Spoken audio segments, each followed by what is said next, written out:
your type. Don't think, just fall in line. What's the point of living life if it ain't even mine? All the best things I know sit in the void, and makes me wanna scream that I'm something else. I don't care who I'm meant to be, 'cause I'm someone else. This is what happens between.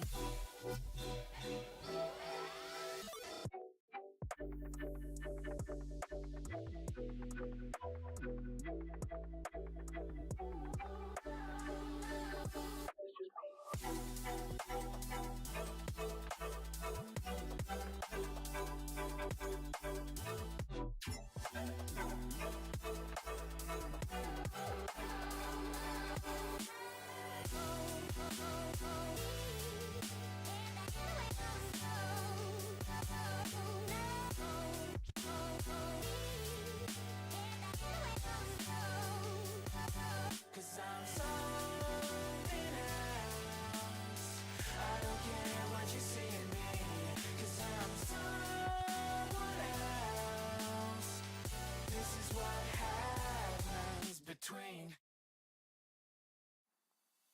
Tell me when you laugh.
Firing shots, high caliber round. If you know what's best, then you better get down.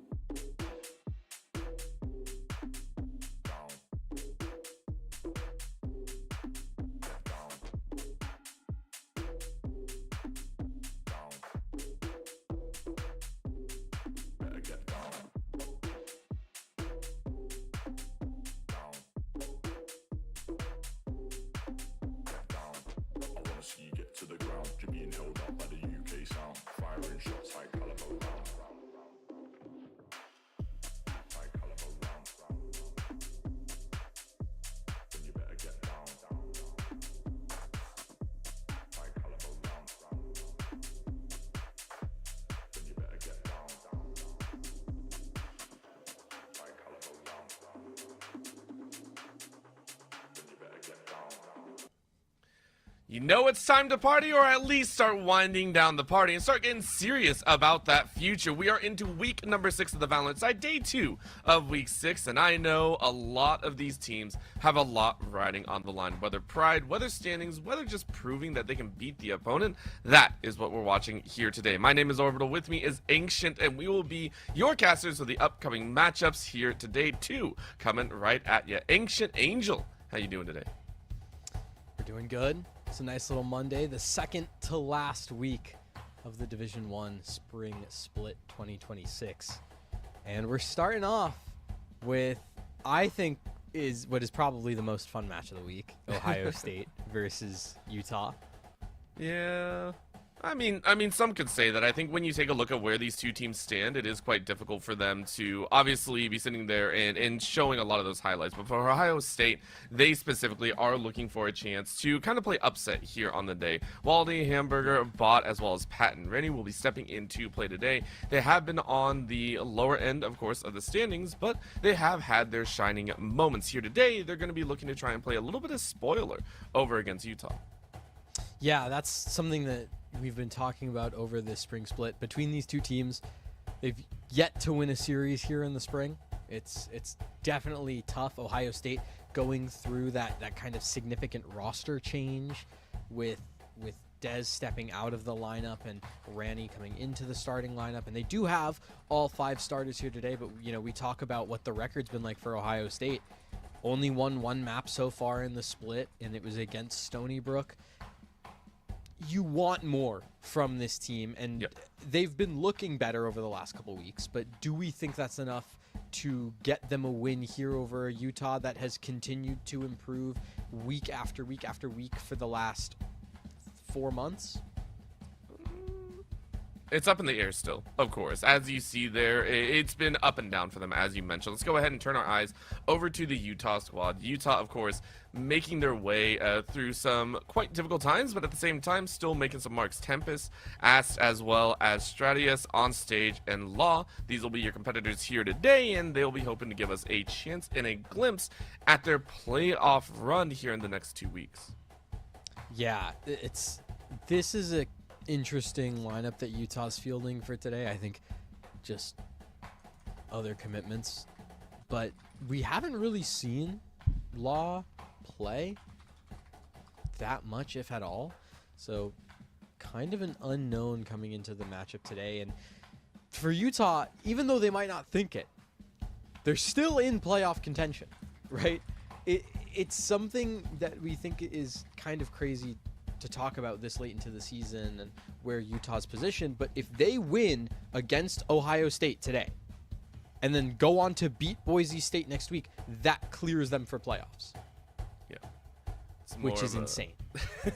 It is a 2 to 3 step verification in there. Step 1, beat a squad here. Step 2, beat Boise next week, which is, of course, a little bit of a danger factor in there. We know Boise has had some moments of their own, and it's a very long challenge road ahead of them. But at the end of the day, for the Utah squad, it is take it 1 step at a time. 3 maps lay ahead of them, and they want to win 2 of those 3. As you said, though, they have looked somewhat stylish in some of their round victories. Obviously, we've had high hopes for them, or we've had hopes in regards to them improving over the season. And you can see here, in terms of how they have performed, it's still left up to wonder against Ohio. I mean, Ohio's actually had some phenomenal moments. All these teams have had it. And yet, for Utah, you're still sitting there going, guys, we got to do a little bit more if we want to take victory. I mean, we look at a lot of these stats, and they're within 5% of each other. I mean, post-plant percentage, 1% difference. The retake percent, I think, is also within like 2% of each other. A lot of these stats, aside from like the attacking round percent, the attacking round percent's a little higher for Ohio State, which is kind of surprising considering historically they were such a good team defensively last split. But now we look at this split, and they have done a very big kind of shift in their dynamics as a team. So it's good signs for Ohio State, I think, coming into today. But this is a Utah team that can absolutely punch up and could cause what some would consider an upset. I think it's pretty 50-50. I think it is as well, and it's up to the teams to actually prove us either right or wrong in these instances. You and I have mentioned before that when it comes down to it, though, you got to play the right maps. To play those maps, you got to select the maps, and the maps selected are Abyss, Haven, and Corrode. Bind, Breeze, Pearl, and Split all band away, so it will be Utah focusing on that Abyss, OSU on that Haven, and then the decider of Corrode. Defensive end for Utah, 2 out of the 3 maps. Yeah, I don't know how I feel about this map pick. I suppose part of it is that Abyss as a map has become quite a comfort pick for a lot of different teams. As you can see, focusing on it with Agent Select up on the screen, double controller seems to be a pretty commonplace, but why is Ohio State running 3? Why do we have 3 controllers? Hamburger, Pat, and Ranny all on smokes. Because you can never have enough smokes. You can never have enough of denying vision. And listen, if you're looking to try and get a win, you do something a little bit crazy. Do something a little bit wonky. You give yourself the chance to, get a little messy with it. And if you got to go unorthodox, if you got to go outside the meta, this is one way to do it. We got to line up here Utah on the attack, Ohio State there on that defense. And they're running it up here with a little default push straight up through mid 3 there. Lurks on the back end, though, with that Yoru defending over on A. See if it actually works. Unfortunately not. Lolliet goes down. Yeah, not the greatest opening engagement for Utah, but you still have plenty to work with here. Quite a bit of space over towards this B site. Pat now being run down between B main and mid. Soon to be collapsed upon. Has to try and get one here. Keep the numbers in favor of Ohio State, and it doesn't happen. So Aston's going to be able to get the plant, and Utah start the post plant. I really like it. Hamburger, though, opens up with a solid shot on stage, still hiding inside the smoke, hearing shots ringing around the side, waiting for one to walk in, and you catch him. Ranny unexpectedly waiting. Bot turns it on its head, though, and now looks for the side encounter flank. One bolt goes, doesn't really land. Second, though, does some damage. Tempest reacts to 1 down long, but on Heaven's side, it's yet another with 3 around. You gotta take everyone out. Take 2, but you gotta reload. Bot able to clear it with 15 HP left. Just barely Ohio State drag across that pistol. And we talk about post plants for both of these teams being a struggle, right? Only about 25% of them going their way.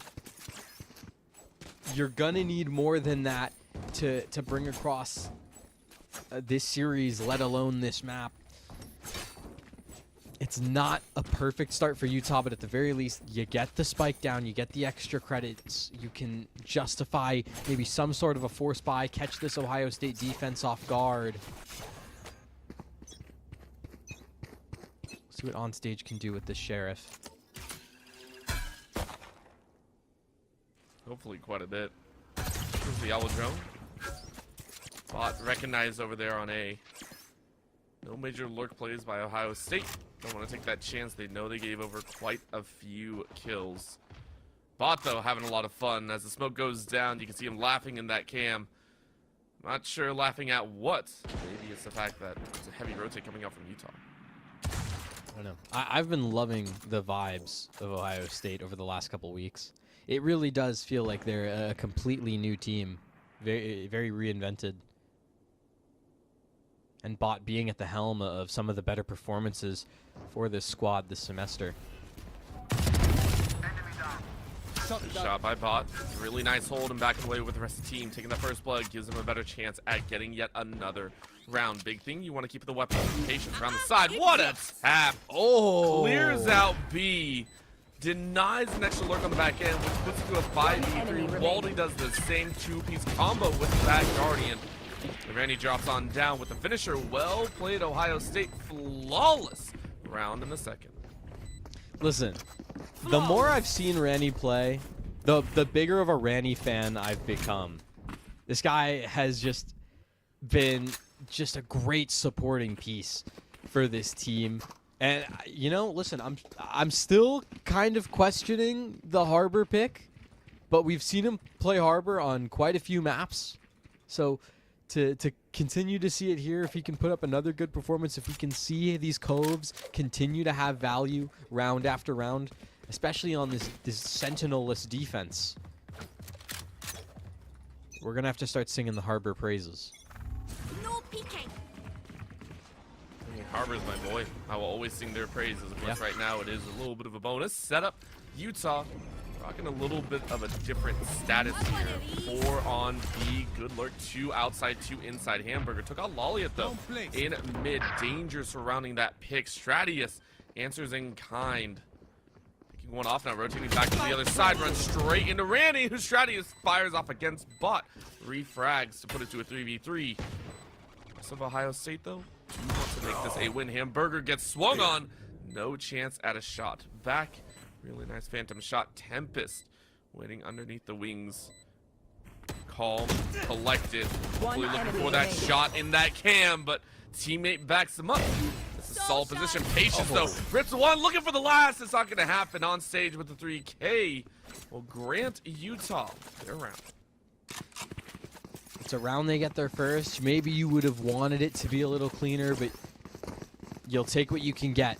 You'll take that bonus round, bring it across, continue to try and maintain a stabilized economy here in round number 4 for Utah.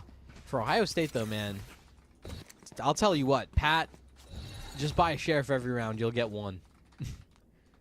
This guy's so consistent on those little head taps. But moving to round 4, it's back to the B site, back to basics for Utah. Straight out, but this time Pat has a little bit more than just a sheriff to work with.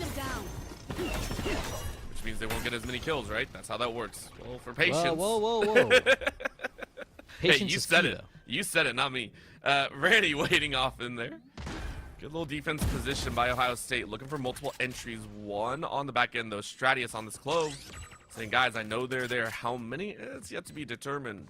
Couple mid, 1 floating back, 1 towards T spawn. Stratius, it was an unfortunate scenario that you didn't look. Bot gets that freebie, but ass on that lane will cause more problems. Hamburger swings on 2. Tries to take a peek, drops a nice smoke. Sees the gun peeking out and isn't able to react in time. Lolliot makes some good work. Tempest now stepping up across the boxes. And it's Utah cleaning up on the back end, tying things up 2-2. Love that round from Lolliot.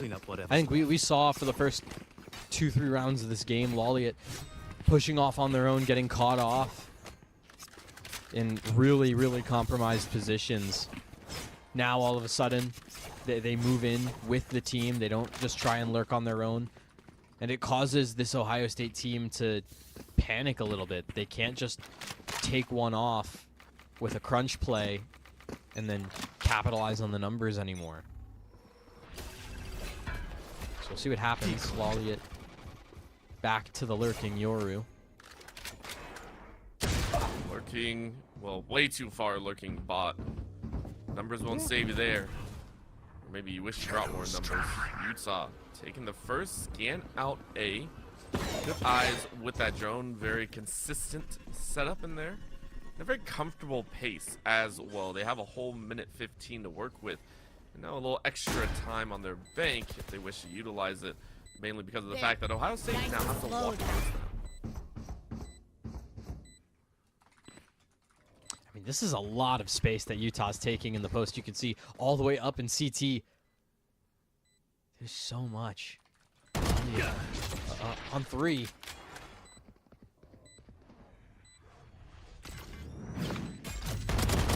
Thrown there. Lalia, though, waiting in the corner. Really nice, but Walde Randy. No. It's that share of power. I don't know what happens, but it seems to grant a strength unknown. Tempest waiting on the east side, but with the timer ticking down, no time. dice, no time. Well done.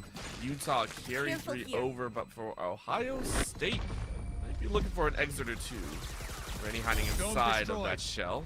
It's broken, and you still lose your life. That feels bad. Nice shot by Stradius.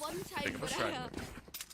And you know what? Actually, That's a really important kill to grab because remember, that was an eco round out for Ohio State.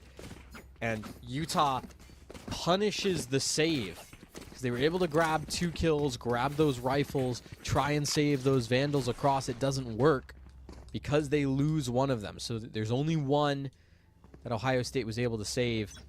I believe that was in the hands of Walde. Wow. Just immediate spam damage done. Hunter's Fury out, doesn't catch anyone. Instead, it's this B-site siege. And I think for Tempest, you're more than okay with that one. Dash your way to the backside of site. Easy grab of 1. Get that plant. Aston gonna set themselves up for a position of a chase, actually pushing up to that hallway. Out go the drones once more. It's Ohio State trying to get some sort of information, but you're walking into a lot of ultimates. Lalia saying no thank you. I don't even need that one. Hamburger, though, says no thank you on the back end as well. Aston with a shotgun kill. Tempest with a domer of 1. Now inside of that convergent pathway. Hoping to avenge a teammate, and they will. Utah made it spicy and forcing Ohio State to invest. Great call. They get themselves their 4th. hey, stay focused. Those shits are trying to kill us. Yeah. That's unfortunate. For Lalia there at the very end. Just swinging out. Who needs Oh, a he has the waylay stun. I can go and swing and get the kill. No, just immediate 1 tap. Tempest has to trade. But for Utah, it's back-to-back stringing these rounds together. Huge opportunity for them to really carve their way through this game. Smoke out. Lolly hiding, waiting, giving themselves that chance.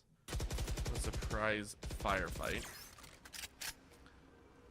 Mid was the play by Ohio State to try and get some info, but Lolly takes the info first, makes it a 4v4. Strong play there. Utah using this information, saying they put way too many there. Let's try and clear A. Great get behind. Tempest drops bot. Nice in their favor. Quick call though. Annihilation being rolled on through. Walde doesn't even get the kill with it, but instead pops out in the open. Stradius to grab himself a second. Tries to call him out, but knocked off that pathway. Patience with the Guardian. Still holding on to 1. Tries to tap a second. Unable to find it on stage. Re-swings out. Well done, Utah. On a climb and a half. Ohio State not finding the magic. Yeah, Utah's locked in. Tempest 9-3 on stage, having a very good performance as well.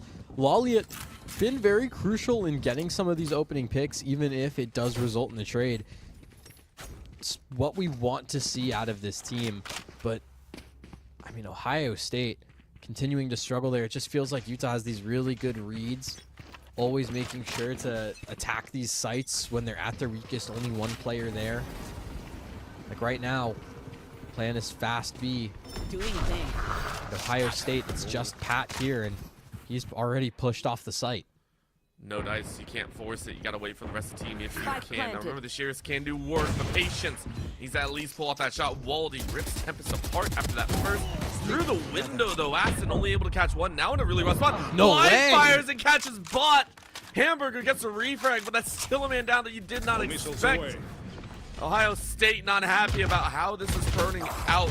Yes, you knew it was going to be an uphill battle. You want to at least make it more spicy. Spicy is as spicy does, though. You get 3 total. Maybe you can get a 4th. Last player Gonna standing. try and take that chance. But Stradius from a corner angle says One no, enemy remaining. thank you. Hamburger drops 1 more. It's down to a 1v1. Hamburger might make this spicy inside of smoke. A secondary tap, and you already know that the timer's pretty much winding down. You just want to get that last kill, and you will. 3K Hamburger. But the round goes to Utah. Utah again winning these post plants. based off the clock. And at this point, you're up 4 rounds, 5 rounds in a row. Actually, 6. My bad. So you're going to take the win and just continue to extend the lead. But, man, to force all of your players to reinvest, I mean, that's tough, especially considering that was an eco out for Ohio State, just sheriffs across the board. So now, if Ohio State have been able to adapt this far with just sheriffs, got a bunch of rifles now to work with. My ultimate is ready. We're back to basics with this B-side hit again. Taking a look. Lolliot stepping into frame, and I do apologize. Looks like I've been calling this wrong. My brain did not compute. Utah up 6-2. Yeah. Lolliot. Still waiting. Very quick plant out. Ohio State. Oh, not cleared. Nope. And Lolliot now gets a chance to push on up. Here's a lot of footsteps up and above, though, tucking themselves into the corner. I like this call. Didn't see a body stepping down. Aston helps out. Waldy gets a Utah frag. And it's a smattering of death that leaves Ohio State with 3 alive. For Stratius, hard spray through that smoke. Finds one. Randy now halfway defused. Hard spray again, and Stratius finds the arm. Utah are granted one by Stratius with the 3K clutch up at the end. Utah, in these post-plant moments, just able to get it across. Great 1v3 out from Stratius. And again, now round lead, 7 rounds in a row. And they're doing it just off of the team play, off of really solid execs. Call it rushes, call it executes, whatever you want. It's working for the Utes. It is, and for them, again, this squad that is really hoping to align themselves with the chance at playoffs. This is step 1 we mentioned in the 3-step process. To make it look good, that is something for themselves. Stratius now jumping on up, inside a box, teammates around the side. This is a comfort level. You can see precision on space, keeping it close. Pops out of smoke, gets one, taps, gets some HP back, tries to run another, but Ohio State still doing okay. 4v4, Stratius with that revive. Didn't get back in time. That's Hamburger down. Aston catches one as well, and there's no chance for Stratius to pick up next. You're gonna push this one. Maybe you do. Randy, nice guy, gives the permanent to Stratius. And that is Utah to carry 4 into the 11th. Yeah, it just had a moment there where, you know, Stratius was like, please, please let me live. Please let me take this duel. And he said, okay, you know what? We'll go down swinging. Tries to get the kill onto Stratius. Doesn't work. And 11 and 8. I mean, this guy just being that second aggressive piece alongside Tempest in a lot of these fights. Really pushing for that space.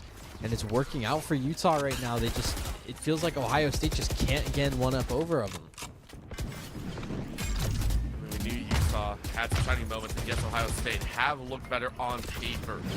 In the games, it feels like Utah, between these two squads that are constantly fighting to prove themselves. Utah showing matters, and the numbers are not exactly the same.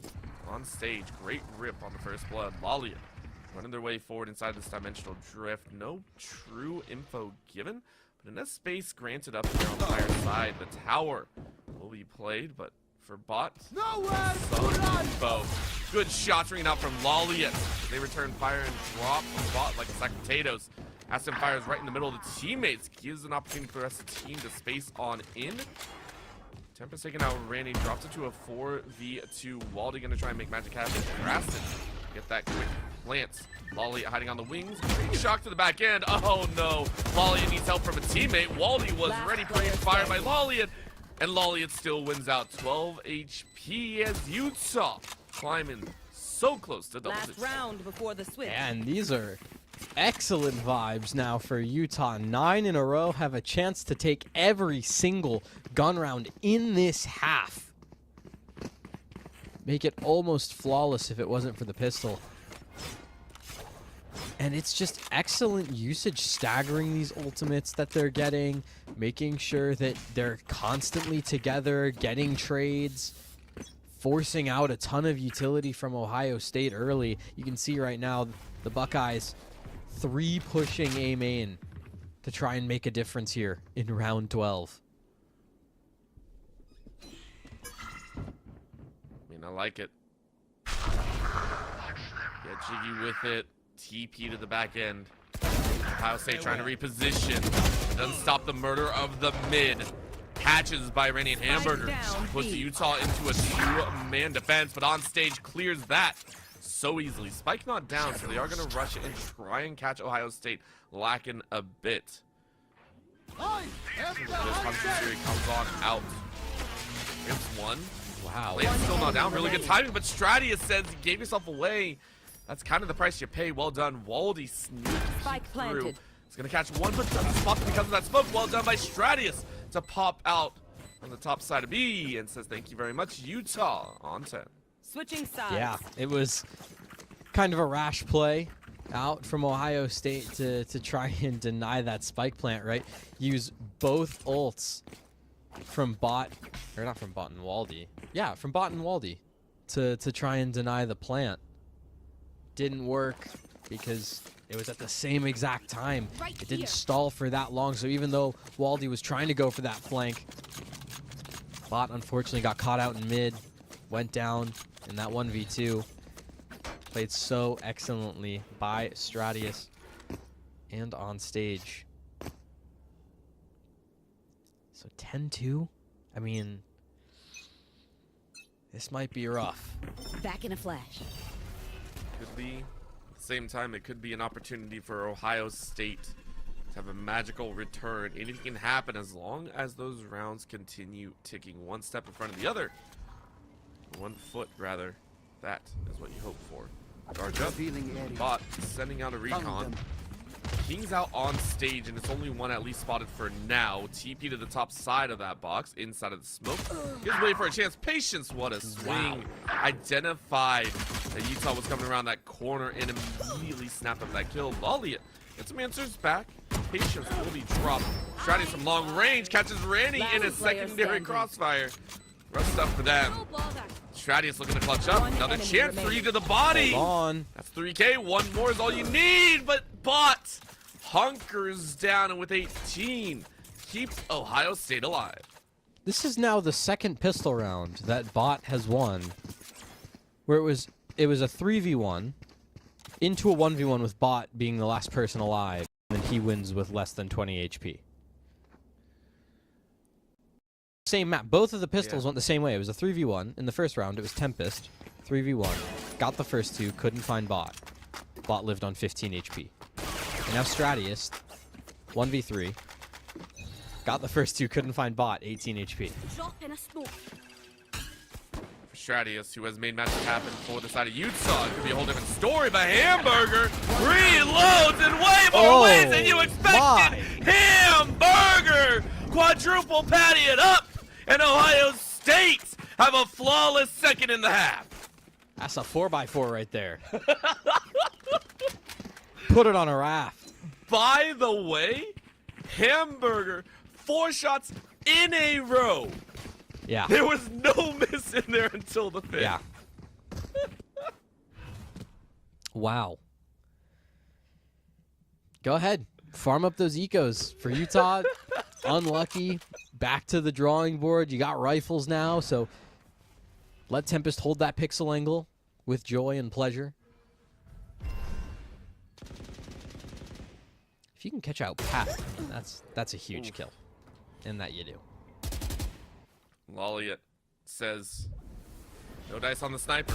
Go ahead and hang on. There's another shot. Tempest watches them jump over, and Waldy takes that time to catch Tempest on that reload. Waldy with a second, emulating Hamburger here. However, with a much larger amount of ammo to work with. Aston, great shot. Catches Bot unawares. No idea where that landed, but it was a solid shot inside the water. Didn't really hear too much. Another recon goes out. Recon bolt destroyed, but still pings out too. Plant down for Ohio State. Shield now broken, so Aston to force their way through. Deploying drone. Out comes that drone. Well timed. Tries to look around. Looks left. Sees the bolt from right. Doesn't get tagged, but tags back instead. But in 2v3, Ohio State One enemy want to make this remaining. work. Baldy 3K, great shot. Hamburger finishes it off. That'll be Ohio State at 5. Trying to get the silent drop there. It just doesn't work. So Ohio State, after what was a very, very dangerous, scary first half, you now get 3 in a row. Starts to feel pretty good. So timeout now from Utah. I like this timeout. You're stunning the momentum of Ohio State early. You're giving yourselves time to kind of recollect. You should be able to put together maybe a hero buy if that's kind of something you're looking for, with maybe Tempest getting a rifle and then everyone else gets to chill. There's some merit to this round still for Utah. It's not just the throwaway. It's not. At the same time, you're more wondering why did they get 3'd at the start, right? 3 in a row for Ohio State, who has seemed to come back much more alive in this status. I do like this idea of taking it as well, and the fact that you don't take it when you're 10-10 and you're already feeling that way. You take it early, recoup, and know that you have a lot more time to play with now. Well, the big thing about this timeout as well is the fact that Utah is a team that snowballs a lot. And I mean, both of these teams are really. You can see No, it why not? in You energy now. the round counts and the way that they play and the mental of these two teams. Without So a the star, earlier I you cannot can stop conceal that it. snowball effect, the Obscuring easier it's vision. going to be for you to recover. Heavy mid presence by Utah right now. It's all to set up Tempest. In that round, look, hard rotate towards A. For Ohio State, with that timeout as well, you're also wondering what new strats are they going to try and cook up? What are they going to try and do here? Stratius, who's been in first blood situations a lot, is denied their first blood this time. Right? Shuts that down. Aston rips Waldy apart, but with bot refragging, Ohio State are still a man up. Yeah, not only are they a player up, but they have a lot of options as to where to go. You can see Ohio State really trying to pull rotations right now. They want to figure out where Tempest is. Eventually the call is made, go to the B site. They feel like breaking the vent door would do enough to dissuade the defenders from sitting over here towards B. But on stage in Lolliot, I think they beg to differ. 30 seconds left. They're really going to force this. I like that curve of the wall. The Harbor is showing its utility. Big rush up of 2 with a little bit extra TP inside the wings. This is the closest I think the two teams have been. Smokes out, causing enough cover. And then the 4v3, it's going to be very, very messy. No way. Still waiting, and their back was turned. That's Last 2 for player Utah. standing. Making a third. Tempest brings it down. And the lurk position has been huge. What a dance. Randy has no idea what just happened. And in this 1v2, Lolliot comes around the side, and Utah utilize this eco to gain around for themselves and move up to 11. If you're gonna buy a gun, then shoot. Yeah. Somehow, The dimensional the fabric. MSI Thrifty goes in favor of Utah. I mean, talk about bang for your buck. It's the stinger out from Tempest, the sheriffs across the board between Onstage and Lolliot on the site.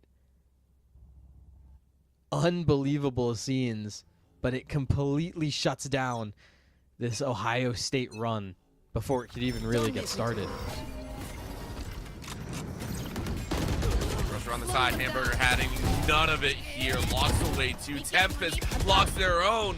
Doesn't want to take the chance, knew there were at least 2 more around the side, said I'd done enough damage, brought it to a 3v3. In comes that wall, one defender still also rotate. Ohio State now to the end and takes advantage. Aston goes down, but making it difficult. Hamburger does the same 3K with a classic on that third. Well done. Chaos causing Utah to only have 1, and on Spike stage planted. is about to be off-boarded if they cannot clutch up here. Sees a body, taps 1, doesn't look below, doesn't really have that choice. Hamburger with that 4K yet again, making it look easy. Ohio State climbing the ranks at 6 rounds. That might be a left-handed moment. I'm trying to think about maybe why the Omen peeking up wasn't spotted. That might be a left-hand model moment. But for Ohio State, it gives them another chance into this. You start now getting to this first ult cycle, right? Bot's going to be able to use that Hunter's Fury in so many different ways. For Utah, though, still technically the advantage. You have the Not Dead Yet, which we've seen Stratius do super well with. You also have that Dimensional Drift, which is going to have to be used on this B-site retake. Because I don't think Lollia wants to go swinging wild with that in his back pocket. Not at all. Waldy opens up with great first blood. Really solid shot there. Has the hood up, ready to play. Ready to give a what for. Spike planted. Lollia inside smoke, though, waiting for their opportunity. They got to make sure to clear this corner. Lollia waiting. Okay, let's do it. Spots one. Look for another. Stratius pops around the corner. Takes great advantage, but Tempest decides to just sit in the crosshairs of Hamburger. Hamburger really well done there. Lollia with a snipe downtown. Still making it close, but still a 3v2, and Stratius just made it a 1v3. That will be the finish. Ohio State climbing back. And the spoiler factor is still there. Utah fall yet again. The key there is that Ohio State didn't use any ultimates, right? So not only are you going to have this Hunter's Fury in the hands of Bot still coming into round number 19, but you're also now going to have the Annihilation from Waldy, which is going to be a huge opportunity. You can play super flexible in that post plant. Alternatively, if you just need to clear space on site, you can do that too. Fall back here. Fast play out of Utah, though. This could get scary. Fury giving space for on stage to rip through Randy. Really nicely done. Another snap. Aston finishes off Bot.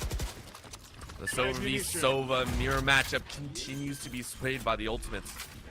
For what feels like the first time, Utah actually have a commanding player advantage going into a defense retake position. Lollia going around the wings. Obviously, no dimensional drift that has plenty of ways to decoy on stage. Uses that opportunity, and I'd say so. Waldy making it a little bit more spicy on the back end. But with 2 left alive, he crossfired up and on stage with the 4th. Makes Utah sit on that point. Yeah, and that such an unfortunate way for that round to end. It was a really solid trap play out of Utah. They used the convergent paths along with the Hunter's Fury. Get down through B main. Sova lasers going in. Shots going through. They completely clear out one half of the map. They know it has to be an A-site pivot. And while the Armageddon out from Waldy was there to try and clear a little bit of space, try and give himself a little bit of an opportunity in that round, it just wasn't enough.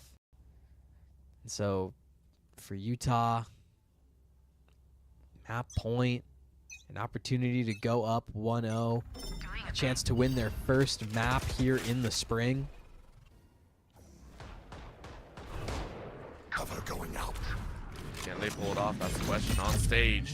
Says, oh, I see the red ring. Can't really stand there. Lolly, it steps out around the side to help out. Says that. That's a lot more people than we like. Caught on the back end. Shot twice at least. Ranny wins out in that awkward gun duel.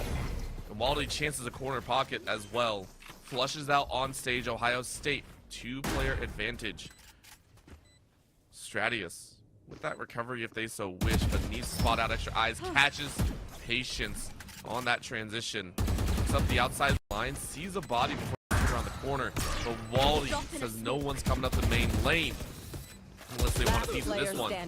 Hamburger watching the refrags go down, and Ohio State challenging even closer. We are now at a 4-round difference. And give credit where credit is due. Ohio State are fighting pretty dang hard. Yeah, I mean, it's been back and forth throughout this half.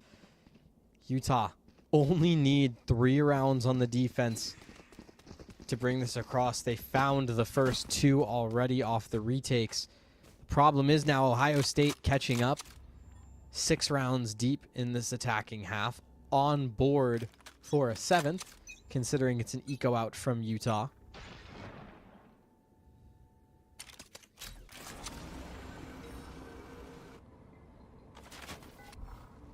Scanning ahead. Taking this route as Ohio State are looking for a new route in as well. They like to vary things up, which I do appreciate. And with that harbor wall breaching across all entrances, it'll be an easy flyby in. Stratius peeks on out. Rainey was having none of that. Said no thank you whatsoever. Utah no going to bring it forward. While challenging that top side pocket as well. Said the tower is where we want to play, but we still lost a second. It's 1-for-1, but still feels bad at the end of the day. Ohio State looking good. Deep cover back towards T spawn. For Utah, the Hail Mary play. They try and dance on in, but of course without the right artillery weapons, there's not much you can do. Ohio State land on their ninth. I just can't believe it. The comeback is real. I mean, this is really the round to prove it if you're Ohio State. For Utah, it's either the last or second to last chance you're going to have with rifles here in regulation. You have to make it count. Ohio State, bank accounts rolling deep. Ultimates about on par. They still have this not dead yet from Stratius. Utah, you want to see that invested if you're looking for that final round. Ooh, Stratius, nice pop. Very, very clean on that. Pick number 1 on stage, doing the same in the one-way. Waldy already breached the site, though. Still, player advantage towards Utah. Stratius firing through that wall, trying to get some sort of different spot, waiting for the wall to drop and catches one by surprise.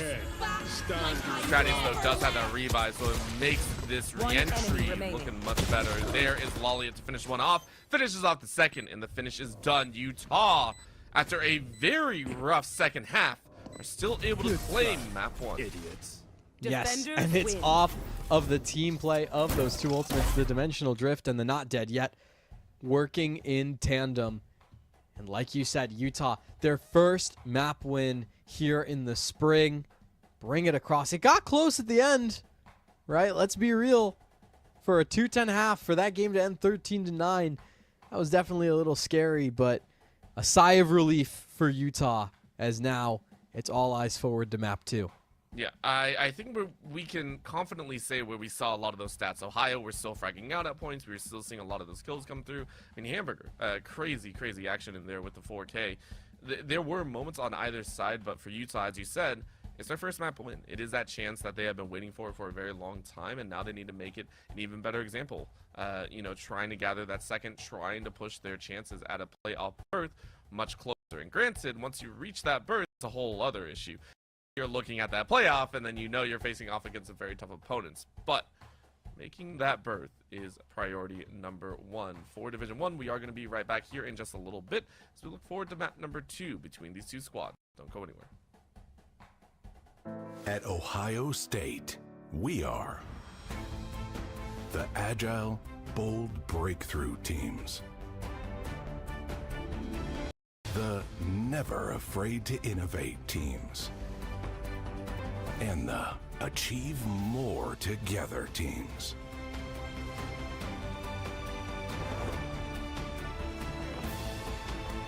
Together, we are the Ohio State University. Let's go take some turns. A common phrase at a university at the foot of some of the best snow-covered mountains in the world. Another common phrase on the University of Utah campus, unsurpassed societal impact. Sure, it's lofty, but it motivates the care in our hospitals, the research in our labs across campus, and the real-world applications of our breakthroughs. Innovation and impact. It's what you get from a university that is always looking up.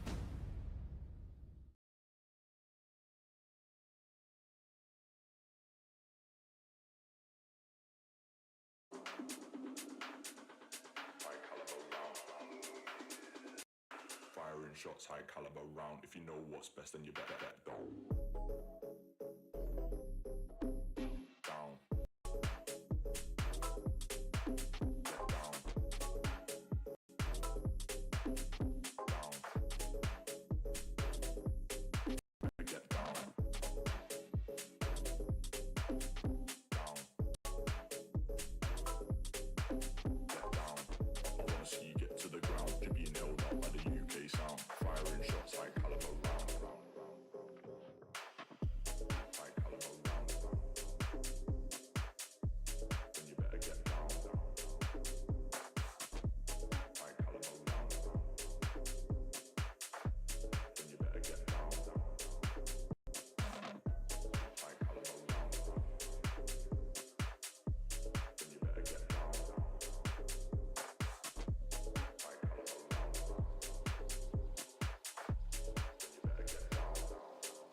People don't let it up, only the texts. And each time they give up on each other, go next. People don't let it talk, only the text. Many times they give up on each other, go next. Fear being cast out, not that complex. We only need to realize the need and body preference and not build a barrier around ourselves. Same ideology for riding many tracks. Give one point that would say otherwise. It's only in a discipline and not a bigger price. So in affection you cry your shoulder. This might be the biggest showdown in myself. Not trying to pull ya, but all these ideas in my head are getting me to falter. Always sending me a big paragraph saying complaints I made when I left her red fair and square. Yeah, I guess I'm alright now. Drenching my mind in the alcohol and everything is blessed.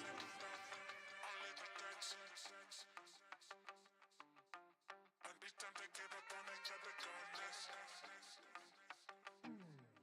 All my energy is played with my time and the energy. If you don't like the way I think, don't need to be in love with me. I try to fix my mind and the habits would be using me. All are in the way I say, cause I know that you embellish me. Tripping on my love, but I don't feel the same way. I'm sorry, baby, go ahead and kill me. You ripped out all the segments of my soul, cause you need me. With that, I'm still here distracted by the same You cry on my shoulder.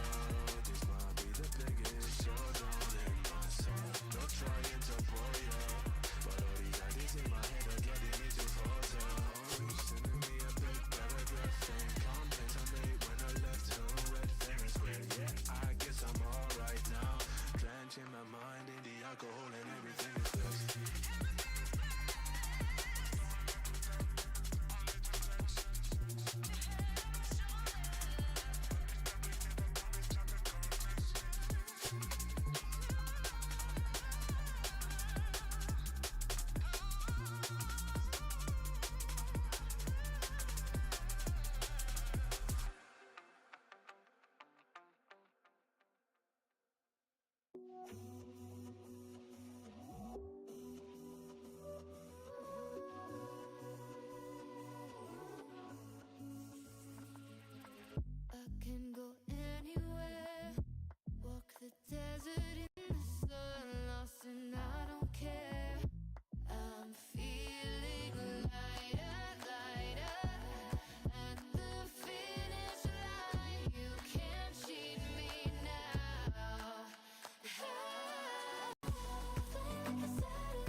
Game number 2 on the way, and honestly, I would not have any other way. Honestly, we were given such a treat with Ohio State attempting to run it back, and we give them credit where credit is due, but for Utah, a sorely needed victory in step towards playoffs and a chance at kind of keeping the status quo of them being able to go ahead and take down Ohio. And honestly, it's looking really, really good for Utah right now. Their first map win here in the spring against an Ohio that has been consistently improving week to week, getting more comfortable in their system. We saw really good moments out of each of these players. All 10 players in the server had their own moments on Abyss. But we got to move forward, right? It was 13-9. It was pretty close. Both teams did really, really good on that attacking side. We're going to look and see if that success continues as we move into map 2. I don't know if it exactly will. I'm not expecting like 10-2 halves.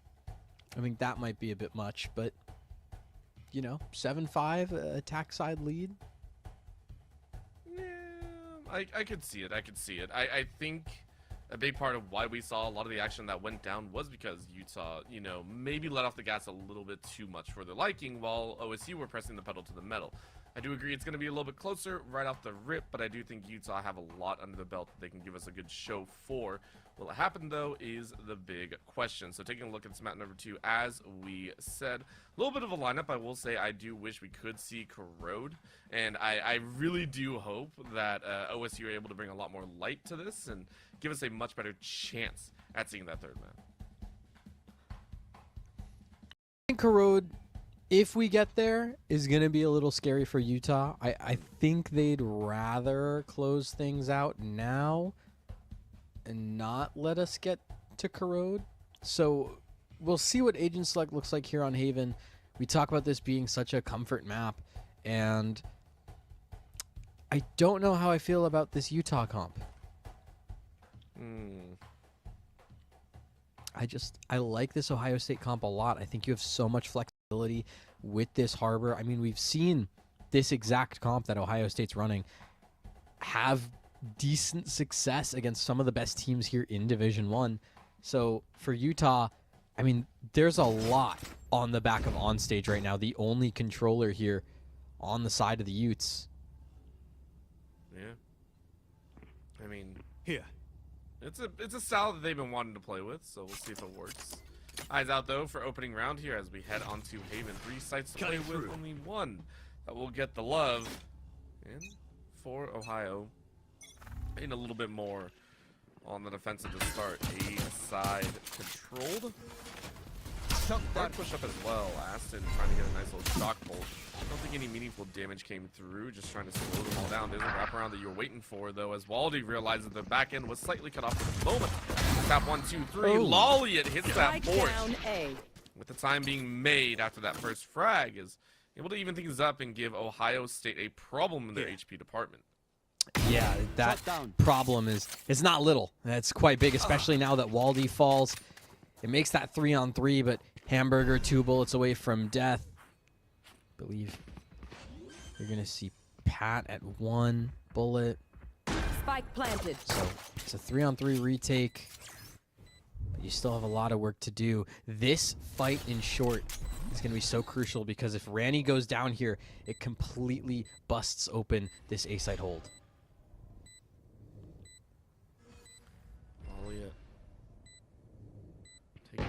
Doesn't want to check that That's corner. done. Does. Use that time to distract. Last player And bring it to a standing. close, but Hamburger 1v1. yet again sending a few home and causing major problems in my eyes. Even if they get it, and they do. Ohio State open up with Hamburger once again Move in in the after flow. I strike. That's where Tell it's you weak. what, man, Ohio State continue winning pistols. No matter what. These little opening rounds keep going their way, and it's clutch after clutch after clutch. However you get it done, it'll work. 4 kills on the round for Hamburger. Utah, unfortunately, it's going to be another eco here in round 2. See what Ohio State have cooked up, because not only are you trying to win this round, you want to do it cleanly. So Waldy catches some vibes in mid. But it does seem like A is still the focus of Ohio State.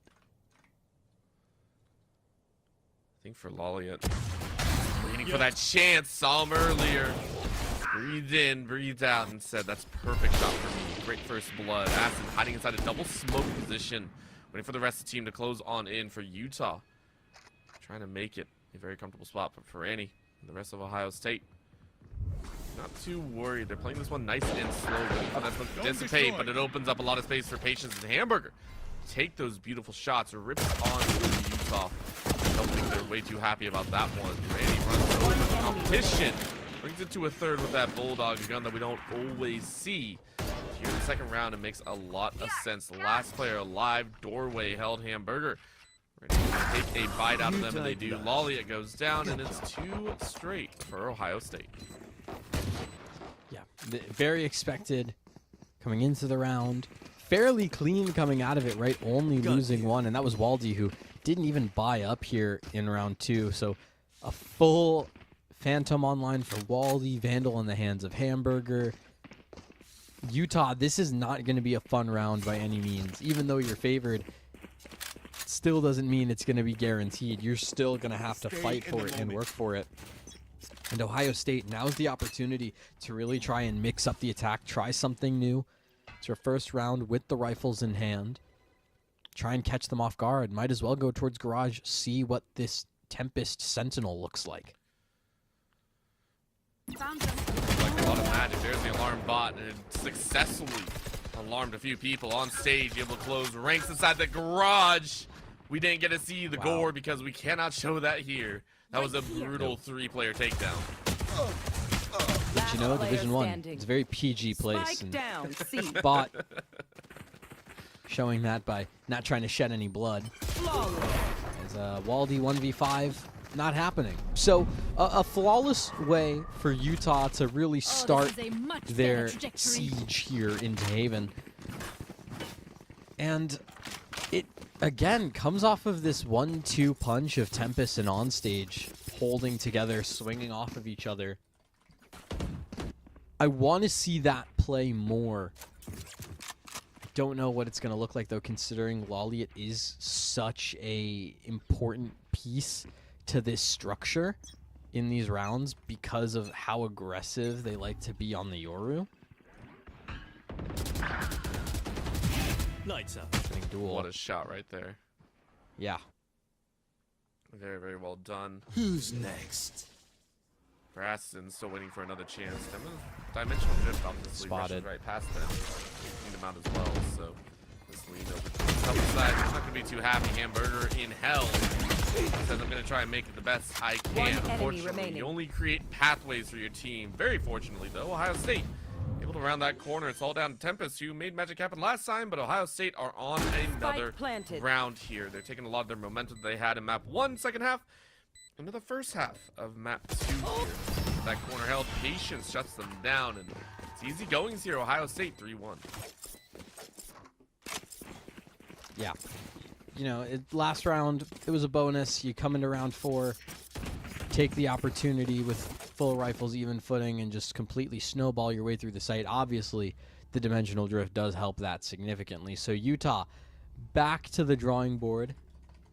Very early timeout taken yet again. I don't know how I feel about this one, though, because it's not like you have the lead to play with. You don't, but again, I always feel like it's time taken to kind of recalibrate, say what's been going on, and figure out what you're doing in a capacity that will benefit you, whether it's a mental reset or not. At the same time, it's trying to identify how are Ohio State getting away with a lot of these kills. Are we just playing into their hand? Are they reading us? Are we giving away too much information? These are things that coaches can generally do quite well, being able to read a little bit more than just what's on the screen. I don't know what the solution is for Utah, though. I mean, they've been playing a pretty standard defense spread. Unless you want to argue maybe push out of short more, which I think would work, but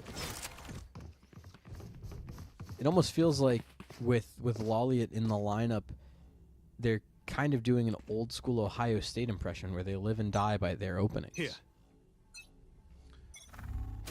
That's what they're trying to emulate, at least for the moment. Will it incorporate to their own style?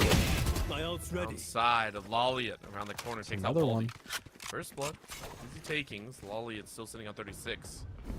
This is the team charging on up. Of course, just trying to give themselves the best with that clone. Drone goes out. Aston doesn't really see anyone. So for Utah, it's a slow climb forward. Stratius unable to make any magic happen, down to a 4v4. And that drone, that's going to discover Lolliet, who's not going to be able to find another one in this round. So Aston still holds the line short, but it pulls this rotation all the way around on stage. Headed over to C to duo up with Tempest on the left half of the map. In all fairness to Utah, they've read the rotation correctly, but can they defend the site?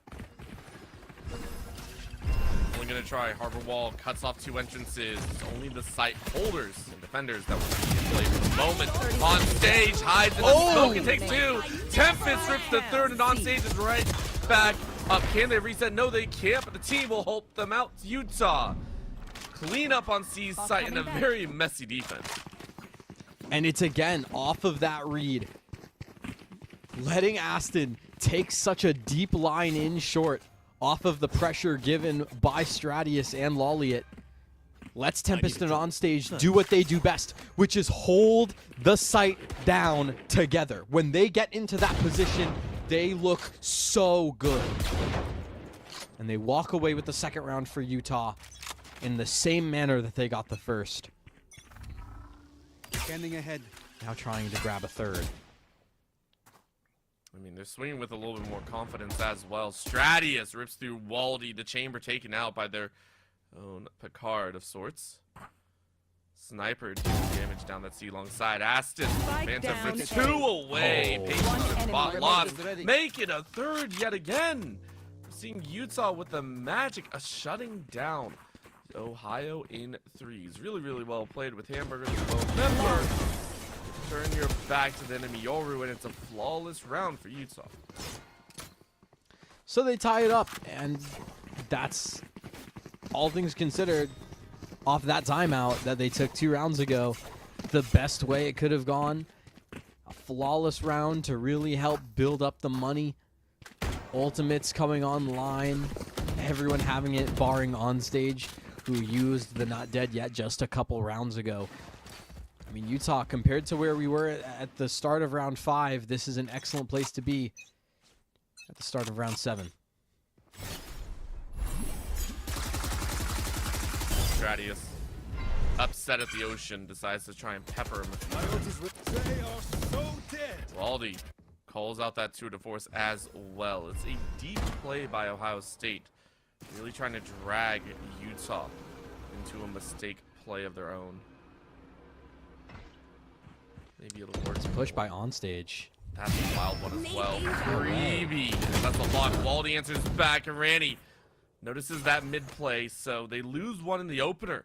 But Ohio State answer back in spades. Utah now lost control of mid and have to kind of choose between A and C. Yeah, I mean, you can maybe stretch it so it's 1A, 1B, 1C, but, I mean, you don't want to do that. It pushes the rotations too far out. It makes people untradeable. So instead, you kind of just give up this A site, let Ohio State walk on for free, which is exactly what they're going to do. The problem is you don't have numbers, and you have to retake A. And that alone is super difficult, regardless of how many ultimates you have. So I'll handle this. it has to be Lolliot going in, trying to defend the site actively before that spike goes down. Body block play. Great snap, gives some information, but no true kills. Bot rips through another of Utah's members. Last player Feels like this standing. lockdown is gonna Spike be planted. used in vain. What a shot there. Aston steps out in the open, can't finish off Randy. That's Ohio State to maintain the lead. And that hurts. That's 3 ultimates gone and off the board. in a round that Ohio State got to convert. It's pressure that's starting to mount, and it's working in the favor of Ohio State in these rounds. Stratius now on the operator for the first time this series. We'll see what he can find. Gonna fall back here. A short line ready to be held.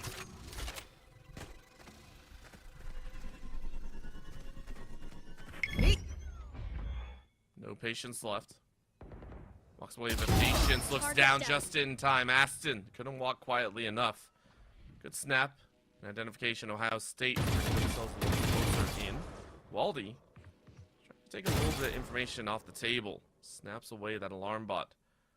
But on stage is ready for a frag opportunity. No dice there. Doorway now checked by Garage. Tempest has a good idea, but is it really going to be utilized? 40 seconds expired. They didn't read the rotate. Lolliot gets on out of the C site, opts over towards A. The problem is, look at where the Buckeyes have opted for. It is that C site. Tempest is going to go searching, but to no avail. Waldy's holding it. Oh, no! Spot opportunity. Waldy not in the right. Just looking the wrong way. What a timing. Utah now going to bring this 4v4. They're going to take the best shot. Stratius rushes on in. Conversion. Snaps in, but patience with that spray catches two in. What? Stratius fires away in turn. You're not dead yet, but you might as well be. Lolliot finishes off patience, and Utah tied up once again. Good try. Okay, Stratius. You earned it. Let's be real. You went onto the site, operator in hand, close range combat, still brawled your way out with two. So go ahead. Stunt on him. But we're back to a tie game. You need to prove that this defense is something to be messed with. As we do enter a little bit of a tech pause, I think if someone got a little too tilted is what happened. You know, I would too if I saw a couple of members just flying about like that, making some banger plays, and me just not being able to react to it. There are some moments where Dude, that's what I'm saying. You really got to give credit to these players. I mean, for Ohio State and Utah, both these squads, they know where they're at in the standings, right? They understand what's being leveraged here. They understand what they're playing for, and they're making the best out of a situation that's very difficult. OSU are showing us a lot of prowess that, once again, they have sparks. They just haven't been able to kind of synchronize them. They haven't been able to get a warm fire going. For Utah, much the same, but this is where it starts for them, right? We mentioned it before, facing off against Boise, there is a big chance for them to be able to fight back. Yeah, and when we talk about what Ohio State can really get done, it's gonna be in the late round, right? This is a team where they love to be in the 4v3s, in the 3v4s. They've really reshaped their identity as a unit, right? Whereas Utah, especially with this lineup, I mean, it's really about what that first duel looks like. If that first duel goes the way of Utah, their chances of winning the round balloon. But it does kind of bring into question the fact that they did lose the opener in that round, and it came off the back of Stratius just deciding that this was his turn. Yeah. You know? I think Stratius has been a really interesting player to watch through the series as well.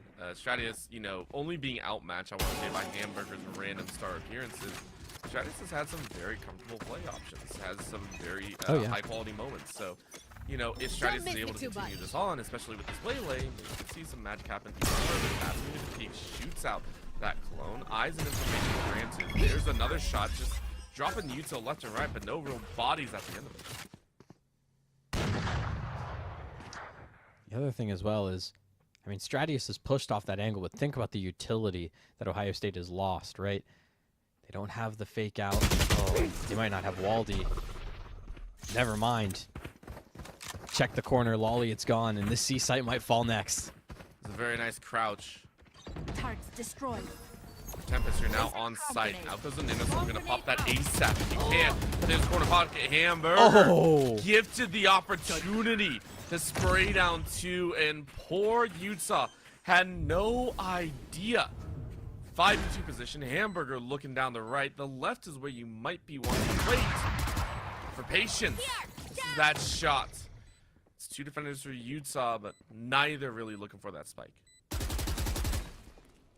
No, it's really about finding exits. Unfortunately, they're not going to be given. Ohio State, it's been such a tough game economically. Not really looking to give too much away.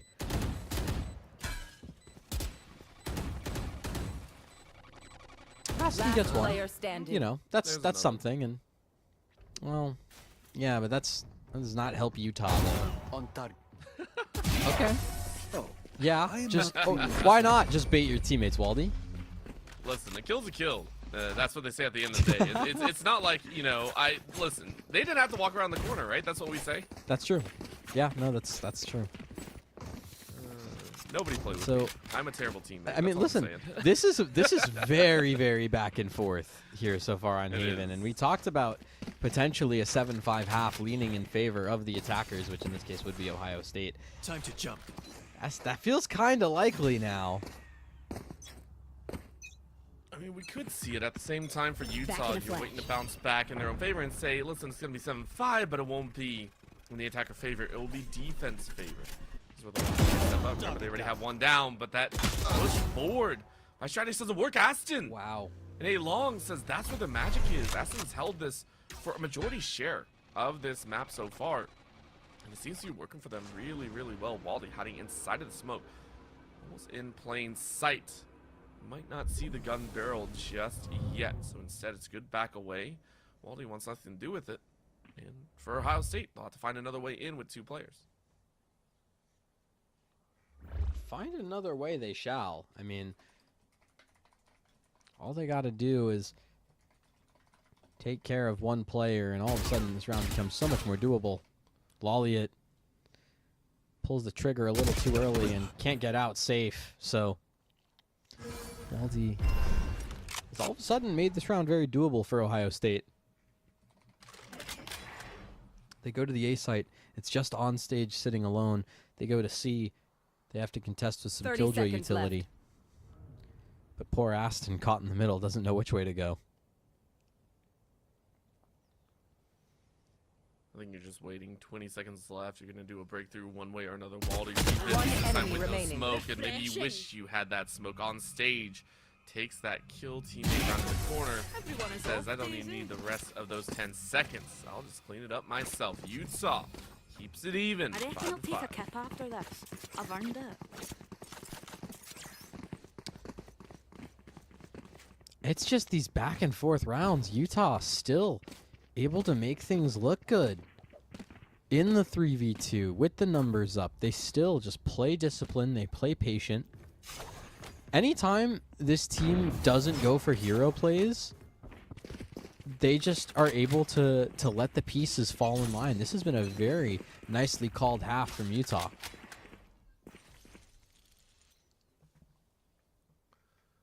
Utah now bouncing out a little bit closer towards that B section. Ohio State really hoping Stratius decides to fast push either mid or maybe through A side. Instead, they're met with a lot of quiet. Major good bounce by Tempest. Double rings out. Now a shot plus the alarm bot. Hunter's Fury, Lolliot trying to dodge everything and the kitchen sink. They will step away with most of their life. And Stratius rips through Randy. Really nicely done. Utah used that Hunter's Fury from A really well just to keep the teammates alive. Yeah, it was meant to create the space. And off of that space, you saw Stratius get the opening pick with that outlaw over towards Garage. And it's made Aston's job a whole lot easier. It takes someone away from this execute. Now that Tempest has found Waldy as well, that might start the choreograph. 30 You might seconds see left. on stage roll on over to help out Aston in the next 5 or so seconds. Oh no, Aston's dead. Sleep, Ooh. brother. Revealing area. Rough time ahead. But not impossible. Utah still player advantage, as we were talking about. Some of these openers can be so good for them. It's going to be there as well. Lolly is sitting on just a little low amount, but quickly heals up. Stratius now looking to push, but Tempest getting taken out. Rocks their world a little bit. Now they're having to reevaluate. One high, one low, one through A. Sewers and Bot predicts that third one. One enemy Hey, for remaining. the Sova, Hamburger. They go on their own, and the fourth goes Sova's way as Bot, ecstatic in the chair, as you can see, brings Ohio Last State round to 6. in the half. That's the one thing you got to give credit to Bot for. Just bringing up the team every single time, in the server and out of the server. He gets this huge play immediately. It smiles all around. Everyone's happy. Very vocal as well. Just what a great player to have on this team. A leader alongside Pat. And now Ohio State leading in the round count. Chance for 7. On stage, though. What a Big jump openers up up. as well. Bot utilizing that range, covering a lot more ground in One Ohio enemy State. remaining. Bring it to a bloody close. 3v1. Now, we've seen magic happen. Maybe not as well with a Killjoy. Time to Maybe jump. a Yoru or anything else. But Hamburger and the squad aren't taking any chances. Tempest, Bot coming back. Spike red glow planted. around them. 2 away from that not dead yet. Or not dead yet. Lockdown. Brain is lost. Tempest getting ripped in the top half. Shockbolt will land. Tag out low. There is enough to regen on the shield. You need to hunt. You need to get that kill if possible. Tempest. Winning 1-2. Hops around. Jumps on down. I've survived much Accepts worse their than you. fate. Ohio State, you called it, Angel. 7-5 on their attacking side. Switching sides. Honestly, a round that even caught me off guard. I mean, we've been seeing the same half over, or the same rounds throughout that half over and over again, right? Super slow to start. Both teams trying to carefully maneuver their battleships to get an opening pick and then try and snowball off that advantage. Well, that doesn't happen here. It's a straight brawl over on the A side of the map, and it's a brawl that Ohio State get to win off of the Hunter's Fury alongside some well-placed shots, but it gives them that 7-5 advantage. And knowing what Ohio State have been doing on these pistols in this series, reminder, they're 3 for 3. They have a huge chance of extending this lead 9-5.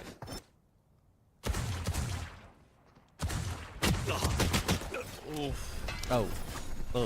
Radius. Makes it That's look not a the little way bit you dirty extend on the lead. Hamburger. Now in the corner, 15 HP. That's back to the rest of the team hiding inside of this wall and smoke. Tempest still hitting on the backside, ratting it out, waiting for that one stray person to walk across. Don't like those odds, but sometimes you get them. Actually walked on out. Tempest gave it away. Patience. Looks like killing went down to a 4v4. 4-on-4 numbers are even. Lolliot has to back away from that angle. On stage. Things are tough. One enemy remaining. Able to find these kills, and now all of a sudden it's just up to Aston. Oh. Can't get it done. It's again a 4th Ohio State pistol round. They're so clean on these. Now we sigh with relief. My God, Ohio State. They want this magic, man. They want the magic, and they want to shut down Utah. For Ohio State, the opener here for this pistol side have looked a little bit better in terms of taking that aggression out on Utah. Utah kind of flabbergasted her. I'm gonna have to kind of take their lookings here. Wondering if they're gonna go a little bit more hero side. 1 SMG. Nope, just classics and maybe 2 light shields. Chin up, cuties. It's Nah, not not over even. yet.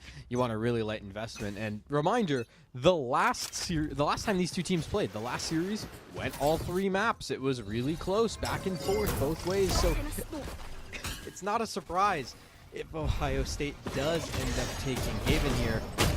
It's this immediate run in. And go ahead, Pat. One Just enemy farm them remaining. up. Variable. Ah. Okay, give a couple to the teammates. Still Ohio State taking it 9-5.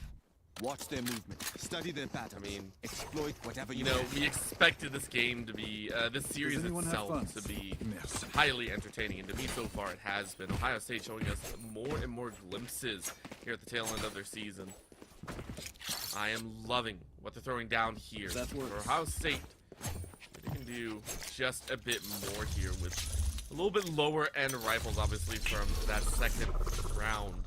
on this half. Let's see if they can make some magic happen. Utah, though, want a storming wave back. Doing a thing. Okay, Amber. Okay. Okay. 1 for 1 still, though. Nasty setup as Bot Oh! does what some can't. Nasty will shut that down, but it's still 2 for a total of a 3 for 2.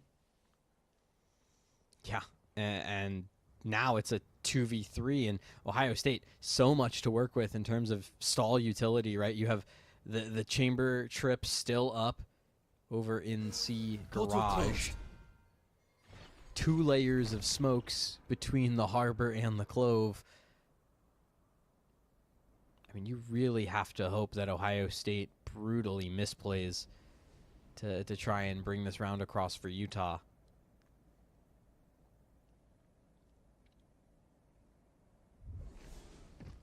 Waiting. Pushes up with the rest of his duo at this point. Decoy. Closer towards alongside. There's gonna be a very nice cross up. One enemy remaining. Patience's feet were scrambled. Lolly 30 clears seconds out left. 2, and Utah have made Spike space planted. for themselves.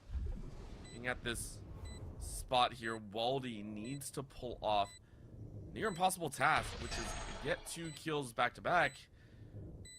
One enemy that remaining. off actually catches one, Oh. swaps immediately to the head under. This could do it, but you swap another weapon. Lolly chooses the perfect time around the corner and gives Utah their 6th round. I don't care if there are 5 And of them or grabs the 50 of them. operator across for Let's go. Stratius. We saw what he was able to do with it in the first half. Now we get to see it here on the attack, trying to maybe look for some opening lines, grab some space for the team. Probably end up doing that either over towards A long or C long, but Teleport's ready. for Ohio State, it's unfortunate because that's a round that you had almost dead to rights. It's just a couple small micro plays that don't work in your favor. Thankfully, at the very least, you'll have the operator, but on stage does not care. Immediately trades 1 for 1. Flight. 1 for 1 trade might be the window of opportunity for Utah. They're taking the time to sprint down this hallway quick. Bot out. Valodrone doesn't really spot much. A quick little revival, though, for Bot as they rip away Lolly, who sent out the clone to the corner. Doesn't even find much more than that. Patience sprays through as well, but Ohio State not willing to push further. Utah went a long spike back towards spawn. Looks like they're just kind to wait this out, hoping some of Ohio State rotate towards B or C.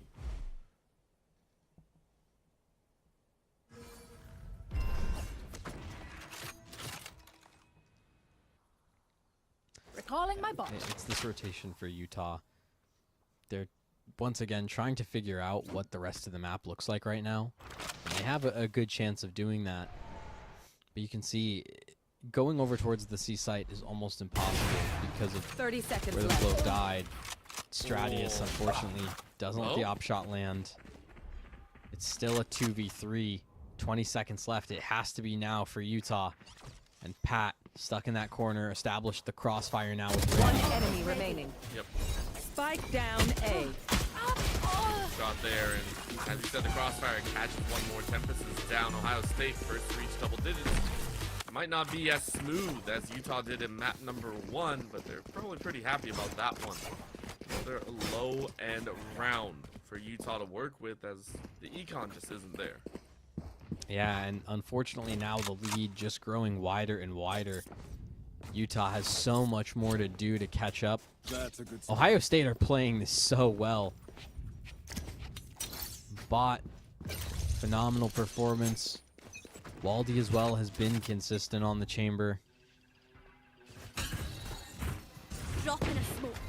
There's a new push on stage, straight through garage. Doesn't even care.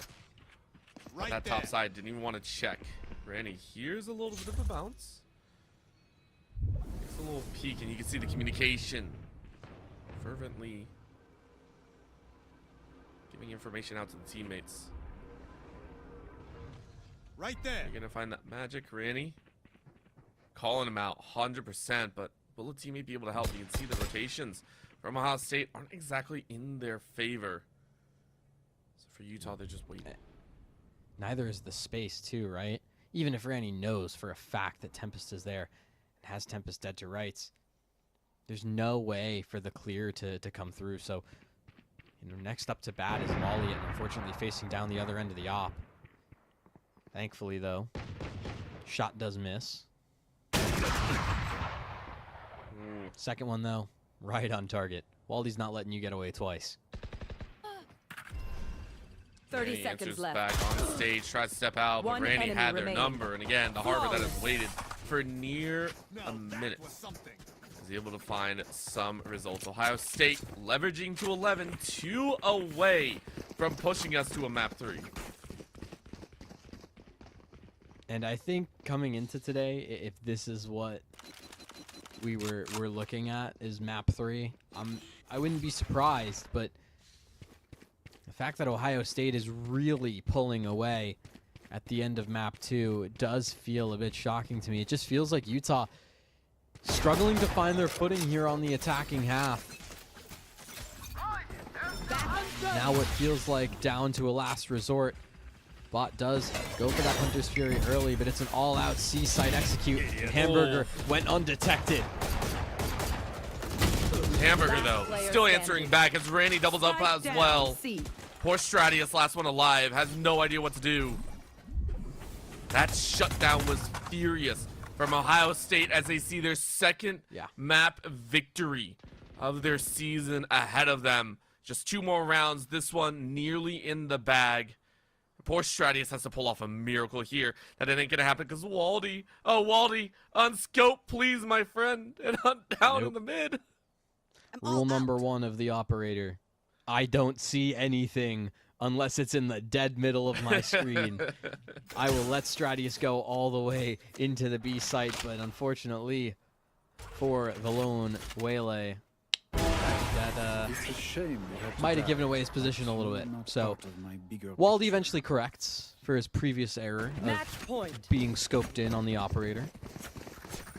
And match point for Ohio State in what has been a phenomenal defensive half. And I remember back when this was a team that literally couldn't buy around on the defense. Right? We've seen matches like that from Ohio State, and the fact that they've been able to turn into this very dominant team on the defense who's able to build this portfolio for themselves is quite impressive.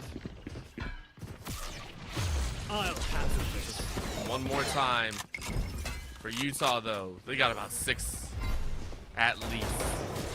There's that rush. Over the reach in.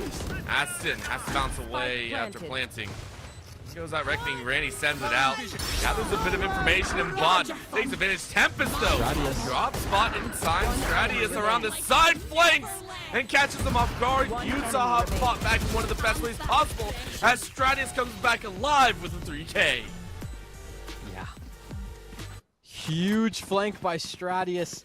Great use of the convergent paths. It grabs Utah yet another chance here on Haven. 5 rounds now, the difference between overtime and the end game screen. But you need to see more consistency out from Stratius, someone who was so good on Abyss, now struggling to find their footing here. Question is, will Stratius step up, or will it be someone like Raleigh or on stage instead? It can't be Stratius, not in this round. Opening pick by Waldy. Waldy isn't the only one to find a kill. Patience does the same. Ohio State has shut down Utah in the best way possible. That opener did not look good. So hey, Utah, more might be default. Spike down, Waldy mid. with that 2 to 4, sending a show of force towards the Utah squad. Bot finishes off one more on stage, the last one alive. For Ohio State, the hunt begins. And Waldy finishes it off. Defenders A win. shot through the body 3K. Ohio State pushes us to a map 3. And Waldy on the chamber, always a treat. We talk one of the best chambers here in Division 1. And he makes it known in that last round. Absolutely dominates to bring Ohio State yet another map win.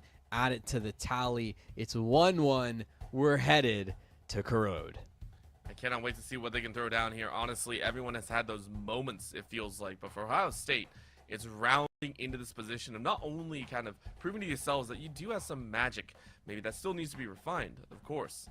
Not only that, though, locking away Utah's chances at heading into those playoffs. Remember, for them, it all starts with step one. If you can't get past step one, well, your whole plan falls apart. We'll see what happens, though, as Corrode lays ahead of us in our first series of the night. Don't go anywhere. Division 1 Valorant will be back in just a bit. At Ohio State, we are the agile, bold breakthrough teams. The never afraid to innovate teams. And the achieve more together teams.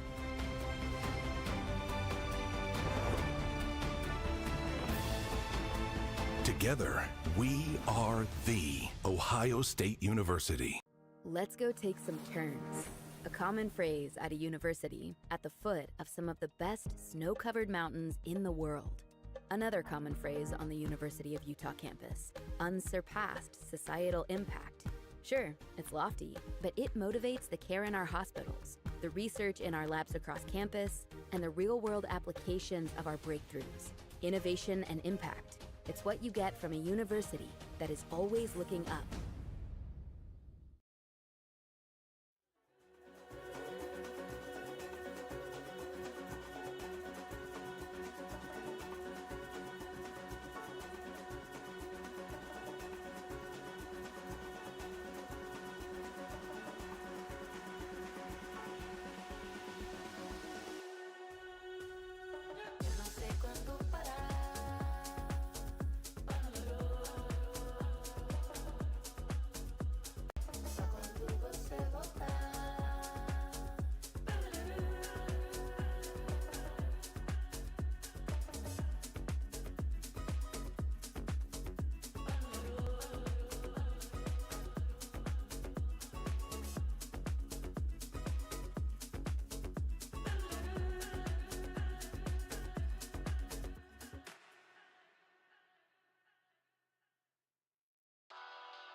I've been wondering why I've never felt human. Am I alone? Do I belong here? They paint the world in black and white, it's confusing. I wanna let 'em know that I'm something else. I don't care what you say to me, 'cause I'm someone else. This is what happens between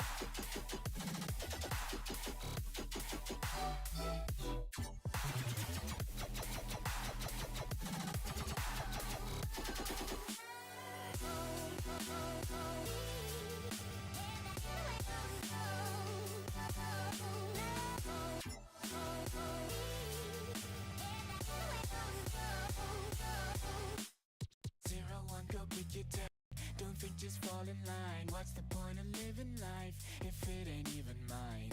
All the best things I know sit in the void. It makes me wanna scream that I'm something else. I don't care who I'm meant to be, 'Cause I'm someone else. This is what happens between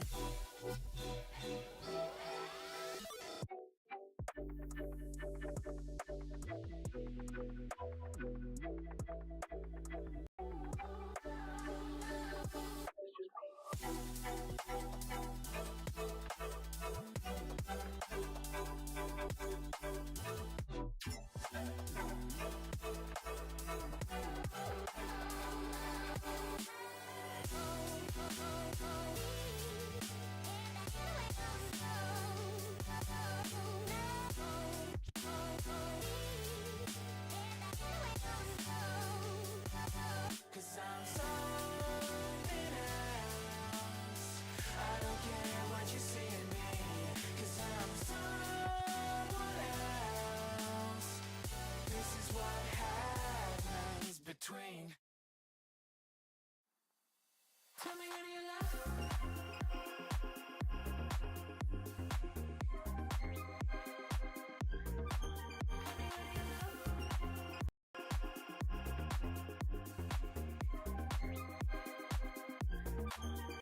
She's a looker,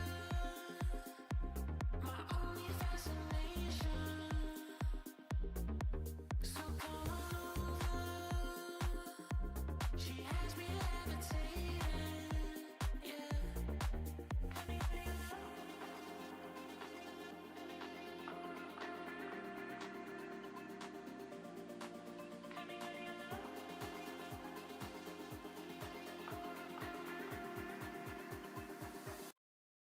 Tell me when you love. Could it be me? Be your fantasy. Tell me when you love. Could it be me? Be your fantasy. Tell me when you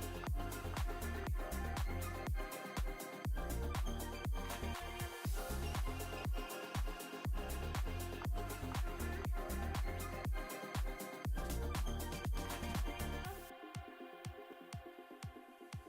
We're undercovers, and I'm not contemplating. So are we lovers? The question you're evading, yeah. Tell me when you love.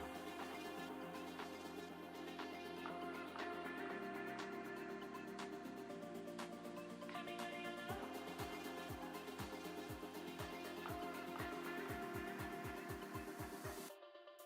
Tell me when you love.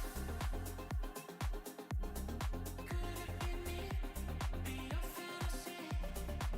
Tell me when you love. Could it be me? Be your fantasy.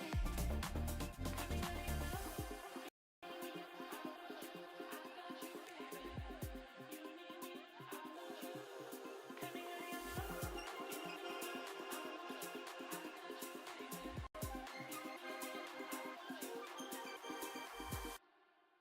Tell me when you love. Tell me when you love. Could it be me? Be your fantasy. Tell me when you love. Could it be me? Be your fantasy.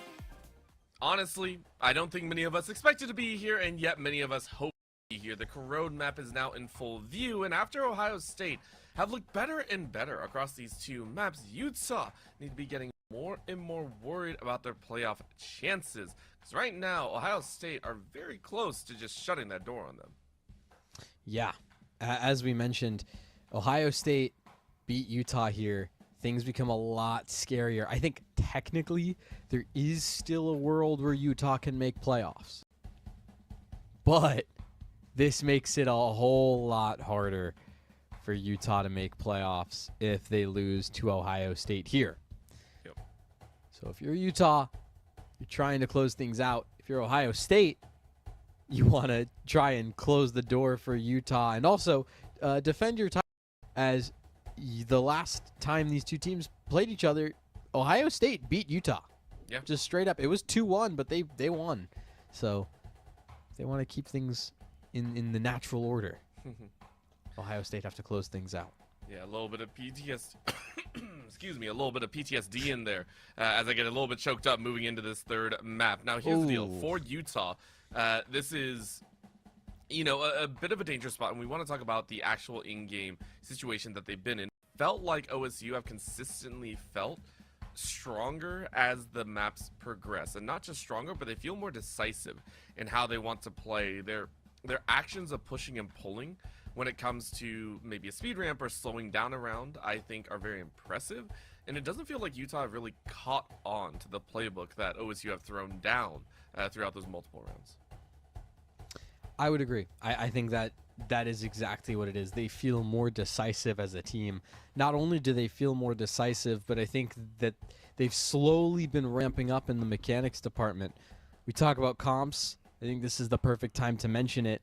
Ohio State still staying away from the Sentinels at all costs. Instead, they're just going to run the Viper Omen. Ranny gonna have to contend not being on Harbor for a map. On the other side of things, it's the double controller back online for Utah, and Stratius gets to be on the Clove again, and admittedly, that's where Stratius shines. So for Utah, if there's any world where this happens, you have to look at Stratius, someone who was all but absent on map 2. Not really much to say.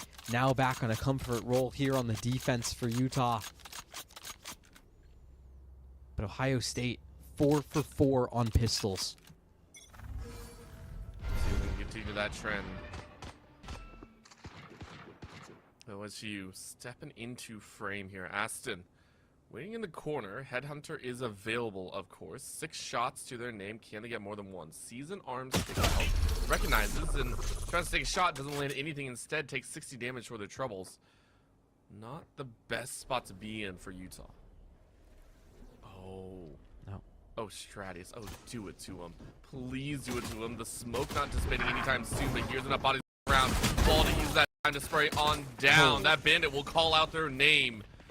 15 HP so far as Ohio State are starting things off with a bang. 5 members alive. Utah with only 2 incoming, both in the same corner. Waldy wants more than just 2 kills, maybe a third to reach even faster towards that Blade Storm.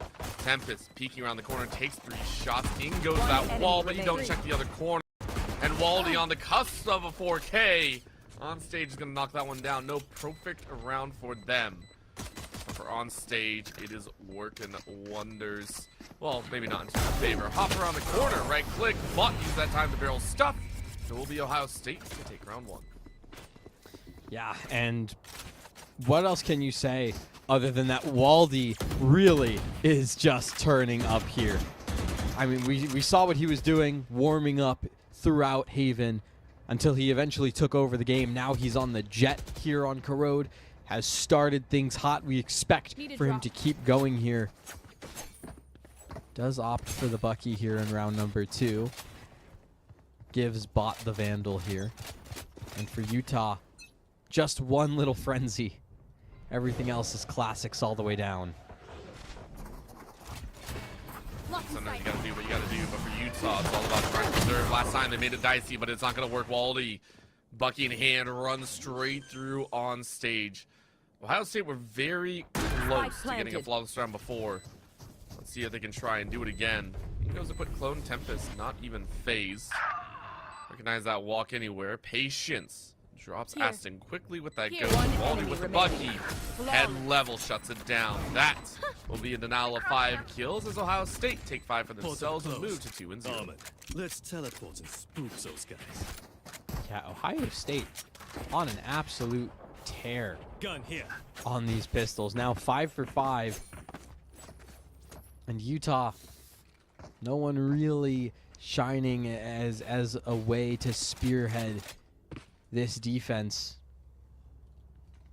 You were hoping maybe Stratius could Hit them when they're start not to looking. get back online. We've yet to see it. Goes the Prowler. Nothing really spotted. No. Or drops down, covers that line of view. No I peeking. like it. We'll try and tuck into a corner. Stratius steps on out though to play. No one really out there. Stratius has gotten a few, I want to say, miracle frags spraying through Source of Force, so tapping once or twice never really hurts. No sound in terms of being able to land on someone so far. The problem is really what this B-site hold is going to look like. You don't have a whole bunch of players there. It's just Tempest on his own, and well, it's not to say that Tempest can't hold a site. You do want his friend in on stage there. You don't want to just kind of leave him as a rotator. So this B-site, though, it's grouped up, and there are 2 players here, and that is Tempest and on stage. Ooh. Pat gets that kill, though, and Lotta slipped in. Ooh. Lots of Zim, but isn't able to make that shot just yet. Not getting fragged, needs some backup, but not really gonna find anyone. Tempest takes advantage, quickly snipes one. There's a TP short range to the other side, but Bot gets that plant, had the teammates rotate in time this time around, but not before losing a few more members. Hamburger walking out, has had magic before and still finds it. Great deke 1. Utah 3v3. Tempest makes it a 3v2.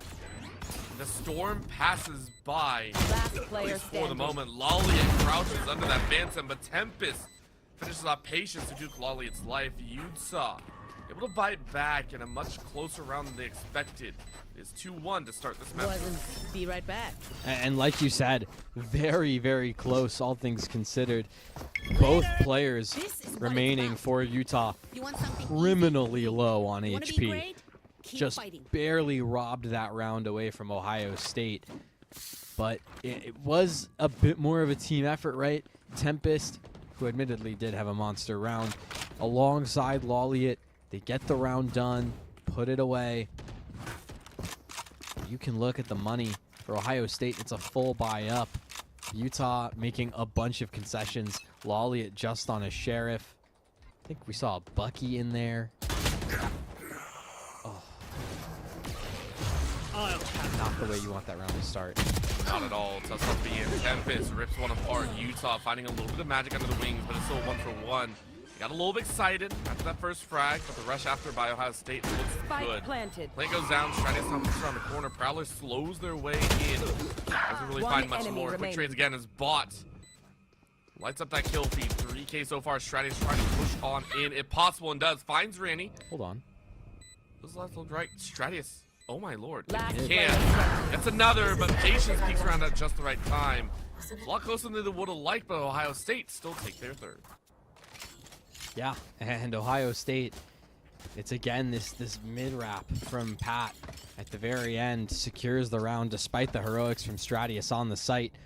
Utah, another early timeout. And to be fair to Calamari, when these timeouts happen, Utah does have a fair bit of success. But it's enough success to where Utah is no longer just contending and going neck and neck with Ohio State and turns them into the actual leader in the map. A little bit of a yawn out of Tempest. Just taking their time. Yeah. I mean, it is a long set, by the way. This series has been going on for a while, so I appreciate the yawn. But as he said, for Calamari, it's a big question. They did this exact same timeout in map 2. It worked for maybe a temporary 2 or 3 rounds, and then after that it just kind of fell apart, so we'll see if it changes here. Yeah, I don't know for Utah what the game plan is, aside from maybe try and set up Aston over towards A main. That's not a new idea by any means.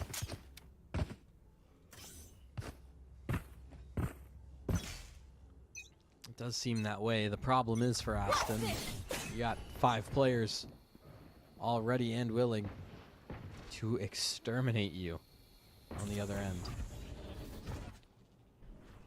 Here we go. Waldy set to exterminate someone. Aston not liking that one. TV, but you get annoyed easy. Right click with snow! And Waldy eats their consequence of their actions.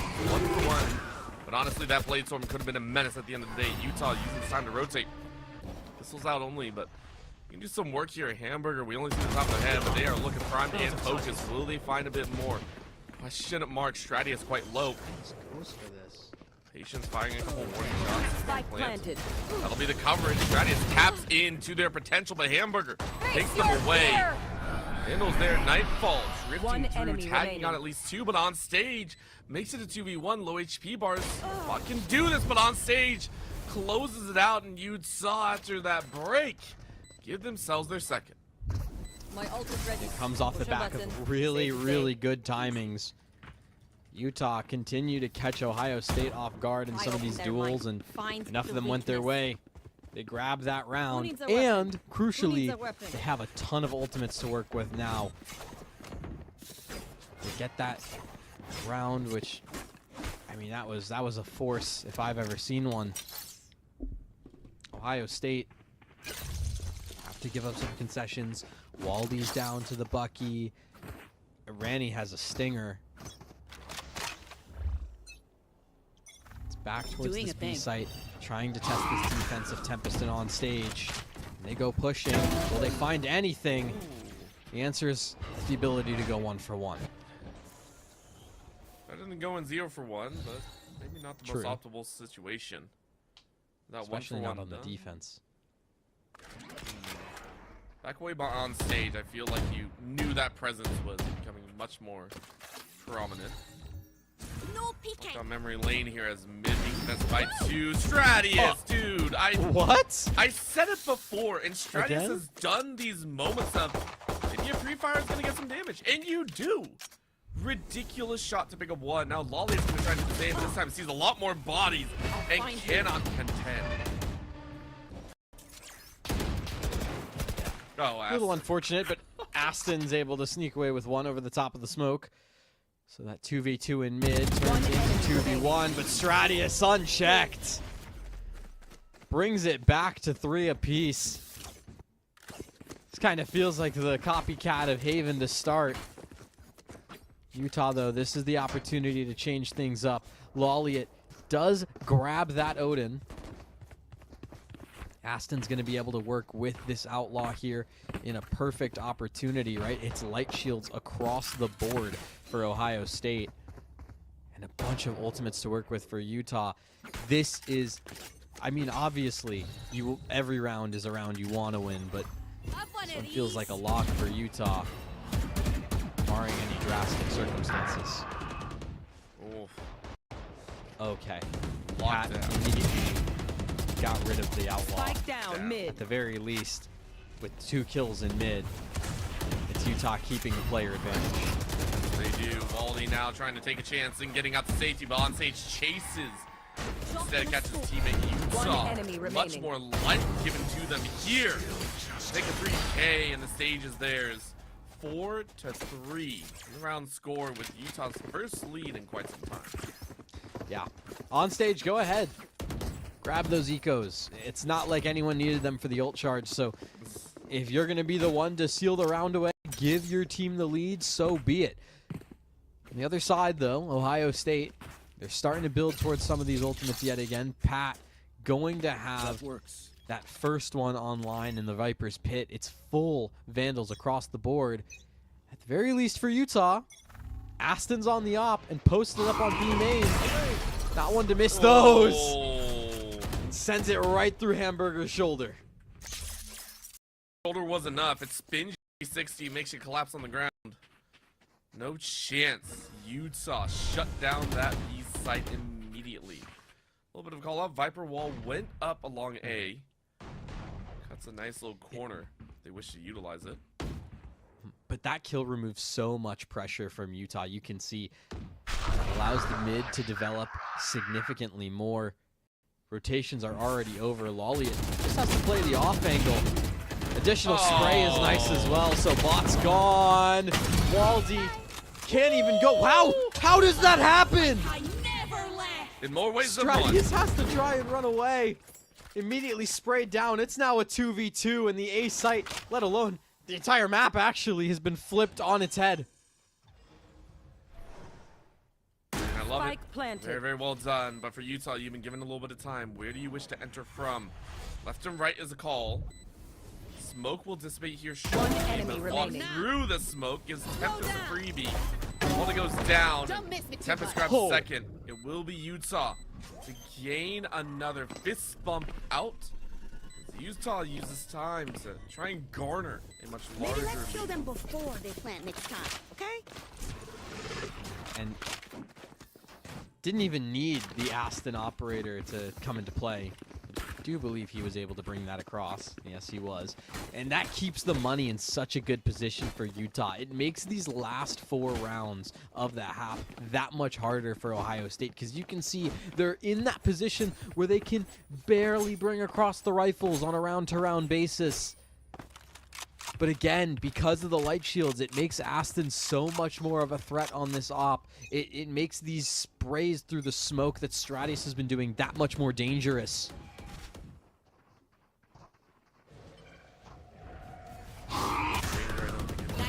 Slow take. down. Prowler goes out. Doesn't really find anyone. Another hard spray from Tempest. Half a clip goes through. No reload available, but for us, they're just taking the chance. Randy opens up with one, but Tempest still that double back creates space after taking two on stage. Loses a life after taking one, and Utah in a 3v2. Ohio State just wander into sight, kind of unprecedented. Last player Trying to do a standing. little bit more with it. Unfortunately, Utah have found their magic moments, but Wait a minute. holds and sits. Viper's pit goes out. This is the time to do so. And understand they're right beside each other though. Aston denies that clutch up and maintains around for Utah as they hit 6. I can buy for you. My treat. Just kills every which way, but again, we talked about how good this duo was of Tempest and Onstage when they're holding a site together. Combined for 3 kills, it completely shuts down the Ohio State execute. And yeah, you had to have Aston clutch up in the 1v1, but in such a good position to do so from that initial hold. It's fast over towards A. Hamburger already ulted in, but Aston still grabs one and gets away. Oh my God! You wait for it to land. You take standing. their life. The Spike space down being A. granted to Utah's side is immense here.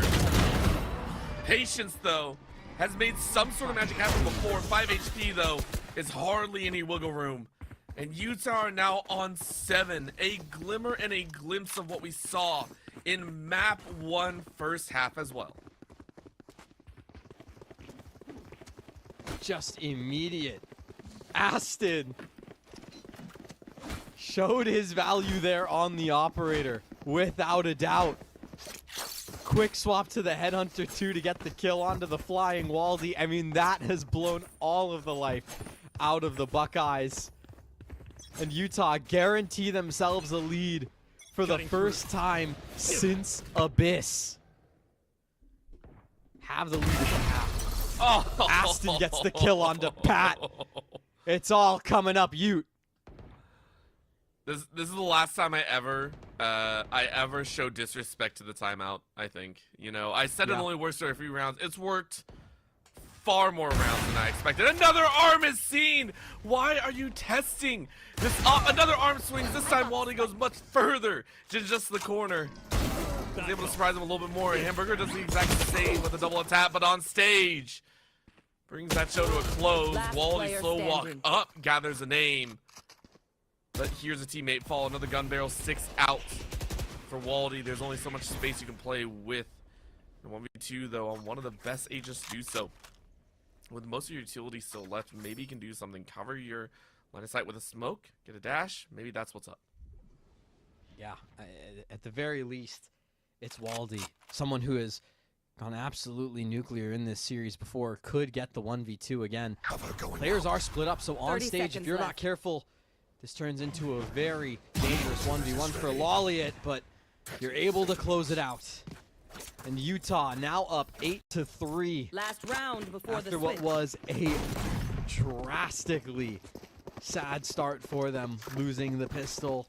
Ohio State go up 3-1. But after that timeout, Utah just look unstoppable. Tour de force in the hands of Aston. Over on this B site. Tempest, a convergent paths to use in the event of a retake.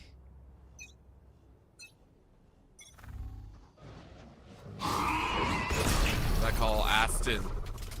This time unable to find a lockdown on that first blood, but instead gathers that info. Prowler is utilizing multiple members trying to breach into this B site. Nightfall goes out as well. This is a huge push by Ohio State. They're trying to make it messy, and they will. 2 down. Stratius, though, in the back corner makes it a little bit more even. They're going to round their way about. It's 1v3. Stratius trying to stay alive. Looks high, cannot find it. Ranny drops on down. Beautiful shot there, Hamburger.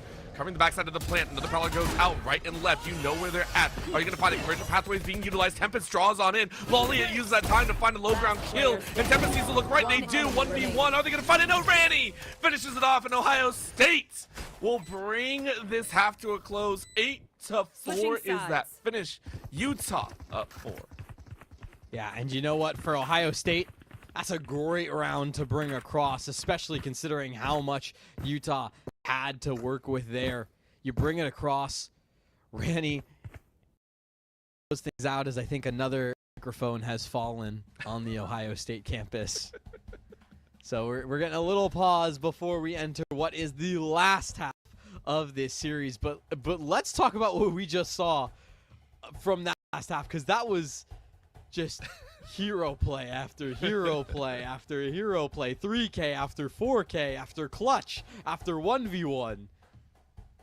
I mean, scrappy is an understatement. It was. I do feel there is a moment where you see something click in the brains of the players, in their gameplay. And I will always say this so much.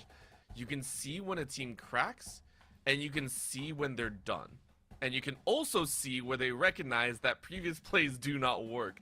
That was by far the fastest round we have seen from Ohio State in this map so far, where they just kind of threw caution to the wind. Obviously, it's the last one of the half. I get that. I understand that, and that is usually when you do want to throw everything at that wall. But I haven't seen someone throw so much at that wall before in such a quick fashion, with abandon to whatever info they actually gathered back. Yeah, they actually had like barely anything. They had the two prowlers go in and spot Aston each time with both of the prowlers, and then they just you got one guy. You got one guy. That was it. We know Aston is there somewhere. That's it. But it worked, right? It was the trades. It was everyone hitting their shot when it mattered, right? Even Bot in this just most awkward corner with the Guardian only has one shot, lands it, headshot Guardian, turns it into the 1v1 where Randy can close out with his own Guardian. So, I mean, the problem is for Utah is that 9-3 would have helped so much coming into this half, because again, what do all halves start with? A pistol round. Yep. And what have Ohio State been able to do throughout this entire game? Win the pistol. We know that they've got that on lock, okay? Yep. If this is the round where Ohio State lose the pistol, something truly dire has happened. I don't know what it would be, but like I don't know how you go 5 for 5 on the first 5 pistols and then lose the last one. That just feels impossible. Mental shaken is really all it is at the end of the day. That would be the only way, but then you look at the mental side and you say, well, they just won that last round. Their mental should be great. Like that is the other side of that coin, right? It should be fine. 100%. 6-6. That's what they want. 6 out of 6 rounds. Let's see if they can grab that pistol, and if they do, that's great. Where do they line it up, though, as Utah looking to force a pistol situation? 5 stack towards A. Yeah, Utah in run it down mode. Why not? Bring the tempo. That's what Ohio State just did in the last round, and it worked. You can do the same thing here, especially considering you know that Ohio State, they love to push on this defense. They love to try and get aggressive, get that info. So catch them off guard. Fight for them. Oh. I mean, that's one way to do it. Stratius has been, as you said, a little bit more docile since in map 2. This time in map 3 has been explosive, to say the least. Looking down, you can see in that player cam, just eyes focused in right now. Bot, though, turns the corner and tries to rip one away, and maybe 2, but Tempest denies any further. We're at a 4v3, and this is the best situation for Utah. We said their opener sometimes, if they can open up strong, their plays can continue. And again, in this pistol situation where they're on a retake defense, Utah have one of the best opportunities to make this a 5 out of 6 win for Ohio State, but a 1 out of 6 for Utah. There's the lineup, there's the shots, there's the win. And Angel, you said it. You don't know what happened. Well, for Utah, they did it. They shook the confidence of Ohio State.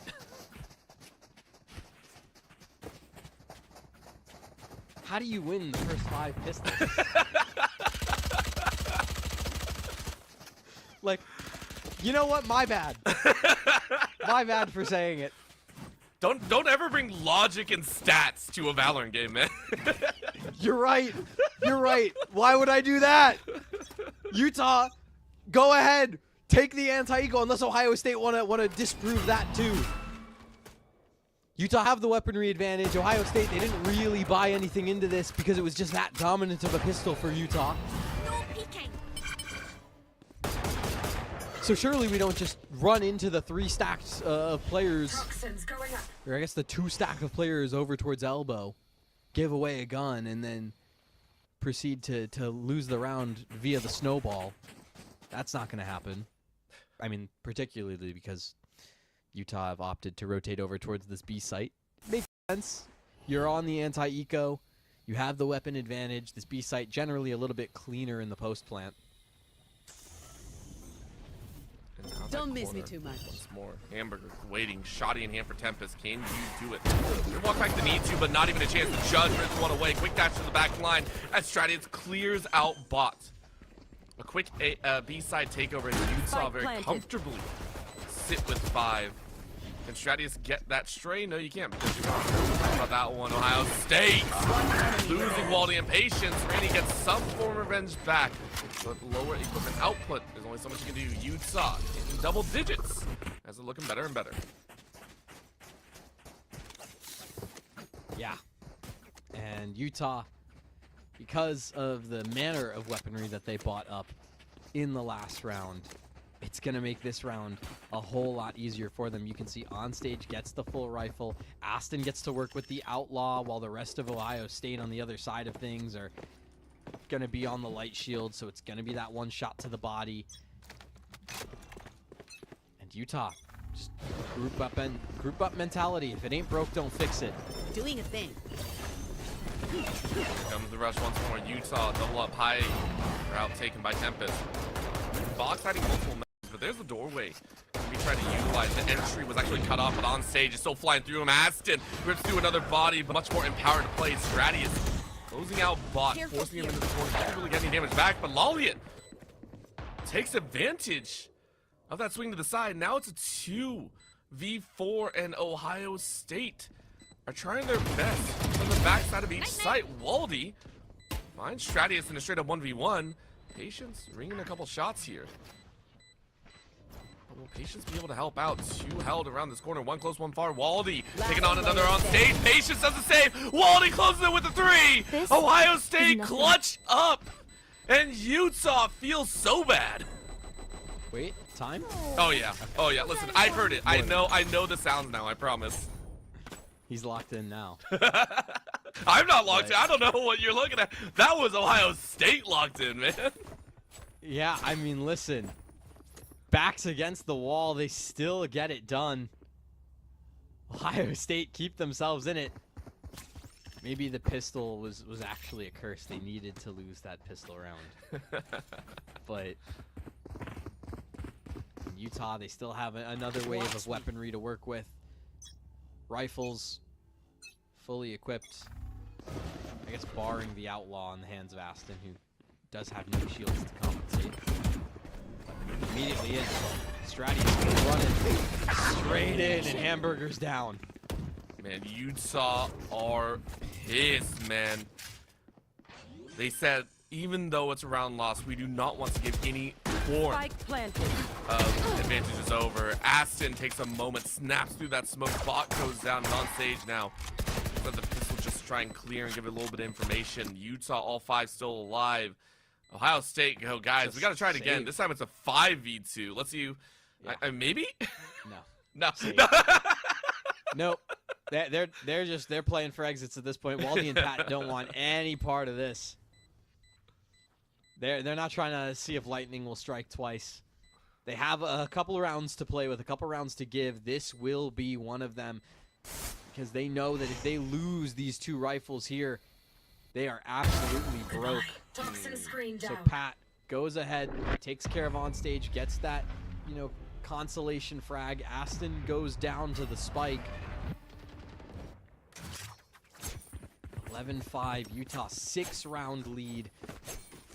And this Ohio State defense, it's getting tested thoroughly.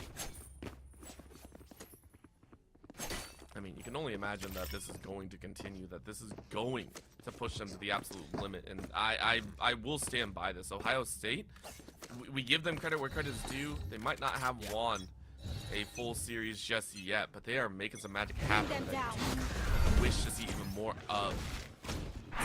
Utah, I mean, it's the same call, but they are much, much closer. Take a look here. Another rush in. A lot of Utah being used over here on A. Prowlers and Seeker, Prowlers primarily being tossed kind of the wayside into the smokes. no real value given as with that tossing now. No, maybe B is open. Patience, though. Catches one in rotation. Might find a second as well. Waldy is the one to claim. Poor Tempest being gone means you've lost your sentry and your dual sentry. Utah now put into a very rough position. Toxins going up. Cat continuing to do this cat and mouse. Yeah. One enemy Strategies remaining. right into the hands of Hamburger. And with that, 1v5. Poor Lolliot just absolutely collapsed upon. Ohio State, it's another round that goes their way on the defense. They get it off of the prodding that they love to do through the early and mid rounds. Send someone out, see what they can find. This time it was Pat who was able to take care of Aston in mid. It completely ruined Utah's game plan to rotate through.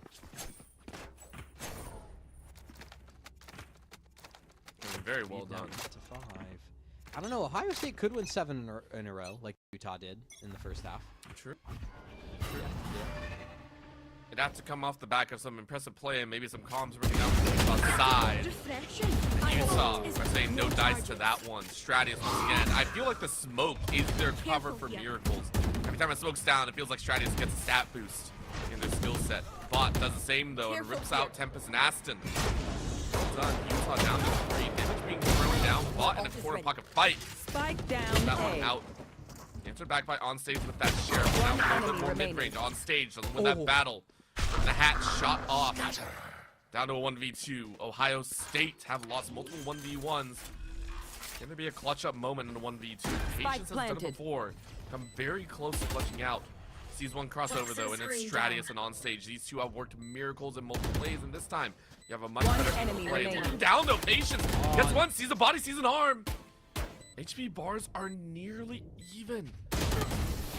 And Stratius finishes it off. Utah put themselves at series point. Match point. Utah on the verge of making history here in Division 1. Not only would they keep their playoff hopes alive, they would claim their first win in Division 1 history. Just one round away. Ohio State, they have to use the Blade Storm here to keep themselves on a full bye. It all comes off the back of this A-main fight. Utah once again claim a great opener. If they can, more is soon to follow. Waldy hiding in the corner. That's nice. Waits and holds. Revive coming up for Stratius. They lost their life, but can the resounding battle work in their favor? Ohio State answering back 3v2 position. Once again, player standing. they're not dead yet. Still running its course. Utah left with the one. I don't know if it's going to be enough. That is done deal. Ohio State shut down a very fast round from Utah's side as they're looking to climb the ranks as well. And it's that duo of Waldy and Bot. It gets them through yet another round. Also credit to Pat, who is having an absolutely amazing map 3. Timeout now from Utah. And this is really where we talk about locking in. This is where it has to be done for Ohio State. Remember, every single time, without fail, when Utah takes a timeout, they win the round right after. Without fail. And then they go on a run. But they don't even need to go on the run this time. They just need the one round. Oh, wait, Orbital, you also have to doubt the timeout. Because if you doubt the timeout... I do, but I'm not going to this time. The chances. No, Yeah, no. I'm not. No, I'm not we know what these timeouts look like. Yeah. now. Listen, you've cast or We know cursed what them they can enough, like multiple times. I've literally listened to you cast or curse them like 14 times in a row. I'm not doing What if that it's here. like... What if it's like a double negative? A double negative is a positive in math, not Valorant. If I go double negative in my rank games, will I win? You know what? Let's put that to the test. Let's have D1 allow you to just go in a rank game under the D1 name and just be like, can I test this theory real quick? Yeah. Need a drop. No Not one will to be be mad confused about with that. We promise. Not to be confused with the player Need a D1. drop. Oh, true. Sorry. Yeah. Sorry about that. Taking a look here, though. Looking at the players on stage. On stage, Tempest more. want They to want this play? victory. Timeout is Let's play. secure. And they're looking to rush it on up. Same with Ohio State, though. They know what's at stake, but they cannot stop this for Stratius, who looked so great in map 1, was quiet in map 2, had to awaken once more. In map 3, shotting out his block, gets tagged on the backside. Randy answers in 1, but on Spike stage, down blocks out their teammates. Hamburger looks to roll him out, though! Make a pancake of him! And we're looking at a 2v2. This is dicey to the absolute core as A lays waste in blood, and Utah will take a chance on B, which looks like a much fresher battle. Oh no. No, CT spawn, not like this. Not like this. Who sees who? On stage, spots him. That's a shot 3K on stage. On stage is everyone, and Utah will claim their first series and keep their playoff hopes alive. Unbelievable. All 3 maps, 20 rounds minimum every single map. Utah have done it. They beat Ohio State. They claim their first victory here in Division 1, and they still have a chance to win playoffs. Let's talk about what that means. Yeah. To make playoffs, they have to beat Boise State next week. Yep. It doesn't matter if Boise State win their game upcoming in week 6 or not. All that matters is the week 7 matchup. That is insane to think about. That is insane. And that's what, for Utah, they have to look forward to. This is what happens when you're at, the lower end of the standings. You have to play these games. And these games are not fun. I want to point that out. There are so many teams and so many players that have shown their best and their brightest at some of these corners. I mean, let's give Ohio State a well-deserved applause because of how they played. They forced this to be a very contentious series, and they drew out the best, I think, out of Utah here on the day. That map 2 looks so strong for them. Map 3 as well had some shining moments. Unfortunately, they're out of the running. They could not play spoiler here on the day, but there's a reason why their score lines have maybe looked a little bit off, but their stat-wise has actually looked a lot higher than we expect most of the time. Yeah. I mean, this was... Don't let the scoreline fool you. Don't let these teams' performances fool you from the weeks prior. I mean, this was back and forth, scrappy Valorant that we just watched, and Utah were able to bring it, and that A game paid off for them. We talked about Corrode being a map that we thought Ohio State would be favored on. We doubted what Utah would be able to bring, and they brought the pain. Yeah. They were able to get their first win in Division 1 history, keep playoff hopes alive with their backs against the wall. They shined in the moment they needed to. We talk about how pressure makes diamonds, but pressure can also cause coal to crumble. Yeah. And Utah did anything but that here in map 3. 100%. And, you talked about the timeouts. You talked about listening in on some of those voices from their coach Calamari. Well, I do wonder what exactly they talked about. And hopefully we get some info from them as they have won the series. They now get a little bit of a break, but maybe not for one player. We're going to try and get an interview with one of the players from Utah about their historic win and about their chances at playoffs in the future. So don't go anywhere. Division 1 Valorant will be right back in just a bit. At Ohio State, we are the agile, bold breakthrough teams. The never afraid to innovate teams. And the achieve more together teams.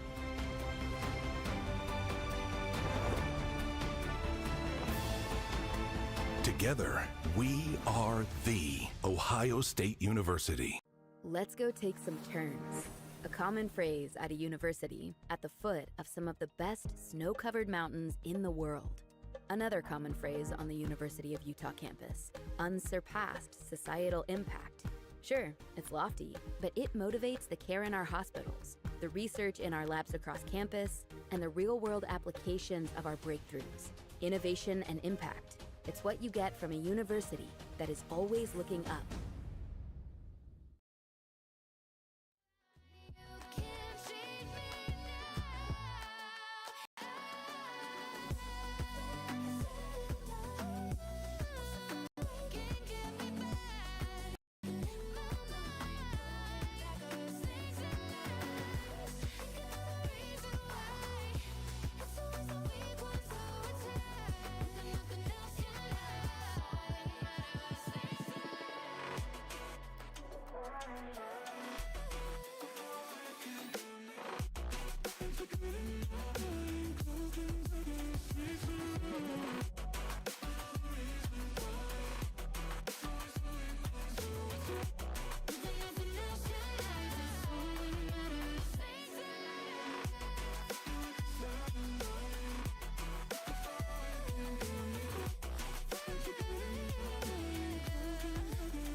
Welcome back, everyone. On one specific is Aston from the side of Utah, who have claimed their victory and taken step one in their many steps towards the playoffs. But we are focused on the series win here today. Aston, welcome here to the desk. Congratulations on your victory. How you feeling here today? Very good. I mean, it's our first win, of course, so of course it feels very good to finally win a game. And we even did it with 3 subs, which makes it even more impressive. So I think that kind of shows what we can be able to do and show off in the future. I mean, listen, it's no like secret that you struggled here in Division 1 so far, and we talk about this historic first win, but you know, on the desk we've been singing nothing but your guys' praises for your system that you guys have, for the consistency and the improvements that you guys bring week to week. So to finally see that pay off, you know, we're now 13 weeks in to the year. I mean, what does that feel like for you guys to finally get that win across and also still be in contention for playoffs? Yeah, of course it's relieving because no one wants to go winless, right? And to see like our hard work finally pay off, yeah, it just feels very good. Yeah. So, I mean, let's talk about a little bit more of the playoff picture, right? You guys basically have it all riding on next week, right? That game against Boise State is going to decide the last team in playoffs. Whatever happens this week with the Boise State match doesn't really matter, except for maybe seeding purpose if they win that game in week 7, right? It is entirely reliant on you guys beating Boise State. So I want to get your kind of initial thoughts on that, and not just obviously do you think you can win, but also, you know, how do you feel about Boise State as a team? Like, where do you think their strengths and weaknesses are? Things like that. Well, Boise as a team, we faced them a lot of times now. They're definitely very good. I'd say on a similar level as us, but we do feel like sometimes they get a little nervous and they might choke a lead or something. So as long as we like play our game, and if we're like all having a good day, we can definitely beat them. All right. I mean, listen, that makes me excited for next week, but we're still midway through this week, so I kind of wanted to talk about the match today, right? Like you mentioned, having 3 subs in, it definitely changes the dynamic that you guys were running, the calls that you were making round to round, right? We saw that, you know, with Lolliot coming into the team and you having to call around them, and especially in those first 2 maps on that Yoru. I mean, what is that like for you guys to have to shift your team dynamic so much? I mean, honestly, yeah, thank you to our subs today because they all played amazing. You know, and of course, like we had to shift some roles around due to like role issues. And then we saw me on Sova, which I've never showed before.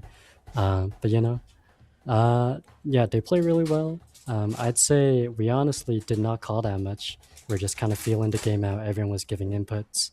I think especially on Abyss attack, you saw us kind of rush like maybe 10 out of 12 rounds. And so, yeah, there's not a lot of like strategy to it, but it just kind of shows like the level of players we can have, and everyone has the ability to like make the correct call depending on their feeling. Yeah. So let's talk about kind of your one duo that you had throughout this series this week from the main roster of Onstage, someone who's been such a consistent player for you guys week to week. I mean, what was that like to see him working with Tempest and meshing super well? Yeah, I mean, it's amazing because we just got firing right away. You know, we didn't need to like slowly build up and get like our rhythm as a team. Right away, we like strung along like a lot of rounds actually, and the vibes were super good. Everyone's like super happy, and yeah, Onstage was doing very good, like giving some calls or tips to them as well. And so yeah, the team was working perfectly. All right, and then last question from me, because you know it's getting late. We gotta get you home. Let's talk about these timeouts, because you guys had a 100% conversion rate. I think it was something insane like that, where it was like every time you guys took a timeout, you either won the round directly after the timeout or the round after that, or both. So like, what is the vibes like in these timeouts that are just made of pure magic? Apparently. Honestly, I don't really remember if we did win a lot of rounds.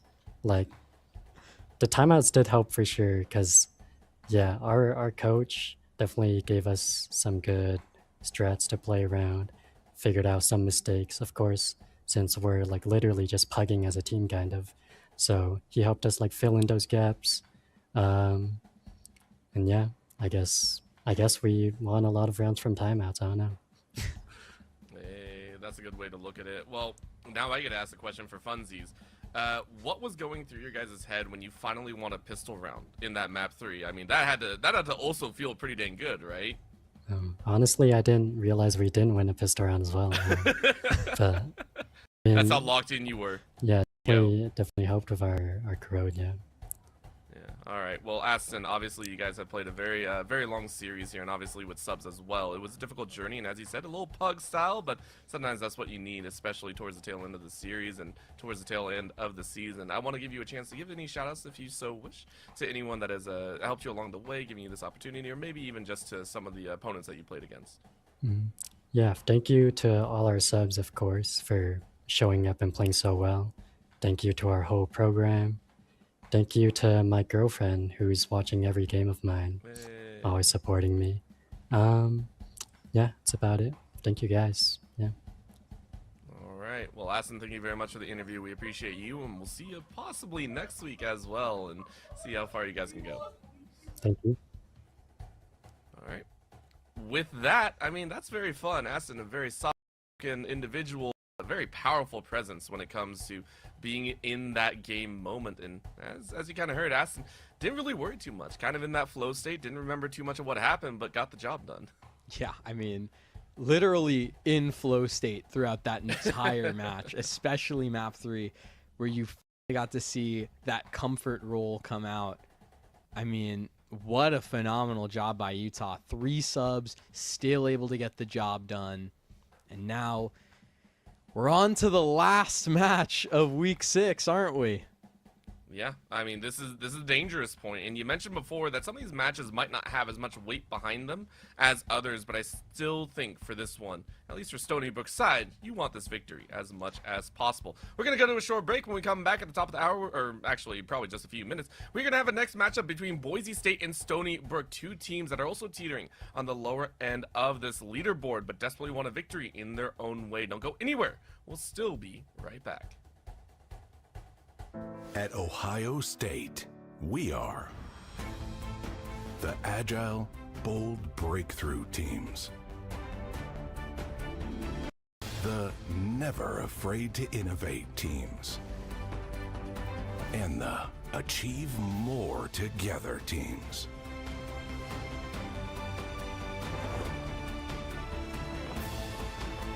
Together, we are the Ohio State University. Let's go take some turns. A common phrase at a university at the foot of some of the snow-covered mountains in the world. Another common phrase on the University of Utah campus, unsurpassed societal impact.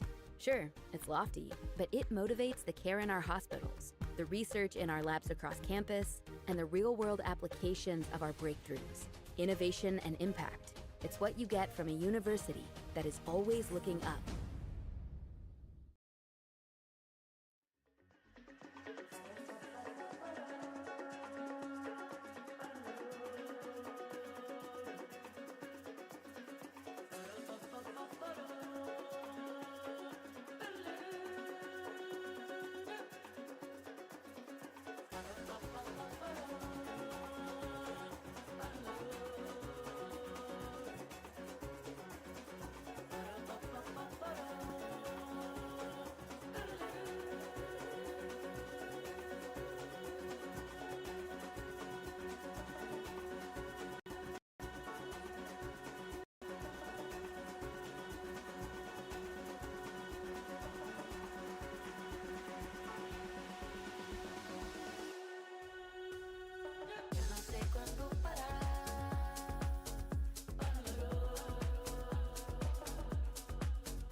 ever felt human?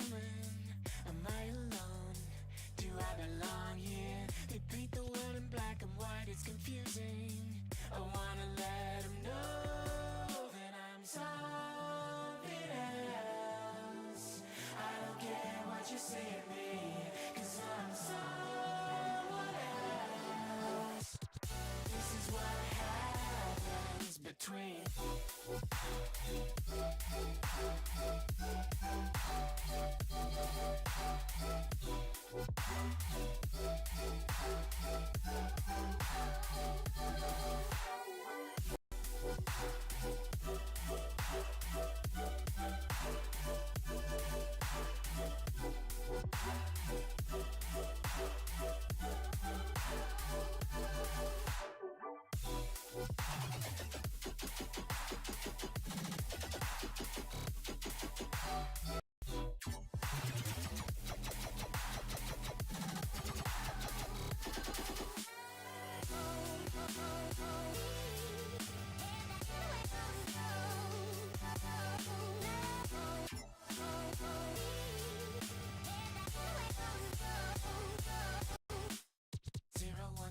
your type. Don't think, just fall in line. What's the point of living life if it ain't even mine?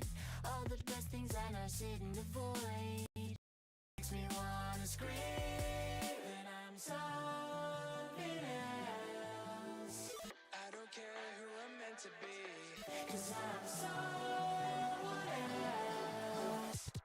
This is what happens between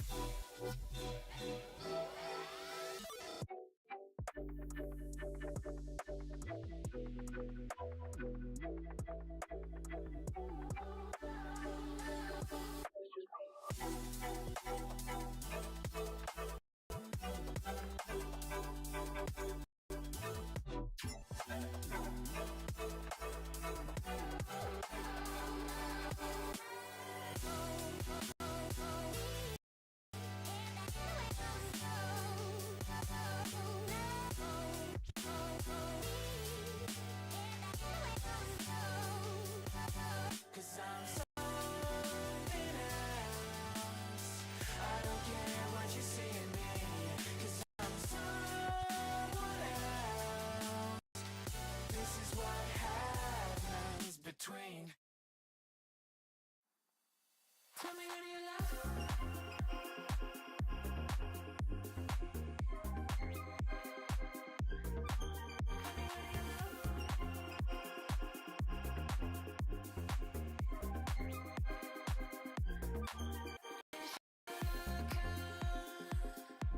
My only fascination. So come on over. She has me levitating, yeah. Let me know your love.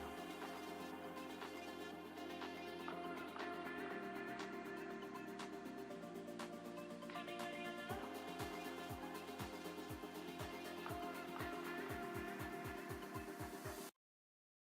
Tell me when you love. Could it be me? Be your fantasy. Tell me when you love. Could it be me? Be your fantasy. Tell me when you love.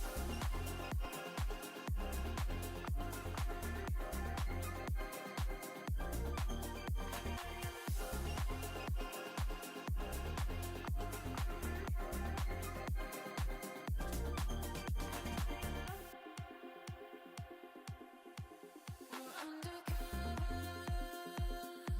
and I'm not contemplating. So are we lovers? The question you're evading, yeah. Let me know your love.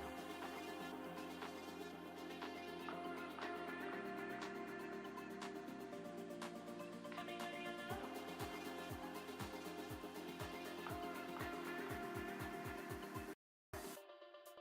Tell me when you love. Could it be me? Be your fantasy. Tell me when you love. Could it be me? Be your fantasy. Let me know your love.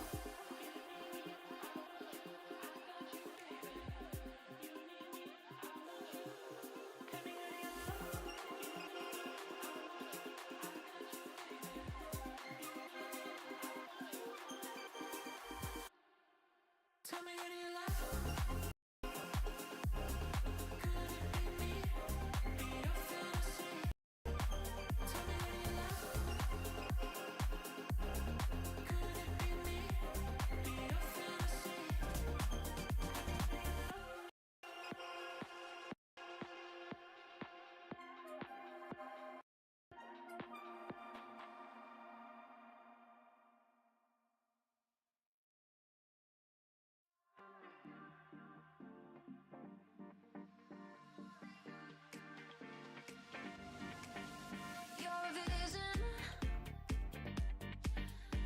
When I get my jaw distract, can't catch my breath. The sand in the hourglass has stopped. You light up my world in ways I can't explain. Your electricity's running through my veins. Oh, baby, I can't help it. I've never felt like this. Only you can do what you do. Only you give me that deja vu.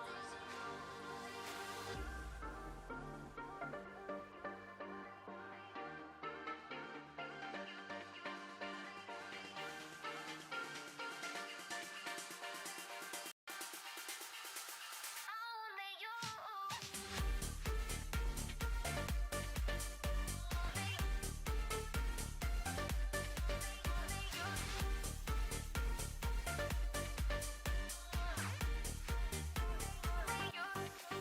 Before you found me,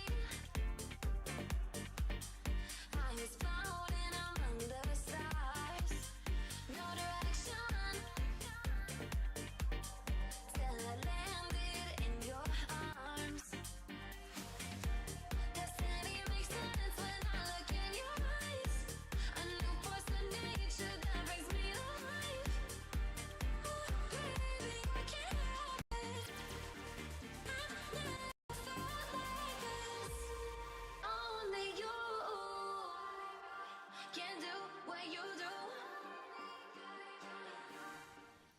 Welcome back, everyone. We are set for our second series of the evening. It is Boise State versus Stony Brook, two teams that are currently sitting at 5th and 6th in their division standings. Angel, you have been pointing out multiple times with very valid reasons that for Boise State, this is very important. Their hopes of playoffs have now been doubly impacted by the fact that we did just see Utah take victory, and now they know that there are more people nipping on heels for this position. For Stony Brook, though, they are a squad that are also hoping to lock in this victory and secure their rights to a playoff standing as well.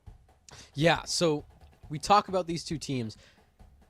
I mentioned that for Utah, all of their hope lies on the game against Boise State in Week 7, and that is true. This game doesn't affect that specifically.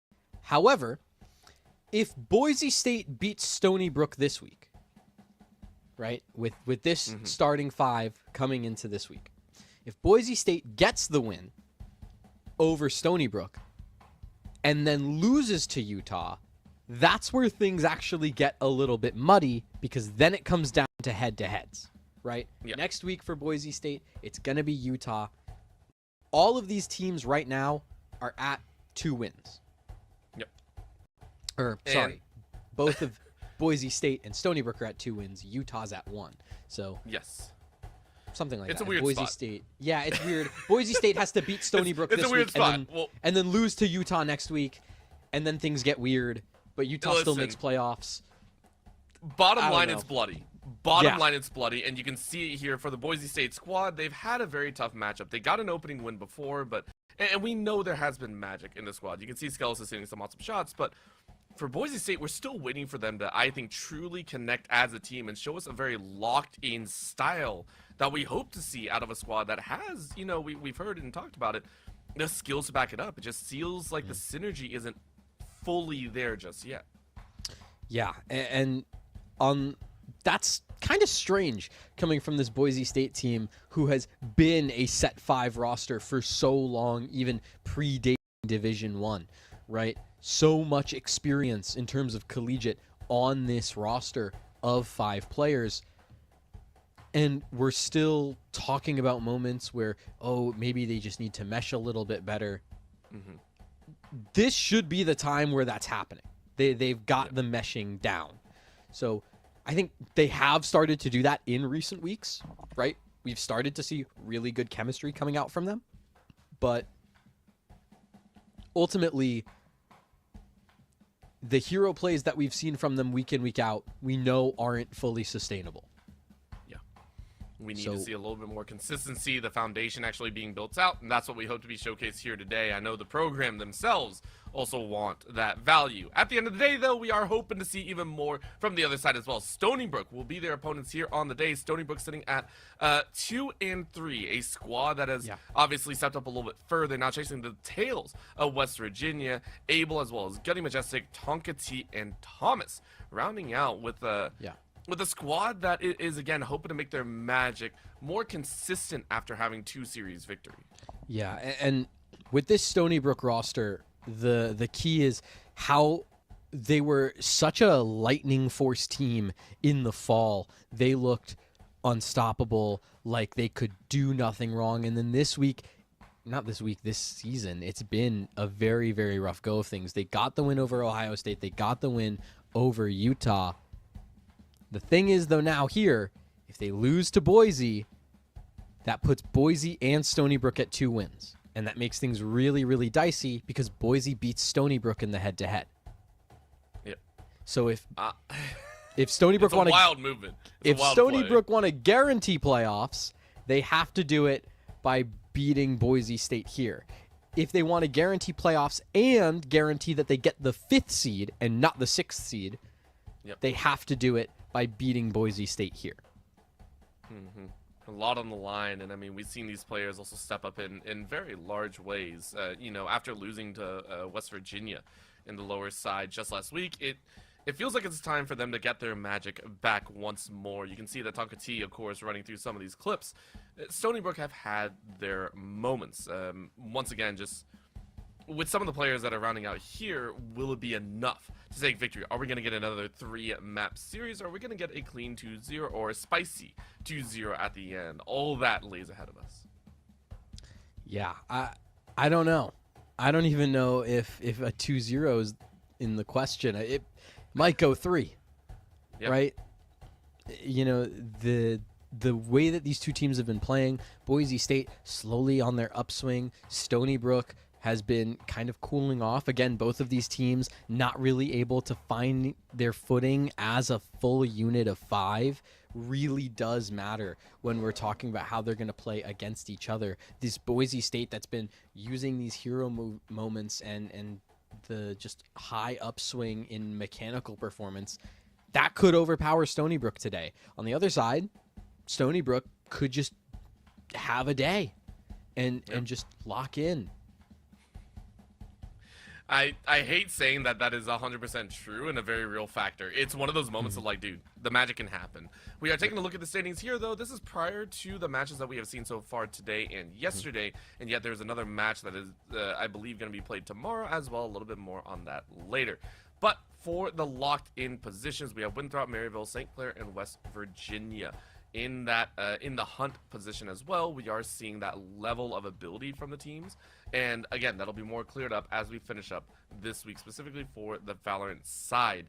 Next week will be the last week as we head into playoffs after, and that is the magic that we have been talking about entirely. But Angel, as much as we do want to continue talking about these two teams, we have to know what maps they are going to be playing. These two have, I believe, already collected and seen what the others have put down. We do see Breeze.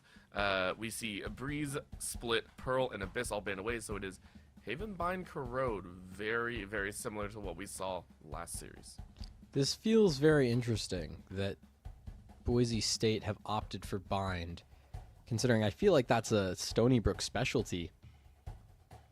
Or maybe even if not a specialty, a map that Stony Brook fares very well on. So the fact that Abyss not here in this best of 3, the fact that Boise State opted to ban it in the second round actually makes me a bit nervous for Boise State. Again, I felt like Abyss would have been a surefire map to see in the series. That's not the case. Instead, we're going on to Haven as the Stony Brook pick, where it's basically mirror comps, unless you want to consider the Clove and Omen that big of a difference. Well, heading into map 1, we got the fun squads ahead. We'll see what they can pull out here. Boise State versus Stony Brook. Heading into the 1, it is Haven, 3-site map, which brings a lot more zaniness, I think, in some of those respects. We always get the notable, where is a Killjoy going to be laid? We see the KJ on both ends, meaning one site will pretty much always be locked down in a form or a way. This time it is a site. Let's see what Stony Brook decide to do. Are they going to play it fast, or are they going to play it a little bit slower? Double Vipers as well, meaning 2 walls are going to be brought to play. And for Gunny, it's taking a slow walk up this alley. A long will be a chance and a half. That alarm bot will be on the ground. Gunny will spot that one out. Alert, immediately chance out to the side. Quick dash, trying to bait more attention. It ain't gonna happen. Prestige having to back away. No util.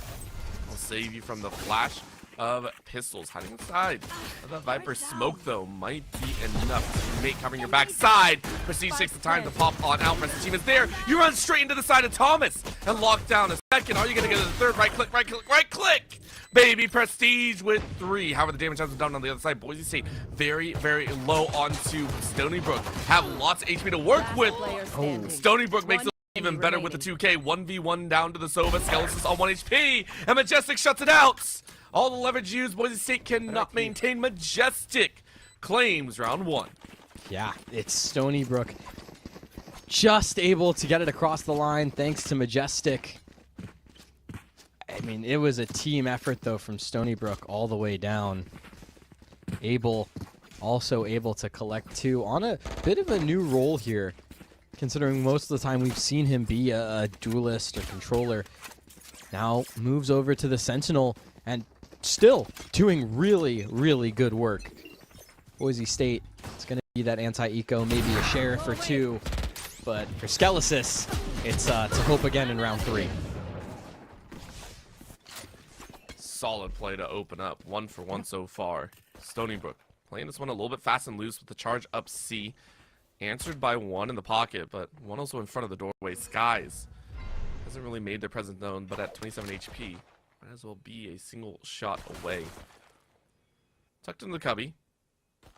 Stony Brook don't want to play too quickly, maybe waiting for that smoke to dissipate before they push. There it goes. Eyes out. Corner held by KOS. KOS, are you going to spot them? Good recon. Sends it out. Bolts on the side. Wall goes up. Covers the eyes once more. Allows access to the back end. But KOS still wins that fight. Gunny was not able to rip as fast as you wish, but the rest of Stony Brook are there. SMG howls to the moon. The Spectre gaining a lot of value here. And Tonka will finish it off as Stony Brook collect their second. Yeah, the Spectre turns many an enemy into but phantoms or ghosts in that round. As Stony Brook claim a second, and it was in a pretty clean fashion that they get that anti-eco. You can see what the money looks like and what the weaponry looks like coming into this. Abel does get to go onto that Phantom, an outlaw in the hands of Gunny to punish some of the lighter shields being bought on players like Prestige and Skies. But it's those rifles, those one-shot headshots that are going to make a difference for Boise State, as they already have Skies deep down mid. Yeah, that's a spot that you're not too sure about.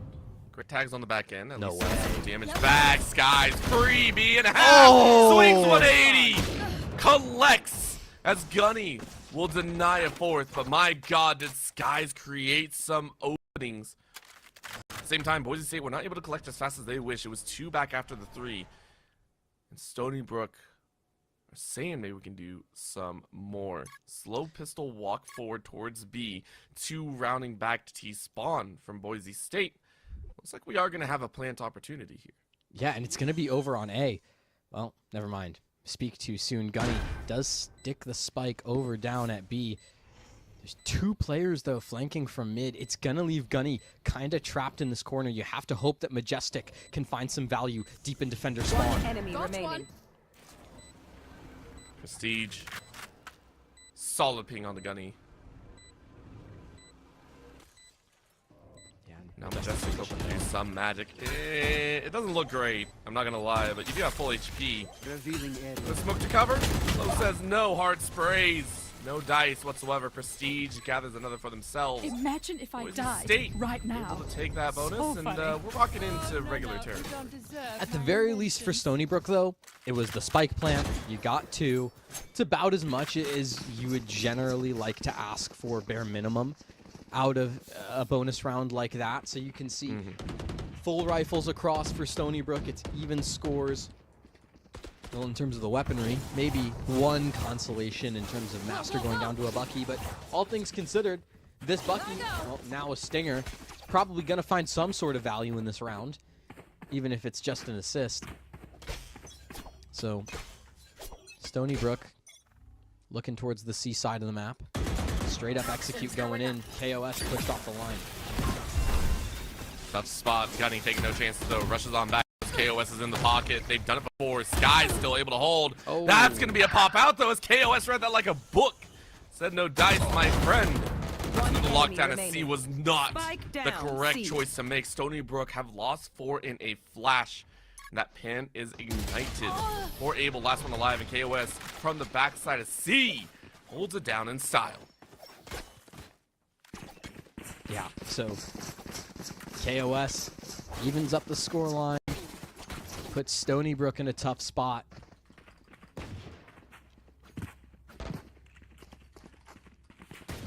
Still looking to the better is Boise State. Full weaponry, a nice bank account built up as well. It's these sheriffs in the hands of Abel and Thomas. Maybe these 2 Vandals being bought up. Stony Brook, they want to go for this. I mean, they've done it before. Why not try it again? They totally didn't lose 4 down that alleyway before. You know, no problems there. Just do it again. This time, though, it's only KOS. Usually there's a teammate to recover very quickly, but they're trying to break through. They're trying to force KOS into this weird position. And they don't chase as far. Big Tonka eaten down to about 10 for the moment. Quickly returns back up. The damage is done. Mastering KOS. What a crossfire. And Boise State, did you not learn your lesson from before? I don't know if Stony Brook did. They really were very invested in that C hit yet again. It didn't work to their favor. Thankfully, you know, everyone's got rifles to work with here. Maybe Big Tonka T gonna have to drop down to an awkward buy. Oh, yeah, no, a Guardian's just fine. And then you also have the overdrive in the hands of Gunny, so nothing to be concerned about. Hunter's Fury available in the back pocket as well for Stony Brook. Is this A-Site under test? Prestige, it's you and your utility against the world. And for Abel, there ain't no utility that can save Skies. No. Quick rip 1. Garage now a much less dangerous position for the attackers unless someone rotated. That early frag will give space for Stony Brook to start throwing a little bit more dangerous ideas in their minds. Very up close and personal pistol as Gunny tries to leverage for Prestige. So the Vandal beats all, at least in most cases. Great frag back. Smoke goes up. Close says you're not going to be walking with any vision here. Stony Brook quickly walk away, looking at other options, either on a rotate or maybe prime A little bit more. Yeah. And right now for Stony Brook, it's an unfortunate player to lose in the form of Gunny, because that was going to be your way to break open the site. At the very least, you have weakened the defense significantly. You spread rotates a lot more thin. 30 so seconds costs, left. the island has grown. You're that much more isolated. You have to just try and live for as long as possible.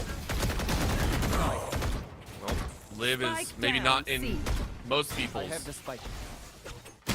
books of what to do in Valorant. 10 seconds In this left. situation, it might be there. Quick Spike push planted. Majestic with 10 seconds left is able to drop that plant. And it's a immediate answer of 2 Hunter's Fury. Snipe 1 with the Hunter's Fury. Lockdown is what I meant. Majestic able to snipe 1, so the damage is done. And we're down to 1v1 straight up. That's the final shot. Majestic with the 3K from the back lines. No lockdown will contain as we're at 3-3. Yeah, listen, was it close? Absolutely. But did Stony Brook get the round on the board? Yes, they did. Majestic has to clutch up in the 1v2. Is able to do it thanks to the kill from the Hunter's Fury and Garage. It's just really, really tough when you look at the money, right? Big Tonka T still not going to be able to afford the full rifle here in this round. It's going to be back to the Guardian. And Boise State still full lineup of rifles available. And Skies doesn't want to stop anytime soon. Abel somehow sneaks away with that kill on the Master. I don't know how. That was an angry left click hold, and then responded to by stop. Just stop. Get some help. That is what was shot through that It was doorway. actually, I'm going to kill your help. Yeah, that's the other side of it. Gunny ripping up that wall, saying, guys, I'm going to spot you out. Sky's trying to answer the same, but Skeletons this time holds down left click and says, I will get some magic of my own. So on with action leads us to a 4v4. Ultimate's already on Boise State's side for the retake, but KOS says, all I need is a gun. Watches Gunny slide on in and knocks him down like a bowling pin. Here's two more walking along the side. And Thomas says, no, thank you. Around the side, Boise State, are they going to be able to rip it? No, Skeletons sleeps trying to clear. This Odin is getting so much value right now. 1v2, Prestige running front. Sees a pick out Abel trying to dance, and ain't no chance there. Skeletons does it themselves, and it will be a fourth to Boise State. Boise State back to winning ways, back to that one-round lead, force Stony Brook to that save, because this back and forth economy has not been Stony Brook's friend at all. You can see it. Abel gonna be the hero rifle for the team. Everyone else sticking to the sheriff, sticking to the one-hit wonder guns. I mean, maybe Gunny can use the overdrive here in round number 8. That would be your hope. Maybe use that into Thomas doing something with the Viper's Pit in the post plant.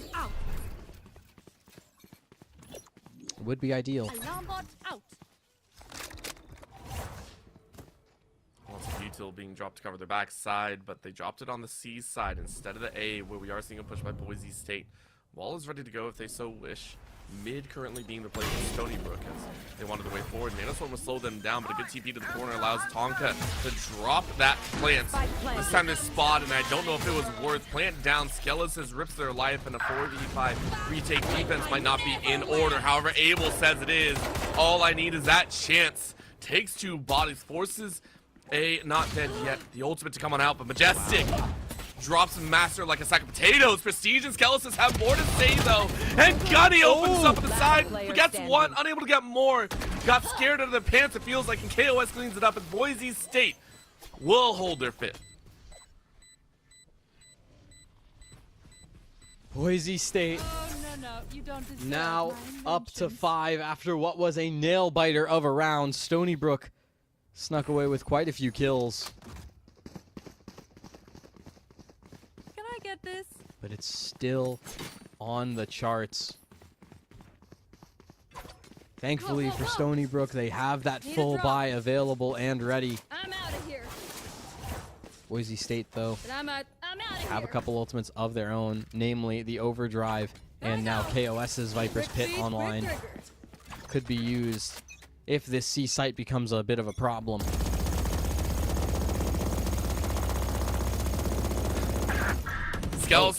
Skeletons doesn't care about noise. Skeletons like, I'm covering all the noise in the world. I don't know what you're talking about. Quick shots down the row, though. Leaves everyone a little bit more blind.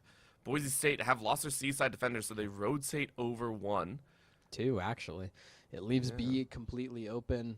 For the most part, right? You do have one kind of spotting the cross, but, you know, that Killjoy utility is still going to be holding down A. So, Prestige really only going to be good for the shot, and then has to leave. But it's the execute onto the B site, and there's no Hunter's Fury to take out Fatigue. Just trying to avoid some shock darts, really. Nobody likes to be electrocuted. Hot take of the day. Yeah, hot take of the day. I get one a series, it feels like, or one a day at this rate, so we'll see what happens. You know, don't stand under a tree when it's lightning and storming outside. Please don't do that. Or do. I'm not your mom. Okay. Okay. Placing sentry. 30 Maybe, seconds maybe not a left. hot take there. Don't you know? Listen to advice, please. Don't listen to Angel. We are watching Skelesis, unfortunately unable to spin that Odin barrel. They will lose their life in one of the more unfortunate ways possible. Master rounds the corner, gets some revenge as Abel will drop, but with this hard rotate towards C, it was Sonybook trying to play Mind Games. Mind Games might have gone a little bit too far though. Now they get to defend, and Tonka says this ain't no mind game. 3K and a half. And the hero comes out once more, but not on Boise's side, on Brooks, as they're looking to leverage this weaponry. Prestige, last one alive, and I don't know if you want to take that chance. Tonka T, 4K for the... Give it to him. He's hyped. You can see it on the cameras. This was a guy who in the fall was seen as one of the 2 best players for Stony Brook, hands down, between him and Abel. And the fact that we're going to continue to see him like just absolutely rise to the occasion, get hype, make these plays, get those multi-kills is huge. It gives Stony Brook an opportunity, not just in this round, throughout the rest of this half. Remember now, Boise, it's not looking good, and the ultimates are just going to continue to grow for Stony Brook. Spin down, blocks off B, which has caused a lot of problems for Boise. Taking no chances and forcing a C-long play once more, but this is a great ult. Partial. Yeah. Forcing able to walk up the side. Yeah, KOS gets all of garage control. Gets to cover the B main area as well. It kind of forces Stony Brook to either commit out C long or go towards A, and unfortunately if you choose the latter, that's 3 players all on that one site alone. It's going to be so hard to break in. Big Tonka T is going to be on a mission. I think Tonka T knew that there was going to be a central idea for that play, and now just trying to look for a lurk. Another smoke comes out, but your back might be caught. Good turnaround to the side. Tonka T. Wow. New Prestige was around. Really nice play. It opens up space. Majestic takes advantage. Master is now down. Boise State so far bamboozled by the 2 opening picks, and we'll have to reconsider. Still have a lurk once more. Big walk in though as KOS walks right past that corner, but again, the corner wasn't played, so no eyes there. Skies with a judge. KOS saying, go teammates, go. Keep finding these opportunities. You need to be able to match it up. Abel walking away from the Viper's pit, might run into each other, or will they continue to pass by? Oh, you heard the noise. Now you poke on out. Now you see him. Yeah, quick flick. Abel rips one away. Now on the opposite side. Quick tag for the second. Third is around the corner. Skies. Leave it to lock it down. No Gunny helps him out. Great shots around. Stony Brook tie it up. Huge round from Stony Brook, and again, Big Tonka T making important impact plays, gets that kill onto Prestige, and that immediately signals to the rest of the team that C site completely open for business. Vipers over towards B, you got 3 players over towards A after you make contact with the stack. Go ahead, peel. They do that, they get the round, it's 5-5. Stony Brook, they have a chance to take the lead for the first time in this series. Gotta go. Time is of the essence, is what Gunny says. Let's speed it up. Omen smoke down. KOS sprays through. This feels like the normal. An overdrive KOS's MO for most of the time. Nice little alarm bot though. It wasn't triggered, so KOS felt like they almost had no idea. Gunny with a quick slip to the side. Also saves for the Hunter's Fury to find a new mark. Well done by Stony Brook as he called. They want this lead and they want it right now. And this might even be a save for Boise. But, I mean, who needs an overdrive if Gunny can just go in and get the kill, right? Why even use the ultimate? So, Stony Brook, big opportunity. You get the lead now, 6-5. You're trying to punish some of these hunts. See, Skelesis is just kind of sitting knife out. This might be upsetting. Yeah. One enemy remaining. I like it. I like it. Eyes and ideas were made as now it's a quick dash to the side. You already know that you're going to win, but you want that last kill. Good clean. Thomas. Yeah, it might not be a flawless, but it might be close enough. Boise State. Last round in the half. Nothing except for the ults. I'm wondering if there might be a tech incoming. Gotta go. We're about to find out. Nope. Okay. So, again, really good round for Stony Brook. They get the lead. They didn't use any ultimates. You can see they still have Abel's lockdown available if they want to do some crazy execute play. Gunny has been sitting on this overdrive for about 8 rounds.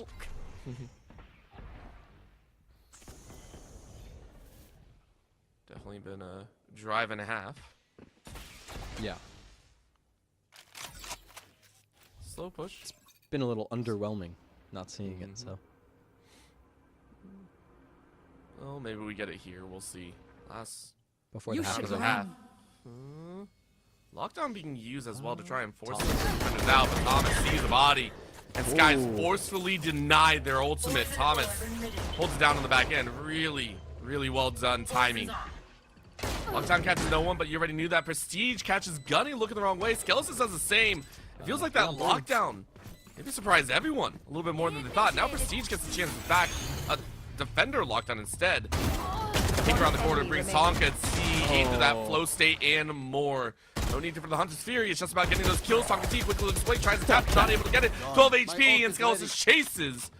That's 1 of 3, and they need a bit more. Skelesis sees a body, tags some of that pre-fire, but not much more than that one. And Thomas says he checked the one corner. He didn't fire enough. That'll be Stony Brook to end this half on 7. Switching sides. Tony got a little bit silly there, trying to go for the Twitter clip, the flick. But instead, we'll just have to settle for the double kill plus canceling the lockdown. But like you said, Stony Brook, they take lead at the half, up 7-5. And that's due to that win on the pistol, right? They won an even amount of gun rounds, both teams. So pistol is going to determine a lot in terms of who gets to start this half on the right foot, who gets to try and snowball their way to a victory. Stony Brook, though, because those last 2 rounds, they get a little bit more leeway to play with. It's 3 players stacked over towards C. If Kasa's not careful, might be an opening pick. I'm out of here. Might not be a pick, but it's a very good warning. Kasa, I think, lost about 25 HP there. It's enough. Cause a little bit of a diversion. Gee, through that smoke. Gunny, what a shot. Had an inkling. Inkling was correct. Sees another inkling. Can't make heads or tails of it. Boise State, good rush. Tags 2. And has 1 low as well. Koss still ripping away. Able, unable to do anything. Stony Brook down to 2 alive. As we take a look at Thomas, who spots 1 right-hand gun available. The Ghost can do some work as Thomas. Master. Majestic sees 1 in the back pocket. And you got to do a 1v3. I don't think you like those odds. Prestige says you really don't. 3K to Prestige to open up this half. Yeah, and that gives Boise State their pistol. Expect now for it to be an even scoreline, 7-7 across. Stony Brook, not really the team that's known for force buying here in round 2. So maybe a little bit of utility, but not much more than that. Coming back. Overall, I've been very surprised that we're seeing this much of an upswing from both Thomas and Big Tonka T to the side of Stony Brook. No peeking. Especially when Abel is that kind of star player that comes to mind. Speaking of, does catch out the Killjoy turret in mid.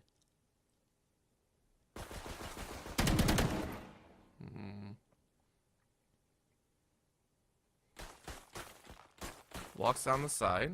Couple shots, nothing crazy.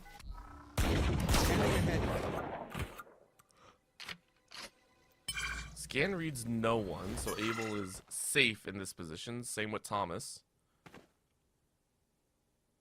It does feel like Boise State are kind of goading Stony Brook into a movement.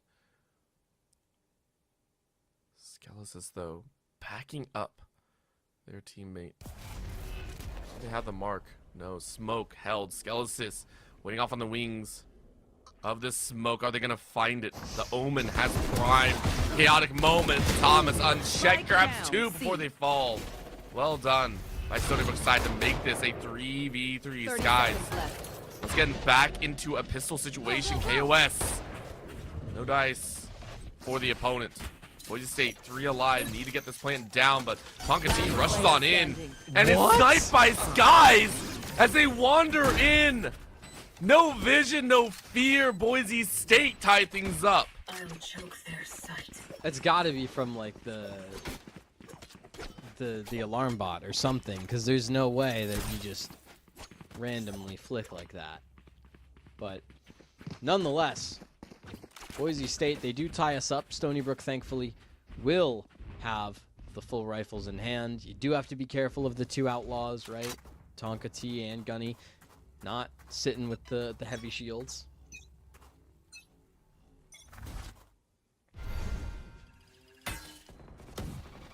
Turret's destroyed. Go back towards C. Solid shot. Just nobody was there. So, Abel sending a warning. Once again, Boise State taking this one nice and slow. This is map 1. They're trying to take their time here. Really get a garner on what Stony Brook are wanting to play here. Skelesis drone out, no information, so we're still sitting at this very quiet spot. I fear we might be in for a barn burner. You fear or you know? I think those are two separate things, right? I fear. I'm afraid. If I knew, I wouldn't be afraid. Okay, that was a little bit of fire in there. I like that one. That I was mean, good. Majestic's afraid right now because, I mean, he doesn't know that it's going to be this A-site hit. I think eventually, though, the lack of information from C and B, it might call otherwise. But, oh, the fake from Boise. Oh, so 30 seconds left. telegraph. And the rest of the team is there as well. Skelesis walks on in, but still able to find the shot? Are you kidding me? Yeah. Shutting down Majestic so quickly. Now Gunny has to back away. Master with a bullet through the dome. Tonka is down. Swings around the side. Skelesis is making this look easy. Stony Brook fights back. I don't think there's much to fight back from. 1v3. Thomas says maybe. Master says no. Boise State push with 20 seconds and make a quick entry look easy. Yeah. Boise State, 3 in a row. Convert that bonus just fine. Thanks to some well-placed shots from Master and Skelesis. For Stony Brook, I mean, this is where you start to get a little worried, right? You're now about to bleed 4 rounds in a row. Unless you're going to see some magic from these bandits maybe stealing a round away.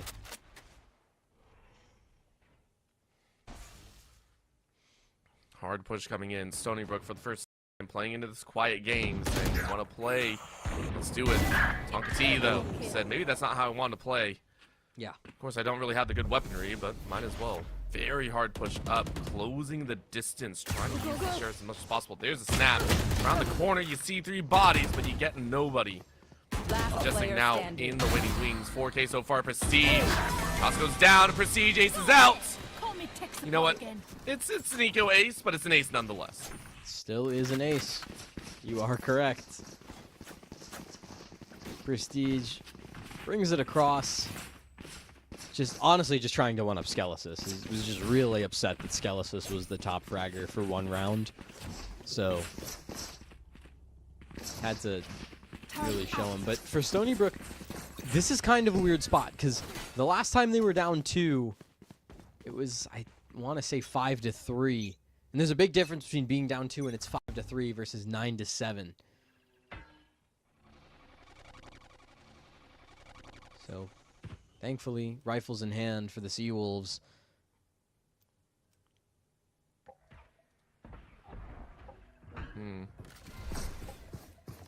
Let's see where they decide to go. Quick shots. Gunny, once again, hiding inside. Nobody can see me, but they have a good idea. Another little shot comes out. Gunny has to back away. Back in once more. But the plan down is a bit tough to recognize exactly where you want to play in. Waiting for the rest of the team. Boise State are taking a very different approach to how they're going to pull this defense. Far way back, once again, towards mid, but that smoke cuts them off on line of sight. So garages their entry. Skies takes out Tonka T on the side, but this garage play is denied. Thomas read that one. And now with the line of sight cross, it's up to Boise State to try and push their way in. Viper's Bait goes down. Hunter's Fury to try and force them off once more. You baited one shot. You bait a second. There's the third snap and it's gone. Now you aim for the quick defusal. Will Master and Cost wreck their day. Prestige with the sheriff will shut Majestic out. And Boise State reach 10 in style. And that was a round where Stony Brook, they committed so much to that retake. Thomas puts down the Viper's Pit to try and get it across. And it doesn't happen. Boise State just running away with this attack half. It just feels like Stony Brook are so disoriented. Just can't grab a kill. Here. Thomas. As we look here. Winning in the back. Doing what Vipers do best. Boise State, though, for the third round in a row, it feels like they enjoy playing this timer, playing this slow, patient game. Plenty of shots ringing out. Deploying drone. Oh, drone going out. Spots one in the corner, or at least in connector. And so they back away. They'll take a different approach. Gunny takes one for the road, though. Why not? Get the kill and back way. Give your team the player advantage, especially in a round like this where you're going to need it. You don't have the same level of weaponry, so any extra pair of eyes will help. Oh. And why not grab two? Great immediate reaction from Majestic to take care of Koss. And Boise State now just have to run it up A. There they are. Oh, good scan by Majestic, though. Has already taken two, looking for a third as well. Abel's going to help out. Recon, though, in the face of an opponent. And it caused a little bit of a mishap. Master takes advantage of the mistake and brings it to a 2v2 with guns out. Maybe he can do some magic. Looks left and right, but oh, Master says, I will avenge my fallen brethren. With just a few seconds left, though, Tonka shuts it down. What a thrifty round victory by Stony Brook, but it was not without its dangers, presented by MSI. Yeah, MSI thrifty there. Goes the way of Stony Brook. Just barely across the line. Great shots from Abel, from Majestic. Gunny as well, now getting the operator online. Huge, especially on a map like Haven, where these long sight lines, the ability to take over on these parts of the map, that extremity, it gives your teammates the peace of mind to be able to move over and stack the other side of the map. It's going to make the world of difference in the late round. Speaking of long sight lines, Majestic goes spraying and gets some nice chip damage done onto KOS. Like, you know, just a little bit of a pebble hitting your backside. Not too much. Deep push, though. Boise State still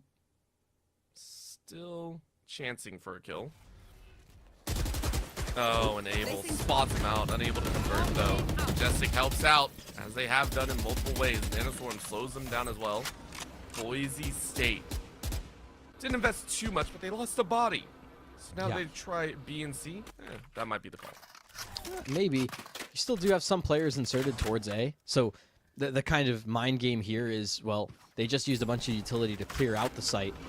So surely they're going to back away now. And Tonka T does use that to his advantage. But with Abel still sticking around, being that anchor towards this A side, taking care of Skies. Feels like Boise State, they have nowhere to run. 25 seconds. And it just has to be A. And look who's in short. Yep. Ain't nobody likes this one. Nope. Abel. You can see him looking left and right, wondering exactly where the opponent is. The camera's so far away, I didn't realize, but you can see them walking. Abel shuts one down. Prestige is gone. The medal is tarnished. Skeletons gets revenge, but Majestic makes it so difficult with only 4 seconds left. It's already a done deal. Well done by Majestic to make it messy, make it difficult, and Boise State lose out. One round away is Stony Brook from tying things up in map 1. Yeah, this has been back and forth, to say the least.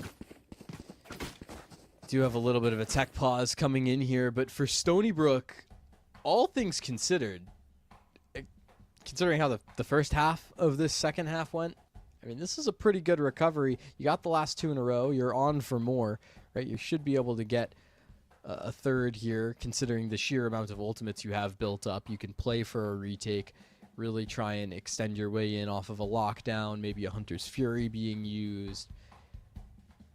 You have a lot to work with. That being said, it's Boise State.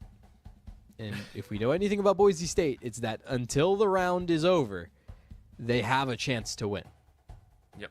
They will fight to the absolute bitter end, and they will do so in a way of their own making. Now, I will say I do hope to see a little bit faster play from them. I want to see them vary up the pace a little bit more. These long rounds are not bad, but I do feel at some point you start to get a good recollection, and it does feel that obviously we are looking at Stony Brook saying, we see it, guys. We know what you're trying to play each time.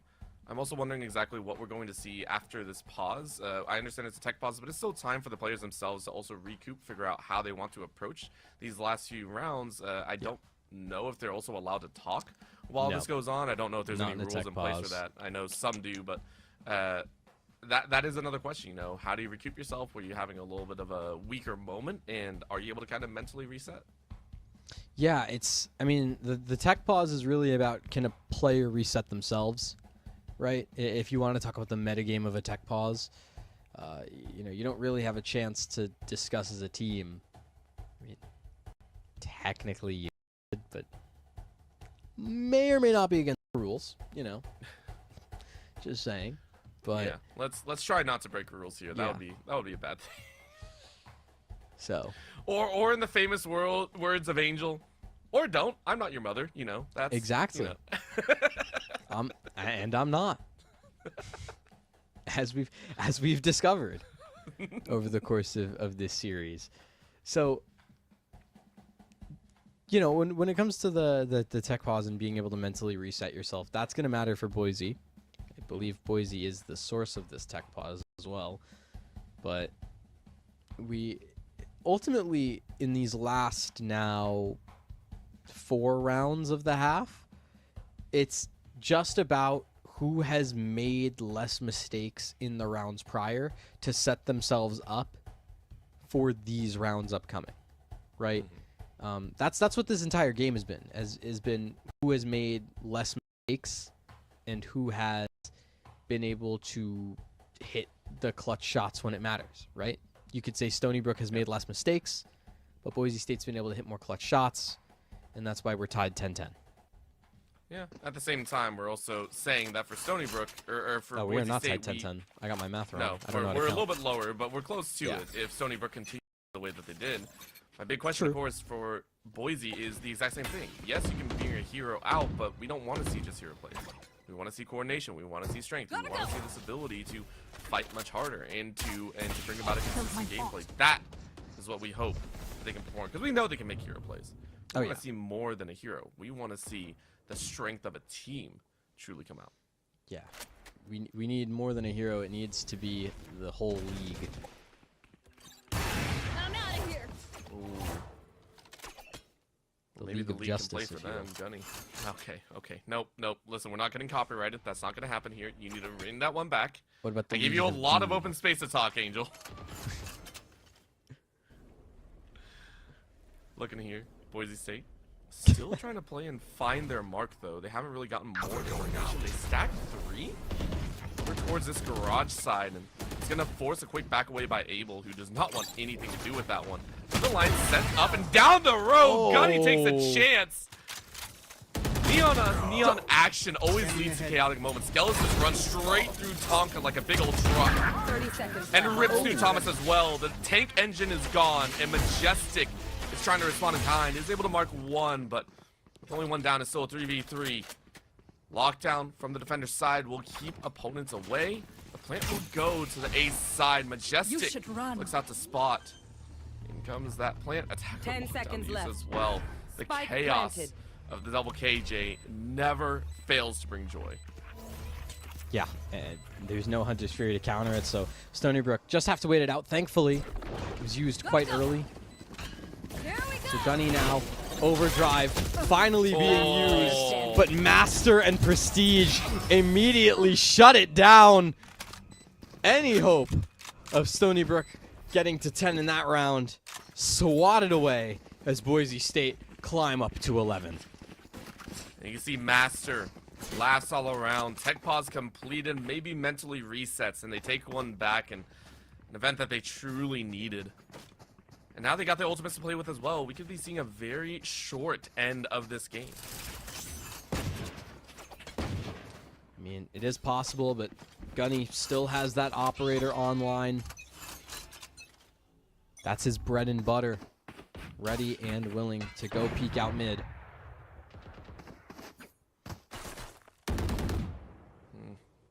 Surge in the back. This time wins out in the 1v1 duel of the operator Neons. And then realizes someone decided to pick up the op as well. Nope, not taking a second chance. On the 1v1, that's all they needed for themselves. Yeah. You know, they never expected the opping Viper. So, you got to be aware of those things. Many people would. Yeah. But, I mean, for Stony Brook now, an awkward position. You have that A site. B is kind of weak. Garage, even more so.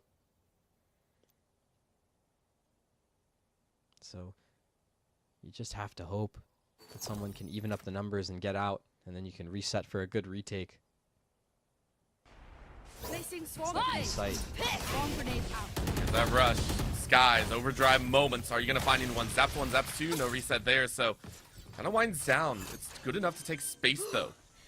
That'll be utilized quite 30 well. seconds left. Bounce back up. Spike Able planted. steps on out just in time to get to the other side, but Skies says, welcome to my world. Might not need the ult, but the operator's just as good. Yeah. Now blinded up from the paranoia. Skies Majestic. does get spammed down. So 3v4. Problem is Boise State have so much to work with. Hunter's Fury available in the back pocket. An extra player to wrap through Garage. Master up close. One enemy remaining. Free fire from Master, baby. Takes two for the name, and Skelos finishes it off from off screen, if you will. Boise State are set Match point. at map point. Yeah, and on Stony Brook's pick at that. A map they wanted to test Boise on. Well, Boise's lived up to the challenge, and you can see money not where it needs to be for the Seawolves. It's, you know, just as much as they can. Stingers in the hands of Abel and Majestic. The rest of the gang all on Sheriffs.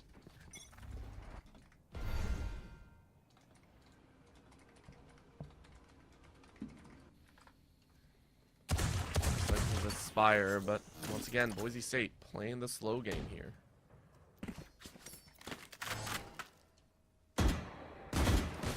Honey. A couple welcomes. Yeah. Maybe not so enjoyable, but that's another welcome that you don't really want. No Skies way. tested. Oh, no way! You got it, Skies!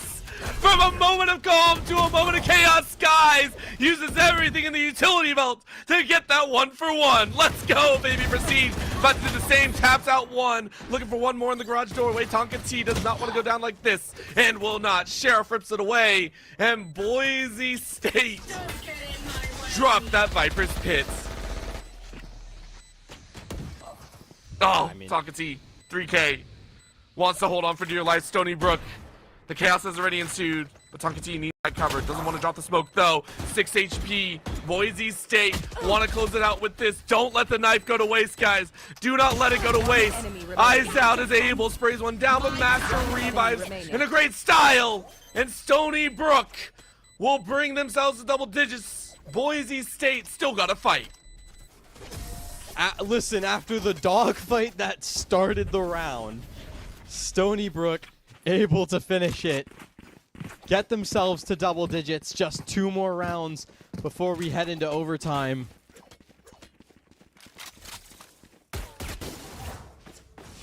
Gotta go. Don't even ask me about the start of that round, but at the end, we know the value and the impact that Tonka T can bring into the server. It's big plays for Big Tonka. Can he do it again, though? Will it be someone else on Stony Brook to step up? Does Boise State take us to bind early?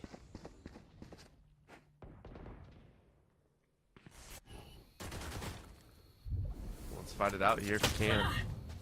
Boise State All they need is one, but they lost one instead. I mean, Gunny backing away very, very slowly here. Well, maybe not as slow as we thought, but with that markdown C, Spike rotated over back towards the team, and we'll try a different entrance. and Thomas is a little worse for wear as well. So, you know, C still very weak in general, but Boise State, you know that they love that middle site. They do love B. It's almost like it's in their name. Dropping smokes. But quick Spike send into down, B. B. Skelesis tried to beat the timing on the smoke. It didn't work, and now that Last Thomas has player gotten standing. prestige as well, it's all up to Master 1v4. And there ain't no way you're pulling that one off. Gunny had you down. Well played by Stony Brook. As the hero plays aren't working anymore, Angel. You said it before. Nope. Boise State are feeling Stony Brook nip at their backside. Yeah, just bit by bit. Gotta go. I'm out of here. Majestic, Thomas, Go, go, go. been leading the charge for their team on the other side. It's been Prestige alongside Skelesis. It's gotten us all the way to round 24. Gunny's here with the Outlaw, trying to take a couple quick shots. Play. Quick shot one does not work in your favor. It might be close enough, though, as Master ripped through Thomas. Instead, it's Boise State that opened up with a strong shot. That's all you really needed. Couple shots downrange, still dealing some minimal damage. Tonka T loses their shield as well. It's not much to play with, but it's enough. So Boise State happy about that frag. Looking maybe at B. Gotta go. Where else but B? Boise State, they love that middle site, so it's going to be the quick rotations in. They have the player advantage, though, so the retake not going to be easy for Stony Brook by any means. But it's a quick run in from Gunny. Gets one and drops the spike at that. I'm out of here. And able to back him up. Clears one more player as well. Boise State went from we can do some work to we can't do anything. Cost goes down as Tonka T rolls through them. Spike down, though. And with Big Tonka T holding this much space and attacker spawn, One enemy just gets to remaining. buy more time off the clock, plus a kill on Disguise. When there is no corner on the 30 map that is seconds left. safe, you have to make do with what you got. For a KJ, there's only so much you can do. That ain't one of them. Living is a tough choice. We are at a tied position, 12-12, and for the first time, I think, in many, many weeks, at least for us, Angel, we're going to OT. I don't think we've casted overtime yet this season. So, the fact we see it here, the first map between Boise State and Stony Brook. We're back to the original sides. Stony Brook on that attack. Remember, they got 7 rounds here. This was their favored side. If they have an opportunity to steal away overtime, or at the very least claim that first match point, this would be the chance to do it. State on the defensive end have been put into a rut for the last 4. Now they look to bring it back in their favor. Drone goes out quite low in the angle, and it leaves time for Koss to get a spray through headshot through that smoking garage. Great standing for Boise State here as they look to shut down Stony Brook's attempts at a default pick. And Boise State with these crucial openings. But we've seen Stony Brook win these rounds before without Gunny. You know they have a chance to do it again. Prestige calling over for reinforcements right now. Saw that utility gone, but look at Tonka T. Look at that lurk deep in the C site. Well, Skies was ready for it. Yep. It was in the crosshairs, man. That's all it was. It was in the crosshairs, so of course the Opera sees it. Yeah. Well played on the stop. Boise State now force Stony Brook into a very difficult position. Fast push into a site and take your chances at getting those kills. 30 seconds Do left. so. Maybe not a fast push, but a mediocre push status instead. 3 through the main entrance. Multiple members of Boise State ready for the denial. There's jump number 1. Prestige waiting off on the C swing. Thomas and Majestic, though, able to clear out a few. Skelesis, though, with the lineup. Knocks 2 away, leaves Thomas very low, and it is Boise State to take the first of OT. Switching Match sides. point. Stony Brook once again backs to the You wall. They still brought it bad back and to shit, overtime, but So can they shall I do it please? again? The momentum of 3 in a row has been broken. Stony Brook, they don't have the op in the hands of Gunny to rely on anymore either. It has to just be the rifle work.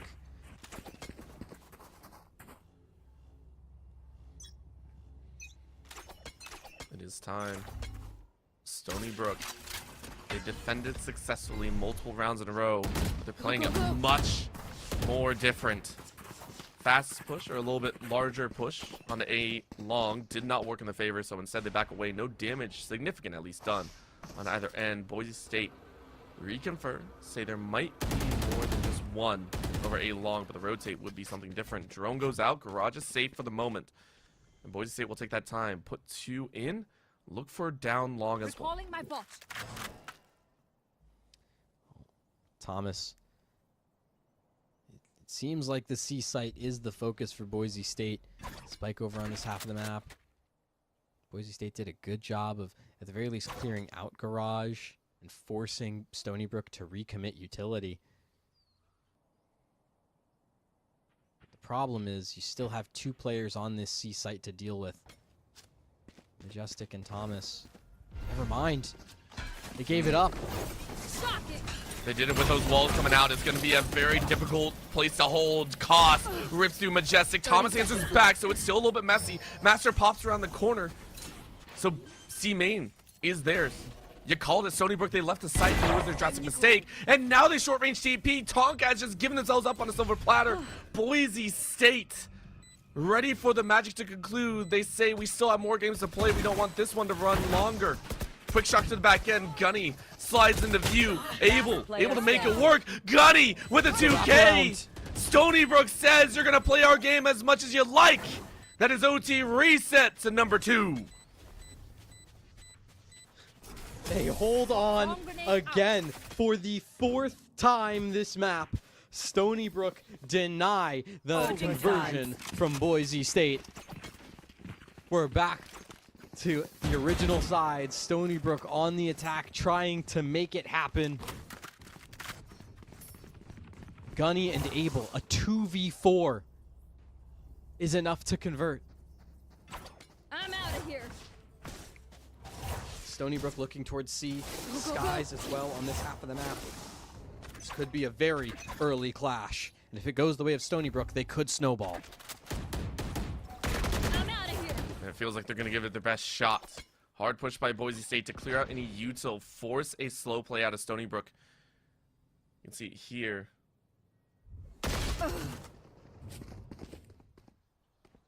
Good tag on the opener. It's only one so far. Will it make a notable effect as Master was already rolling a different Skelesis? Rocks out in time. And it's a 4v4 position once again. It's that 4v4, but look at the HP. I mean, Gunny's on 6 HP. You have Tonka T on just about half. He's all but dead to rights. And there it is. 3v4, Boise State back in the lead. Sure, do give away the B site.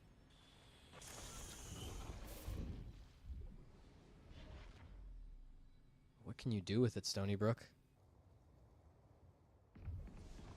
Apparently clear every single corner. Do I dislike that? No. No, it's optimal play. Yeah, fair play. Very fair play for what we've seen so far. For Boise State, they say you check the corners, you just check the long sight lines.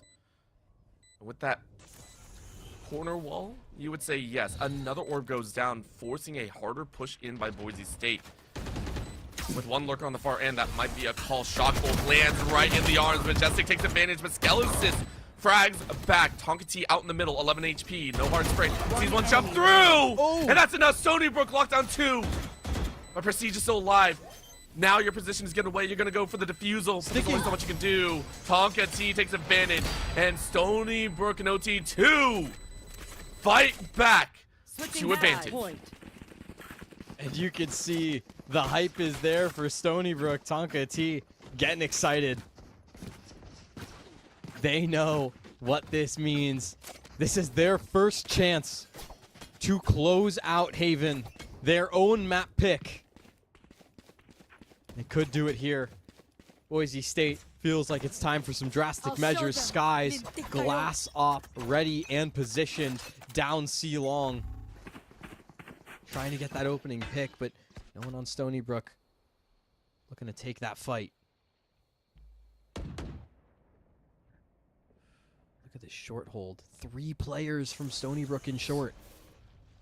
I love it.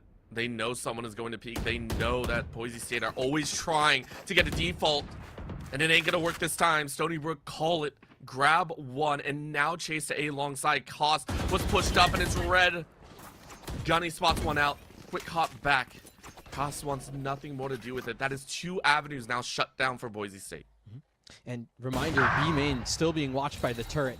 That's the kill that could give Boise State an opportunity here. Big Tonka T out of the round.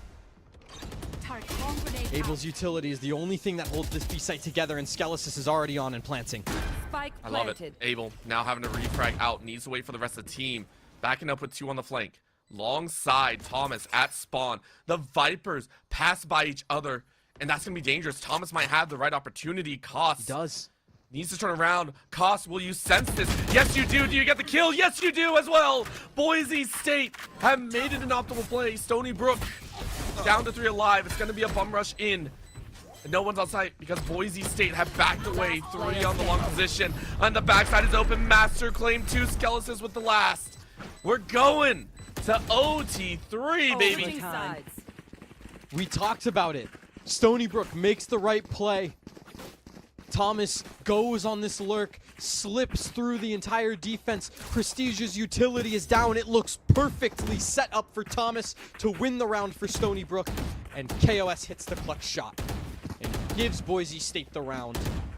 All of a sudden, we're back in overtime. Stony Brook has to go back on the attack and has to try and take out this Prestige A hold before Boise State brings themselves back to match point.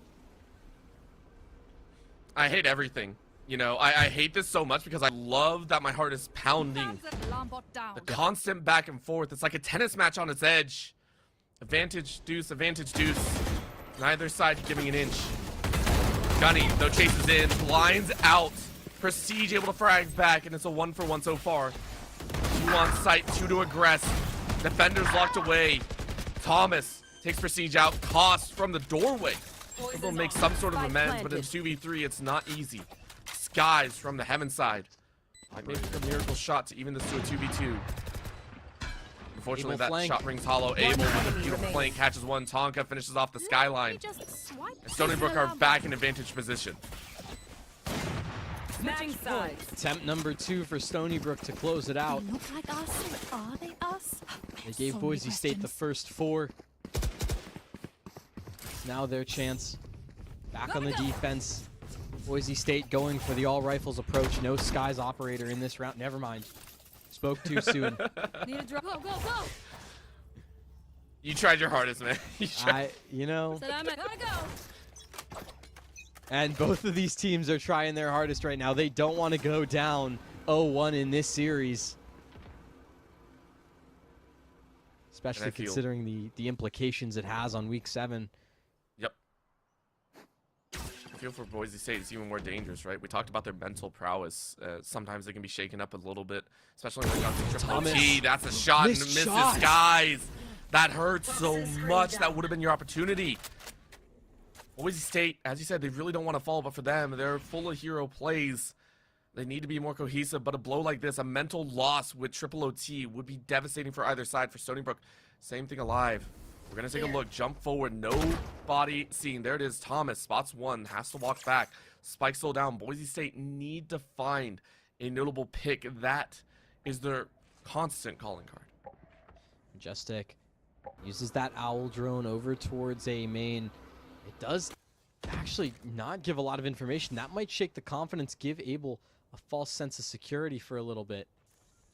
But this spike has not moved, and there's 30 seconds left. Skies is going for that opening pick and finds it. 30 seconds left. Wonderful play once again. You chased for almost a minute and a half so far for that frag, and you have found it. Skeletons finds yet another, and things are crumbling for Stony Brook. Their advantage is turning to yet another deuce here. Master rips one away. Boise State magical moments here are made. Master 2K. And for Boise State University, it is all but done and dusted. Abel, last one alive for their team here. They're staring down the barrel of yet another OT. Open up space, Master takes it. Fourth OT on the way. Switching sides. Time to reset. OT4 on the horizon. Boise State. Stony Brook. An unrelenting map of Haven. 30 rounds deep. I'm out of here. Go, go, go. Angel, Back this... to- yeah. I'm out of here. I'm just thinking, man. It just... There's a chase. thinking Gunny, too quick hard. damage out. That's gonna be dangerous. Gunny No lives? death though. Barely lives through it. No regen either. Master knew Majestic was gonna swing, trying to check that corner. Skies is still alive, but only for a moment. Knocked down by Thomas. Little spots arise, and now Master is peppered to the ground. 3 Well, left Stony alive Brook, for Boise State. They have the player advantage. The HP is so low, right? 2 players on 11, but it's that kill from Abel that could seal the deal. No, the spike! Spike It's headed down. right into the Attacker line spawned. of fire of costs. Last player On the standing. wings, great shot by Abel. Stony Brook take yet another victory there. They need the overall war. There's only one left to fight. One final battle is Skelesis, but you hear a lot of footsteps. That's the main call. Alarm bot gives away your position. Difficult times ahead, and now Thomas swings back. Low HP, but 1 bullet is all you need. 10 HP is that call. Oh no, you don't see him. That's it, Thomas. Once again, puts Stony Brook in an advantageous situation. 16-15. Switching sides. Thomas and Abel. Who else but these two who have been popping off all of Haven to bring Stony Brook back into match point. And you can see the desperation starting to form. We've seen Skies go to this operator before, but now it's Gunny's turn. 2 ops on the server, both poised over towards A main. A duel that decides an opening pick. It could decide the fate of this map. I feel like both teams knew it. You can see there, that wall immediately snuffs early aggression. That wall might drop here in a second. It will. Body peeks out. Skies finds it. You called it that duel. Let's see if it holds up. Boise State opening frag. Op down.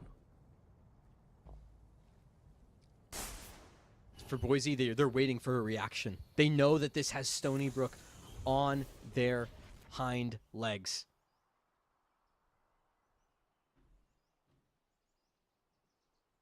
But the Seawolves, they don't want to make a move. They want to dig in. They're waiting for the Broncos to sprint to the finish line because Boise State, they've been doing this over and over. Wait, hold noise for a minute, minute and a half. And in the last 35 seconds, 25 seconds, that's your time to strike, to charge on in. So the Broncos making headway at B. It's all up to Majestic and the little bits of utility left by Abel. That's shot 1. 30 How seconds goes left. it? Util. 30 seconds. Divert away. The garage. Boise Thomas. State now going to try and rush this. Thomas has a chance to do something magical though. Knocks down 1, but that's it. Some magic happened before, but not this time around. Inside the smoke, big Tonka T. Here's footsteps. They're gonna be spotted. Hops through. That's 1. Sees the body. Thanks to that recon. Beautiful shot. Tonka takes 2. We're down to a 2v2. You gotta get that plant, Boise State. No way you're gonna be rushed. Guess who's still there? No! Majestic! Majestic is clapped. That sucks so much. Skies with the 3K. With 1.1 seconds left to get the plants. And Stony Brook. This endurance test by Boise State is continuing here in map 1. A 1v2 required out of Abel now. Spike, at least in favorable position, trying to force the swing. The lineup isn't good. It's the one way that should be able to cause some havoc. Waiting for Skies to jiggle just about. Oh, The jiggles are good. The time brought oh so low. Prestige gets to swing and gets the kill. We go yet again in overtime. Switching sides. I can hold an area pretty well myself. Is Make sure to making cover the up angles I can't. for never casting an OT. At least you and I, Angel. Yeah, through the regular season, I feel like. I feel like we're gonna get to the point where we could just spread this out and just say it's one segment of OT per map Need a that we drop. got without overtime. True. I'm out of here. I feel like we could say this is the series, right? Like, I mean, No peeking. they played enough games. They played enough time. But neither team wants to give it up. If our math is correct, and the pattern holds true, Stony Brook are looking at a victory on their attacking side. Boise State need to break that pattern. They need to cause a shift in the flow, and that might be it. Prestige, Raid Shot, Gunny is down. Putting frag goes away to the defenders. yeah, it's been a day full of caster curses, I can tell you that. Down. That's a very big opening kill for Prestige to grab. It's now Stony Brook trying to make magic happen yet again. We've asked for it before. About now, 3 players, 3 defenders on this A site, and Master cleans up 2, while Thomas can frag back. It's still a 1 versus 3 in the form for Thomas. At 1 HP, it's just impossible to do. Boise State bring their way to match point for the first time since 13-12. Drop. Gotta go. Salamat, thanks. Disgusting action through there. And Boise State, Go. they played that as well as they could. You saw Stony Brook start to charge ahead a little bit faster, and Master has been immaculate in these defensive positions, but can they take the attack? If we've already broken one pattern, we might break another. Move. Well, remember, the way we started overtime was with both of these teams picking up around on the defense. Gunny with the op. Over towards short. Nothing to be found just yet, but he's on the line and ready. It's going to give an opportunity for Abel to start anchoring this B site more and more. As Sky's trying to peer in. Abel goes digging just a little too far. It could be the end. Well, now we got to check. Bated breath is what we have here, Angel. Yep. It's been a tough road ahead. Neither team wants to take this loss at this rate. One has to, though. That is how Valorant is played. Here. Recon to garage. Nothing answered. Double pings from Boise. Go. Inside. Tries to snap. Only spotted that turret. Another shell. Skies. Waiting. Down to 40. Still nobody making a move. What feels like the longest game of these two teams' lives occurring. Skies. 30 seconds left. Taking a peek. Watching a little bit of a shift. Maybe hearing some footsteps. Very nice open smoke. Diverts them away. And that's the call. Now we're chasing into C. This might be a play and a half, though. Because guess who's there? Thomas couldn't stop him. Boise State. They smell that finish line. They can feel it in their clutches. With 10 seconds left, though, they got to bolt on the site. This is going to be dangerous. Miss Jessica still here. What a lineup. Tonka knocks them all down. Master was still able to grab 2, but it's a 2v2. And one has to plant. There's a shot. Prestige gets it. No way. Boise State have bounced back in a heroic moment. Masters pops off and claims map 1. 34 rounds. We've had series that lasted less time than that one map of Haven. 18-16. Boise State bring it across the line on Stony Brook's map pick. I am impressed and enthralled at how hard both teams fought, but Master, we did not see this heroic action in the first half. We saw some moments. We saw everyone on Stony Brook having a moment. Same with Boise State.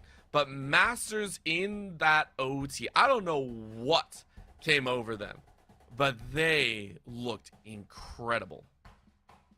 Yeah, that was No pun intended. A masterful performance from him on the Clove. Yep. I mean, how many kills was that by the end of OT? Let me check. That was I don't wanna know. 35. 35 kills in 34 rounds over that long of a game. Yeah. Give him his flowers. He brought that map to Boise State. When the master becomes the majestic, you know it's pretty dang good. We will go ahead and take a look at a map 2 as well, as the teams will most likely take a little bit of a break and try to calm their nerves. A 5-time OT for map 1. I can only assume more action is on the way. Division 1 Valorant will continue with more ahead. Don't go anywhere. We'll be right back. What would you do if you couldn't fail?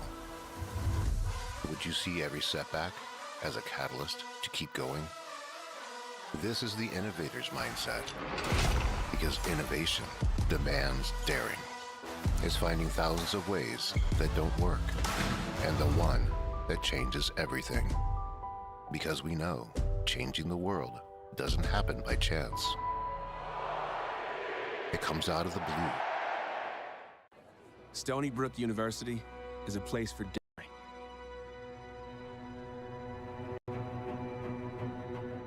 Daring to see where you can go when you follow your heart.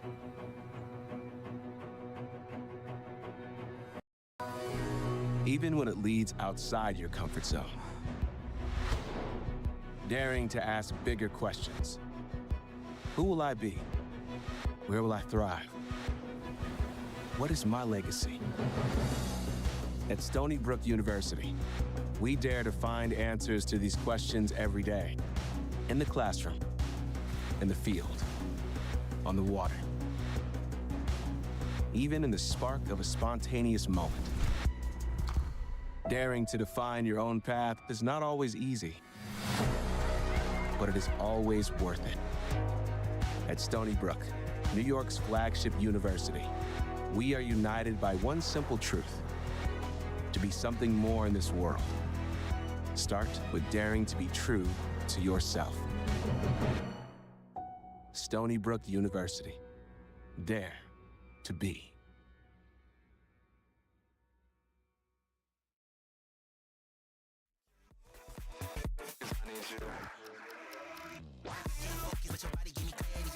Tell the way you move and how you scared me. I'm obsessed with the way you caress me. I undress you with my eyes and you bless me. I confess my love and affection. I'm blinded by all the imperfection. Recognize the dark in your perfection. Can't wait to make you my selection. North side, let's get connected. West side, let's get connected. East side, let's get connected. South side, let's get connected. Worldwide, let's get connected. Local side, let's get connected. Online, let's disconnect. Offline, let's get connected.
type. Don't think, just fall in line. What's the point of living life if it ain't even mine?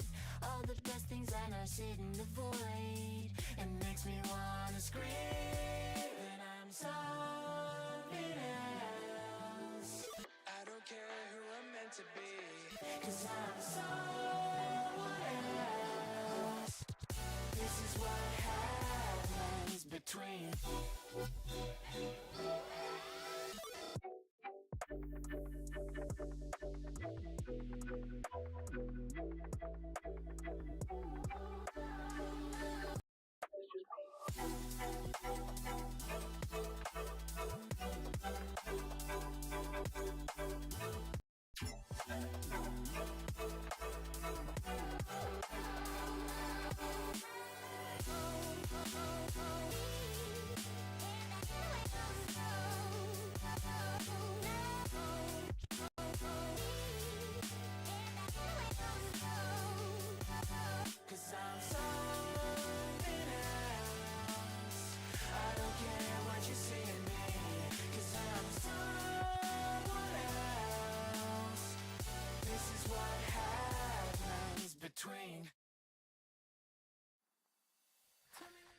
Chaos in map 1, I can only assume chaos in map 2 as well. It was a very slow but methodical action that brought us to Master's masterful end of that map and gave BSU a chance at even more glory. However, it was still a hero play, and Angel, you posited before, we need to see more than just the hero stand out. We need to see the supporting cast step up. Maybe not the primary 5 just as well, because we have gotten word that Prestige has stepped out for this game, and in comes Daimyo for game 2. Boise State's an interesting roster because it feels like they have 6 starters at any given time, right? And we just saw it in that game. Prestige, the second best player in the lobby right behind Master, steps out. Daimyo comes in. Honestly, I don't see it as a downgrade. I don't see it as an upgrade. Everyone on Boise State is capable of contributing to this team, and let's be real, with the performance that Master's having, do you really need anyone else besides Master? I would say maybe. I don't want to posit anything too soon because I do think Master played an amazing game, but for SBU, it was the exact same thing. Stony Brook had some amazing flyers in there. You mentioned before it was the Neon versus Neon action, and I have to give props to Gunny and Abel. Both these players did have some amazing moments in there. Maybe didn't stand at a great tumble at the very top because Thomas took that Prestige at the very end. I believe they were 30, 28, and 8 for themselves on that Viper. So to say that Master played a game of their own, I 100% agree. Do I think that the team needs to be there as well? Absolutely. This is going to be a very taxing second map as well, as we already see some shifts in how this is going to be played. Stony Brook with a vastly different comp this time around. Yeah, and this is a change I love out of Stony Brook. Putting Gunny on the Yoru, I think it makes a lot more sense with his play style. I think he's going to be able to play off of himself more.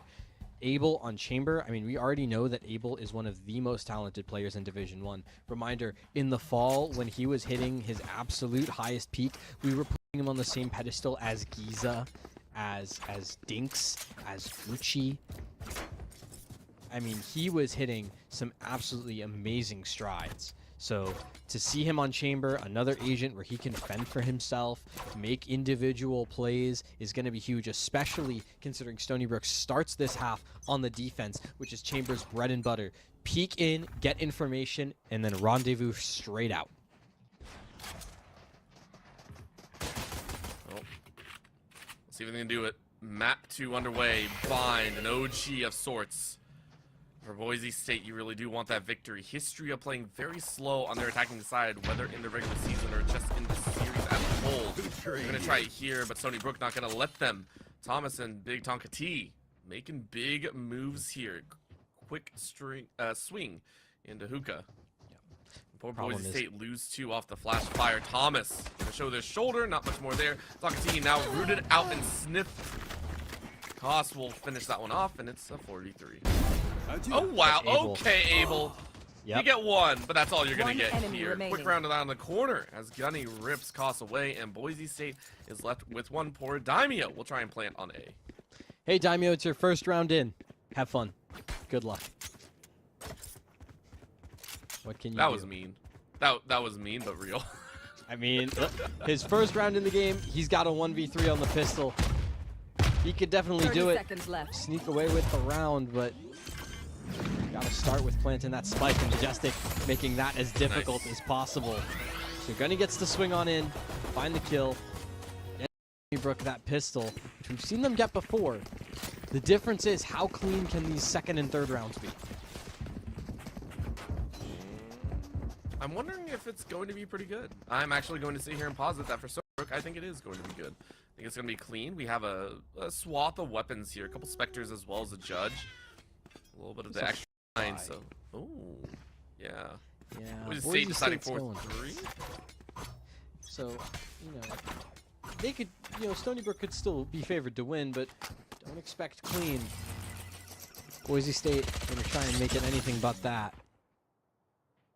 And that's a huge way to start. Gunny's immediately out.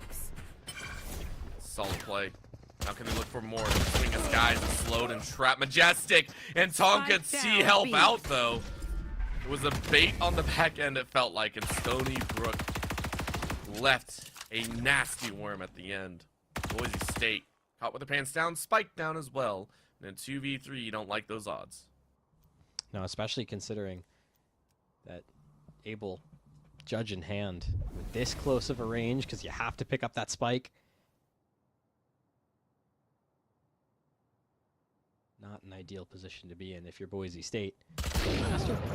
Find a kill, but yeah, there's the trade. So, hey, Daimyo, 1v2 this time. We already got rid of the first one for you. It's your second round. Good luck. Totally easier, right, guys? I mean, it is easier, but still. Yeah. Easier by whose degrees there? Easier by whose metrics? Probably like pi over 6 radians. Alright, listen, I can't do math that quickly. I tried my hardest, but no, I could not do that. Stony Brook, 2-0. Good start. They did only manage to keep, I believe, 2 members, so good damage down on Boise State for the econ. At the same time, Boise State, they bought out, so now they're sitting on the ship. Yeah. They work their way up to those full rifles. Highly contested this early in the half, but Boise State, Sheriffs all along the board. It does mean that this Abel Outlaw is going to have significantly more value. It's pushed off.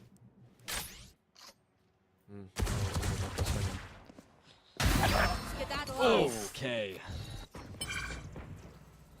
That's a dink and a half for Master. That was very, very nice to see. Out come a couple swarms as Majestic is ready to fire off their own salvo. Will they find it? Yes, they will, Majestic! Is it better for the King to hold Majestic reign, or is it the Master? Majestic says it's theirs. That Judge roared at the end, and Tonka T will look to close it out. 4 alive for Stony Brook, and they will keep it as thus 3-0 on map 2. Oh my. Majestic just jumping around with that Judge. Making that thing sing. They grant Stony Brook that 3-0 lead. Boise State gonna really start regretting picking into this map.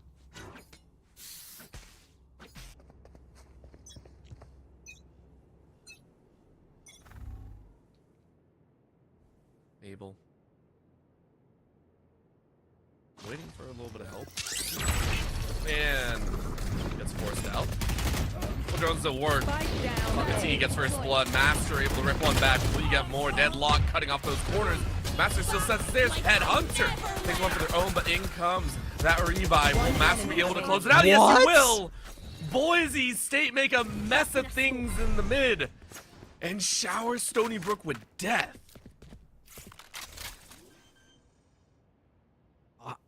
I'm just at a loss. Spike planted. as the How Master got that kill onto Abel. Nonetheless, Smoke's Thomas, down. 1v3. This kind of just feels like Boise State have all the control they want. I mean, if they didn't have 3v1, I'd be really worried. I'm not going to lie. I'd actually be very worried, but Thomas might make it a little bit messy. Great jump. And the catch. Launching Thomas smoke. going to drop a couple of their smokes as well, trying to get under the guys, but spotted out a little bit too quickly. So Master closes out with a 4K. You can see Master looking giddy right now. Back in the driver's seat. Hopefully a run back for themselves. Yeah, I mean, we are seeing Master just put on an amazing performance across these first two maps. It puts the first round on the board for Boise State. I'm not gonna lie, after Thomas got that first kill on Skelesis, I really thought we were about to see it, but not yet. No crazy clutches just yet. Abel, tour de force in hand. It's over towards this B site, which does seem to be Boise State's initial idea. It was Boise's initial, but will it be their last? A little bit of a push-up. Master playing it a little bit fast and loose. This Vandal in front. Oh. Might not work the way they thought. Daimyo, though, stepping in here in map 2, able to find a first frag, first blood. Good pick up. Fountain held by Skies. Gunny tried that quick look. Did not work either. Great frags for Boise State. Making a third as well. Majestic shells out costs and a little bit of a different style, but it still doesn't negate the 3 that they lost. Well, now it's a 2v4. Gonna fall back here. Thomas, anchor on this B site. Out. Find Last those player kills. standing. Well, you don't, but you get enough info for the rest of your team to clean up. Boise State, after what was a rough start to this game, has been 2 back-to-back pretty clean rounds. And I hope they can continue. I think for Boise State, you know, a lot of that energy that was spent from the previous 5-time OT, I hope they can see it a little bit more as well. Stony Brook now out of Econ will have to do their best with pistols and light shields. Make me proud. Yeah, I mean, that OT that you mentioned, it has to be on the forefront of their minds, especially for Stony Brook, who weren't able to close it out in overtime, despite the quite a few opportunities they did have.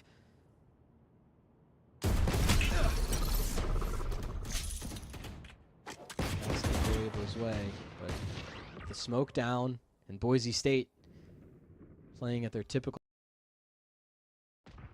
It's not a marathon. It's about the very final sprint. I've got your trail. Alright, Seekers are out. Big calling card here. Trying to get through a lot of that util in the mid, though, and it's just not working. So Hookah successfully denied. Big Tonka, though, only has a pistol in their hand. What can they do with this? Look on the side. Majestic not ready for that one. Skies flies on, and Skelesis follows suit. And yet again, Boise State making short work of these types of rounds. You mentioned how clean they look, and they're showing it, leveraging their firepower to One ensure enemy nobody remaining. will fall without just cause. One more to go. Skies rounds that corner. Thomas is able to fire off on one. With your position found in the backside, it ain't gonna be too easy. Thomas blinded out. Skelesis finishes it off, and Boise State has successfully 3 in a row to tie things up. Yeah, and it's been back and forth between these two teams. At least for Stony Brook, it's the full buy coming through, and it's the operator in the hands of Abel. So you're going to see what kind of value he can try and get from this round, maybe an early peek towards a main.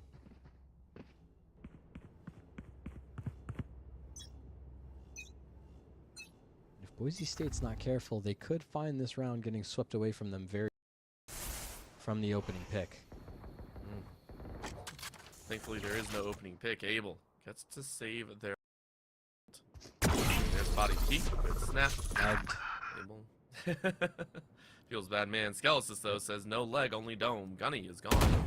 So Stony Brook having some struggles here. Now on the defensive end, 3 in a row so far. Gun round is theirs, sure, but they ain't looking too clean. They don't have the dimensional drift to play with either. So Boise State have taken away that information gathering tool. Yeah, it's a little back away though as Boise State decide where do we want to go? I mean, it's definitely going to be towards B. You know, it's another first death for Gunny in a game where he hasn't been performing the best already. So you've split up the defenders 2 and 2 apiece. Go ahead. See, nothing given. The Armageddon coming through. Forces a clean sight. Stayed in now. Rush it. Oh, Tonka T, what a shelling. Makes it look a little bit more even, but it's still a 3v2.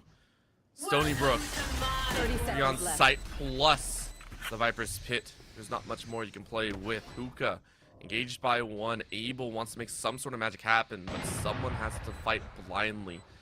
It's a dastardly spot to be. Abel working their way around. Feels like there might be one more on the lurk. That's a good idea. Spots 1!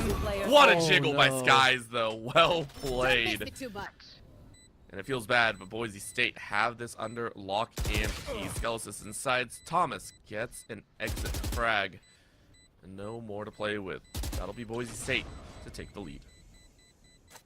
They walk away with that lead. It's just such a tough round. This is now, I want to say, the first death for Gunny in this game. Another tech pause underway as we have been through the first half of, well, first half of the first half, really, is where we're sitting at right now. Boise State have claimed their lead yet again here on Bind, and now is about the time where I'm going to ask the question about the mental. Because Stony Brook, they kept it so close. They made that comeback on Haven to take it to overtime. They had 4 chances to close it out, or 3 chances to close it out in overtime. They couldn't get it across the line. Well, now Boise State have taken us to Bind, and all of a sudden, they're slowly pulling away from Stony Brook in terms of the round count, in terms of the lead. Do we think that might be enough to cause the mental from Stony Brook to start to waver? You know, I wish I could say that it wouldn't, but I think anyone would be a little bit, you know, kind of heartbroken there. They started off with 3, by the way. Stony Brook, they did start off very strong. They fought off that kind of, I wouldn't say panic buy, obviously, but it was a buy up by Boise State. It didn't work.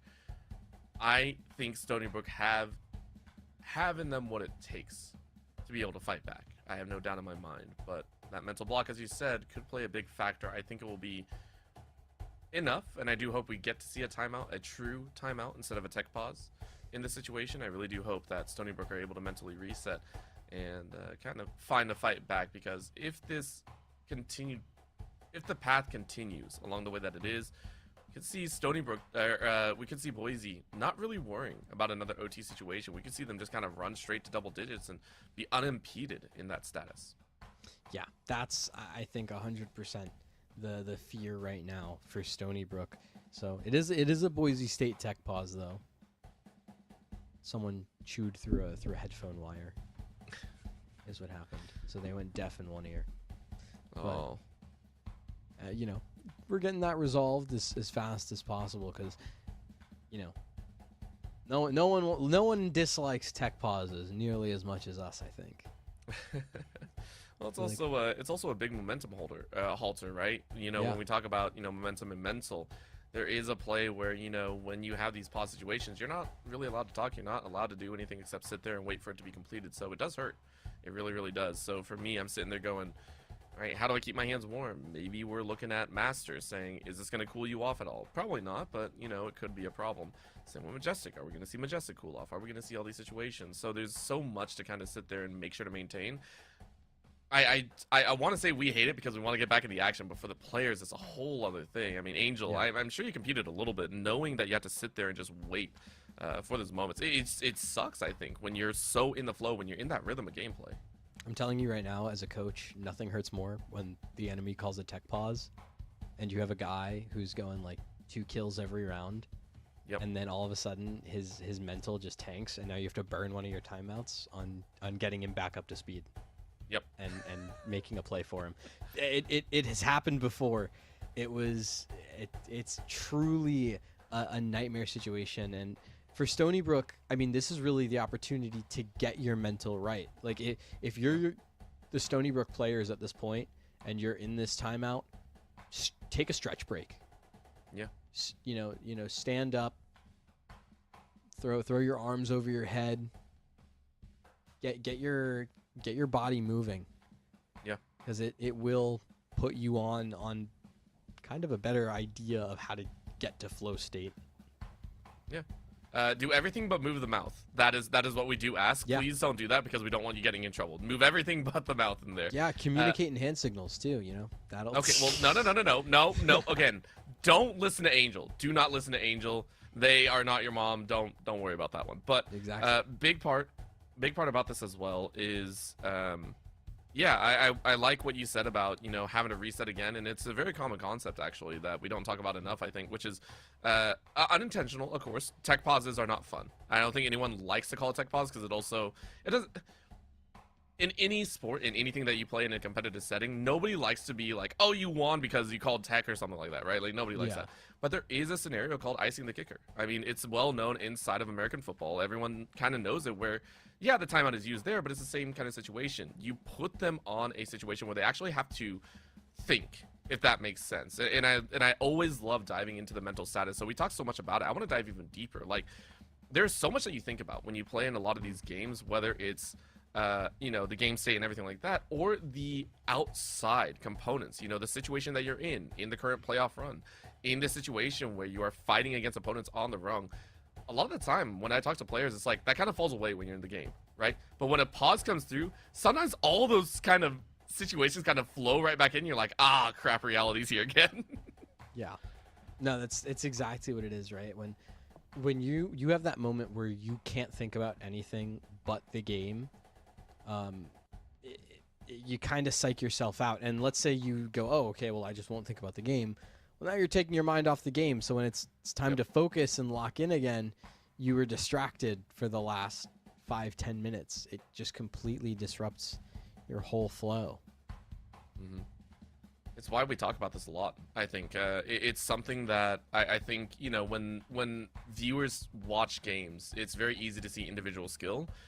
It can be tough to see the mental or, you know, the angles for players and the strategies that are seen. You know, these are all physical things that we can see, but to see a player sometimes just play their game and you can't really see, you know, the faces, it's tough, right? But we saw the pop-off moments. We saw, you know, Master get really freaking hype at the end, and those levels of energy can play so well. Play so well for themselves. We are going to go ahead and hop back into the game, though, and it looks like that issue has been resolved. Let's see what they can do. Stony Brook, time to play here and try and bounce back. Is this going to be the time for the mental to reset? Were they able to meditate a little bit individually and reset their individual prowess to fight back to look to try and get this game back in their favor?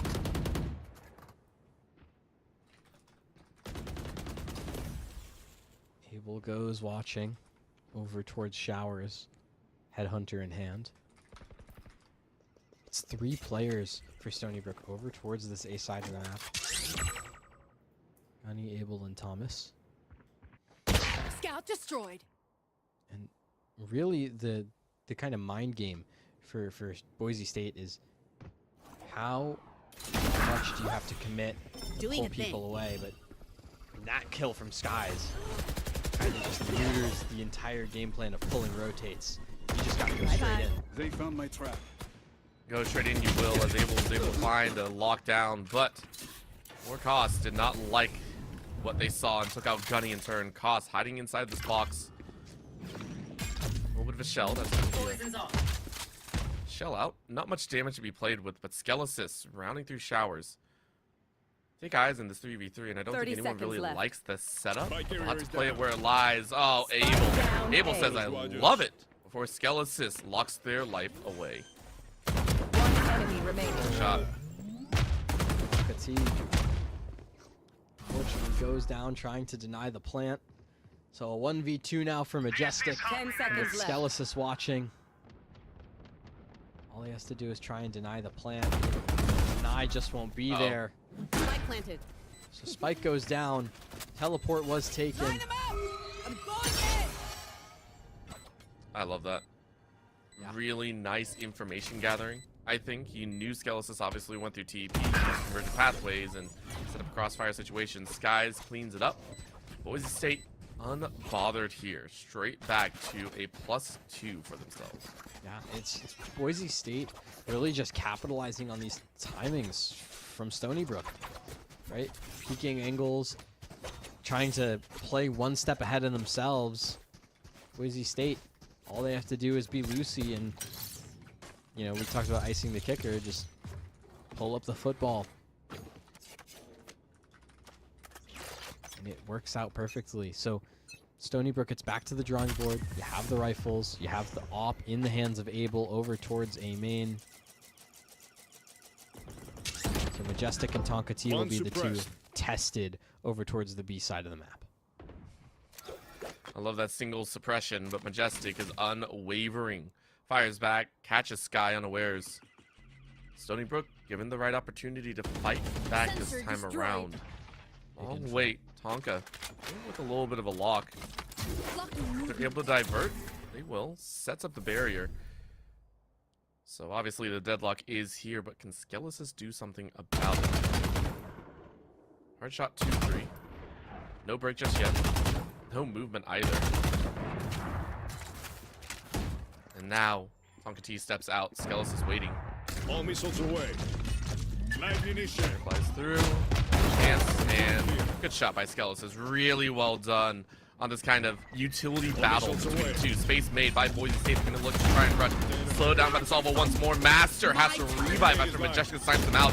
Majestic's trying to solo hold and he's going to get a 3K. Can't bring the fourth, but it's enough. Stony Brook able to enter B site. Will they do some more work? No, they won't. Cost locks Abel away. Orbital strike coming in. Slowing them all down. Thomas drops Daimyo. 1v2 though. You are praying that they don't get this plant. Unfortunately, Master knows exactly what to do. 10 seconds left. Thomas all alone. You are praying they line up. You are praying they stand in the wrong positions. They do not. A wise split on the side. Quick tap on the refusal. Good swing by Thomas, though. And you might have found the right opportunity to see the head. Koss playing ring around the rosy. 6 bullets in chamber for Thomas. Up over the side. There it is. And Thomas hits it with the last bullets. Nice. Oh, Stony Brook save it and get their 4th. The 1v2. I don't know why that wasn't considered a clutch. I think that was a 1v3 for Thomas to bring across. Gets the defuse. Boise State just can't seem to close that out. And it saves not only Stony Brook's chances in this half, but it saves their economy. You can see Abel back on the operator again. Gives him another shot to try and get one over. Considering he's posted up towards long now.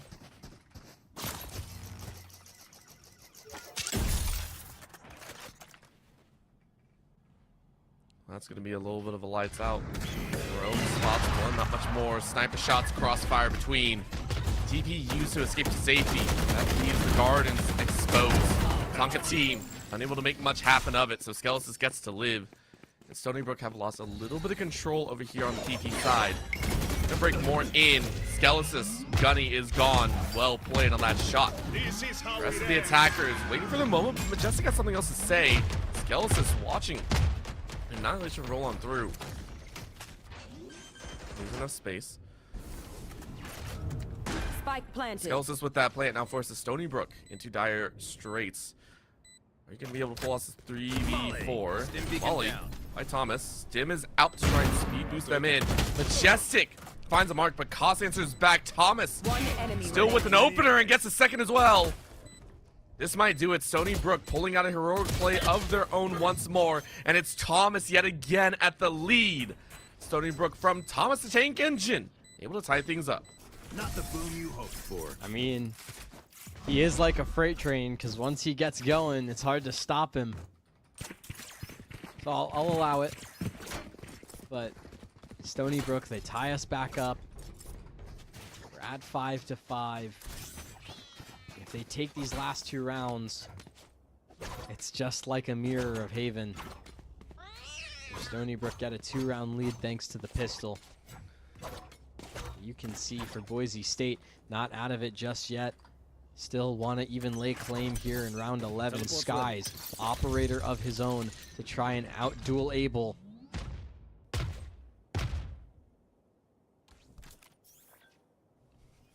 There. Everyone wants to fight over this orb. Oh, yeah. Slow walk. The showers has really been untested, by the way, so I love the chance. That's going to be an arm sent. And Tonga T baits that first shot. Poor Skies has to try and walk away. The arm is seen. And Majestic able to shell out. That salvo does work, and Skies is gone. Well read by Stony Brook. This long angle play could be huge. Yeah. No eyes by Boise State, as they're still playing in this default. There's a little drone. It's gonna spot more. Able, what a shot. Beautifully done. Daimyo gone. There's only 2 on the attacking side for Boise State here on A.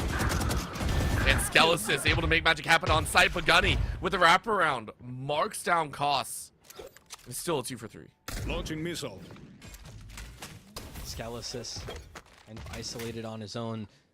But like you mentioned, Master all the way in defender spawn, ready for this flank. This could absolutely catch all the Boise players, Stony Brook players off guard. Drop in a smoke. Oh my god, Master! Is there time? I think there is, but you're trying to find this mark, and Gunny knew it! Well played at the end. It would have been very close. You quite literally just had to sprint with your knife out. You could have tried to claim it, but I don't know. At the same time, someone would probably call me out on that. Yeah, I don't know. He had 9 seconds to get from like mid-market to A. Actually, it wasn't even 9. It was 5 seconds. Yeah, no. Was it? I thought it was higher. You have to plant when at 4 Yeah, seconds. for 4. Oh, I see. Yeah, I thought it was Yeah. 11 or 12 left. I misread that. I'm here to Dang. stay. Either way, Stony Brook, they get it across. Operator in the hands of Gunny now, thanks to the tour de force. See what he can do. Double op defense setup.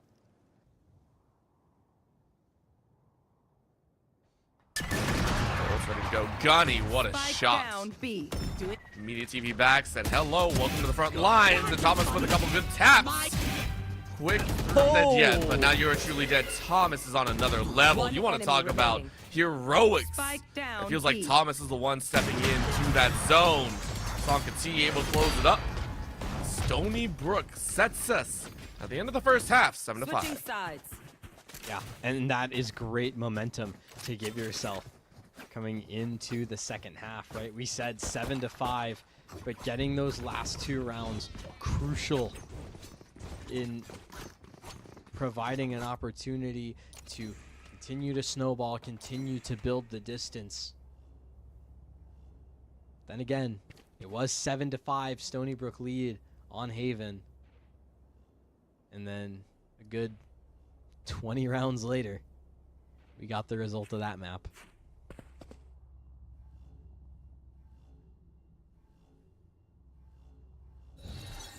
Time to see where this plays out, though. This pistol. We've seen pistols get a little bit crazy. Get ready to hear the bouncing. Boise State say, okay, you guys want to rumble, let's do it. Tussle leaves 2 dead, but not on Boise State's side as they clean 3 so calmly. Yep. And Stony Brook are left with pretty much nothing in the tank. Yeah.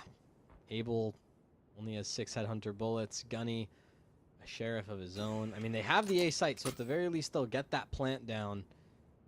But a 2v5 between Able and Gunny is what would be required in this post plant. I mean, we've seen a 2v4 from them, but to add a player to that and make it on pistols just feels that much harder. That's 3 in the teleporter, 2 from elbow. Time to run it in. Master, ready to go, ready to deke out like they done before. They make it look so easy. Gunny gets some revenge, but not much more than that. It will be Boise State ready to fire back on their own. Pistol in their own. They'll bring it back to a one round. On the bright side for Stony Brook, at least you get the plant, right? You can potentially force buy your way into this round. Have some comfortable weaponry. I don't think they're going to go for it. They never have been a team to really provide that as an option. But Boise State, you keep things calm. A couple of Buckies here, really trying to stretch the winning dollar as much as they can. We'll see if Skelesis and Daimyo can find anything on the cheapened shotguns.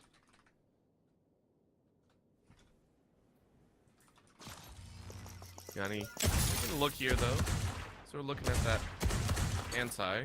Skies, once again, even Stony Brook, the business here in the second half, feel like a little bit of a rejuvenation. Of course, with heavier firepower, you feel like you have the advantage, but it's a mental reset, right? We talked about this. Yeah. Boise State, you want that mental win in there.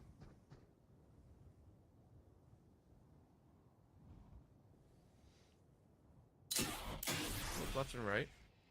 Yeah. Tonka T, just waiting for their opportunity. Koss, also waiting. I love this.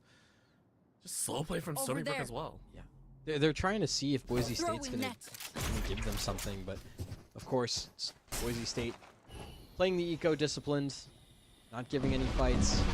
So Stony Brook, just gather up as many ult orbs as you can. Go run it down. 30 seconds left. What a shot, Skelesis. Easy pick on the far end. This is the guns that you like to have. Skies. Third kill with a second different weapon. There's the finish. The Spectre brings it home. Boise State sat 7-7. Stony Brook lose out on the opening 2. Looking for this bonus. Yeah, and this is the round that's really important, right? For Stony Brook, you gave up that second round. Didn't even want to fight for it in favor of having the full buy here, having the full kits all up and ready. And you get that thanks to that spike plant in the pistol. But what do you do with that? Right? Who's really leading the charge for you on this attack side?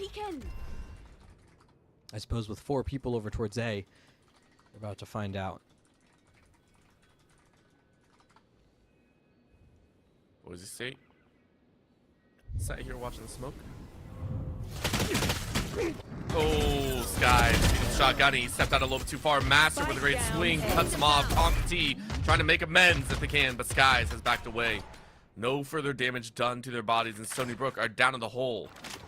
2 players, difficult times. Yeah. You lose Gunny, you lose Majestic. That's a fair bit of firepower flushed away. Right here. Skelesis and Skies both here.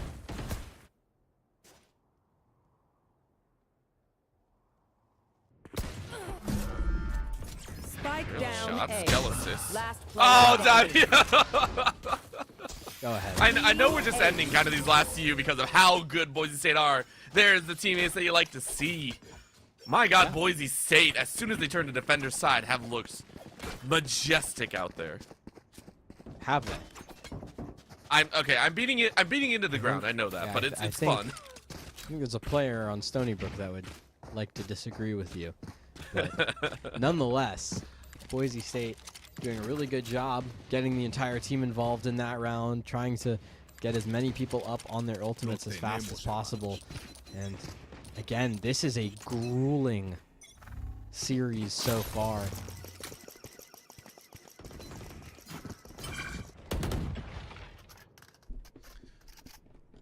That grueling grind will continue, whether they like it or not, until morale improves or until it falters. Boise State still waiting, but Gunny has something to say. Low weaponry, no problem. The Sheriff can still get it done. Master, though, given the opportunity to yet again pad their stats.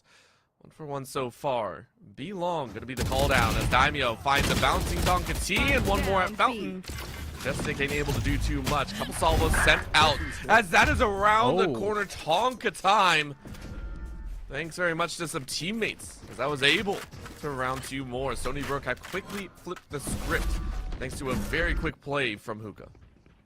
Yeah, and that's going to be the call for the rotation. So Thomas gets to go walk through defender spawn up towards elbow.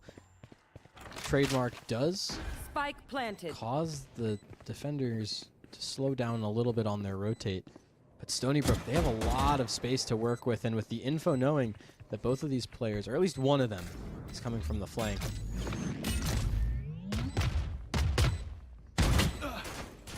Oof. Not a fun tag on Abel's side. And Master now getting caught in a bit of util, but turning the corner might be Thomas, and there's going to be the shot, but Master is on one. Master is still on one. Abel doing the exact same, though, as Master's going to try and hold, gets halfway, sees his buddy hop in, and Abel shuts it down. That's a Thrifty-round victory. Welcome back to the VU. MSI Thrifty for your viewing pleasure. Yeah, and it's all off the back of Abel, right? 4 kills in the round, 2 of which are with the Headhunter. So much impact. That's what you have Abel on the chamber for. Look, 4,700 credits still in the bank. Has the potential to bring out the op on this attacking side, should he so please. Has the Tour de Force in his back pocket. They're set up on buys for a good while. That's a shot.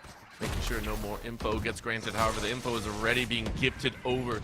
This dimensional drift. Gutty knows they're on the backside. With shots, though, as Costa into their own 1v1 and wins it out against Abel, who was able to shell out in the previous round. Master, with Abel gone, says it's my time to shine. Quick snap onto the body. Master 4K! And it's a flawless round for Boise State. Master is right back in the driver's seat. That was a confusing commit there by Stony Brook.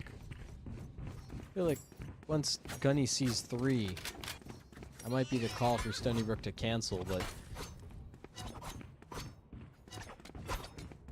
they opt to commit. Didn't work in their favor, so now you have to see the investment of the Tour de Force from Abel in this round. There's going to be some light buying behind it, a hero rifle in the hands of Gunny.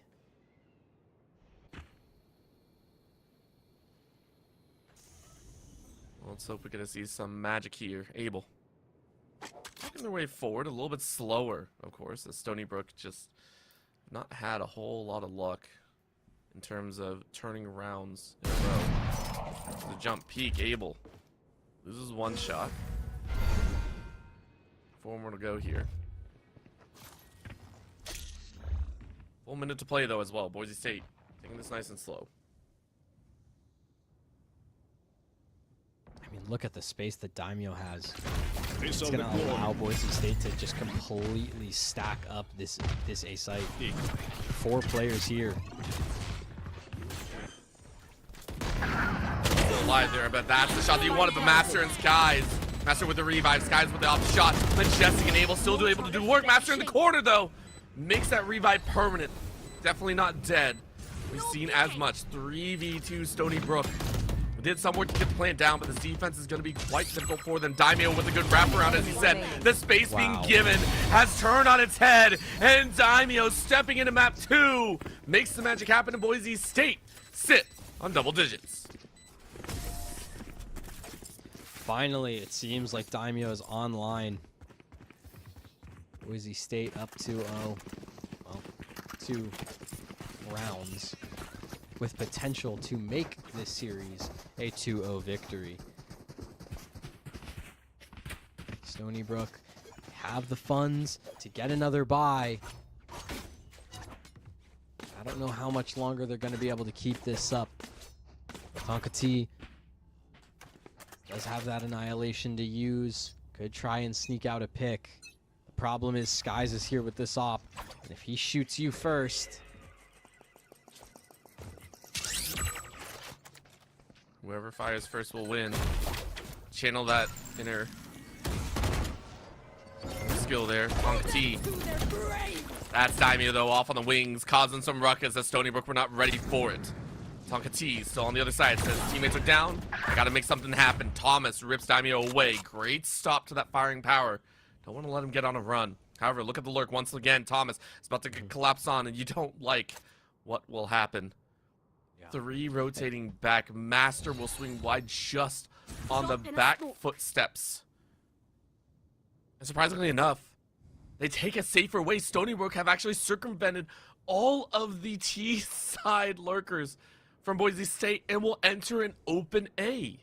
Yeah, and it's the fact that they were able to use the barrier from Big Tonka T to pause the rotation. So this A site, it is free. But like we've mentioned, Boise State, they have the numbers advantage coming into this retake. The only thing that Stony Brook have to potentially swing this round in their favor is that orbital strike from Thomas. But in order to use it safely, they need to find this pick onto Skelesis. And the timing.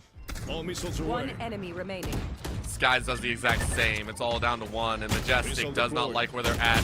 You try as much util as you can, but it ain't gonna save you from the bullets themselves. Boise State, 2 more steps is all they need to claim this series. My ultimate is ready. You see, I can play by the book from time to time. And Stony Brook, unfortunately, that might be the bell.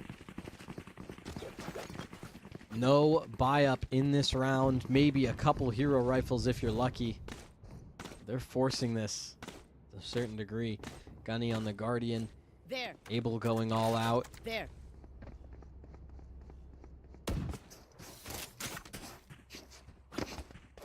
Maybe, hopefully, the Armageddon plus the orbital strike will be able to get something done. Be right back.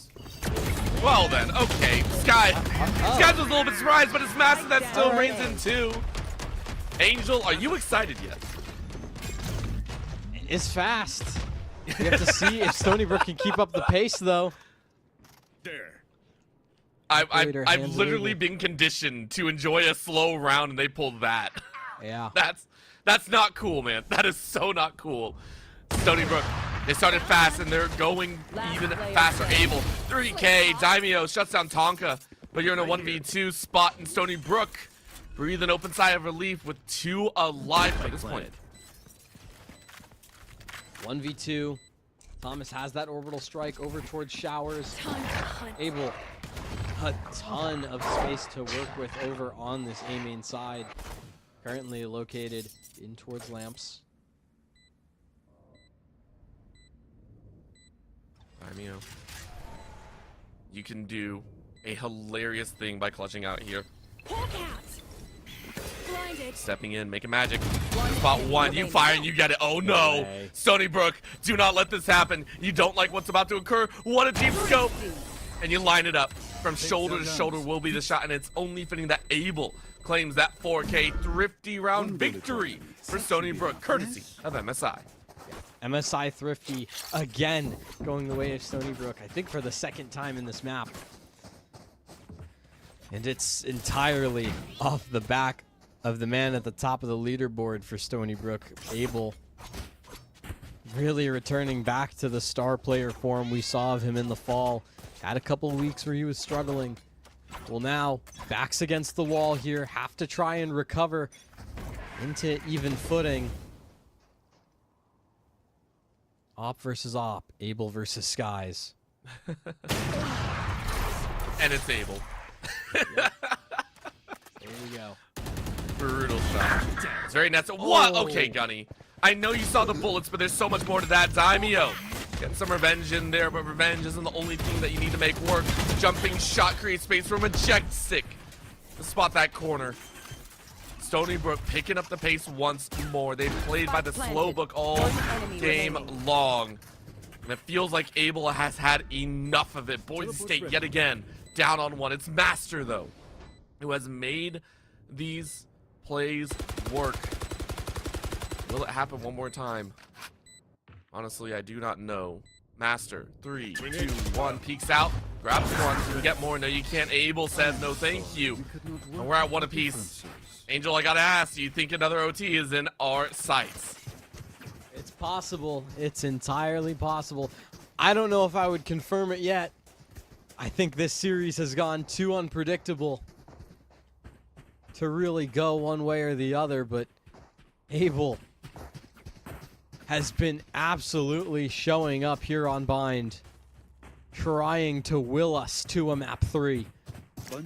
22 kills thus far in Bind, and ready for more.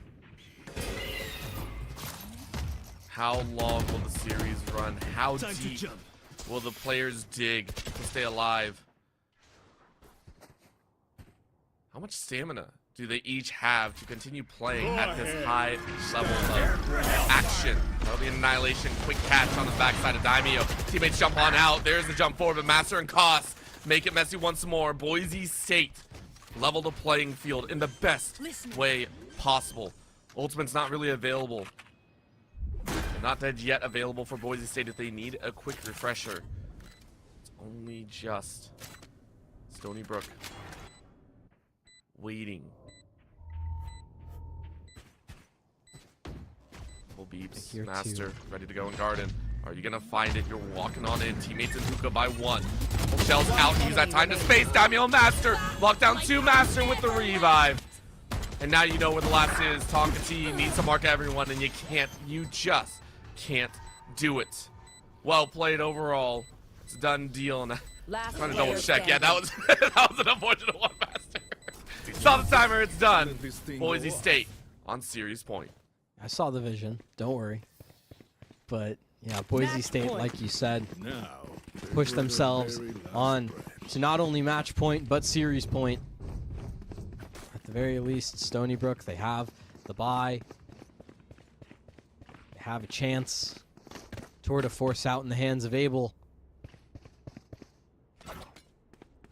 And we talked about him in map 1. I feel like you can't avoid him here in map 2. Master 28 and 19 thus far.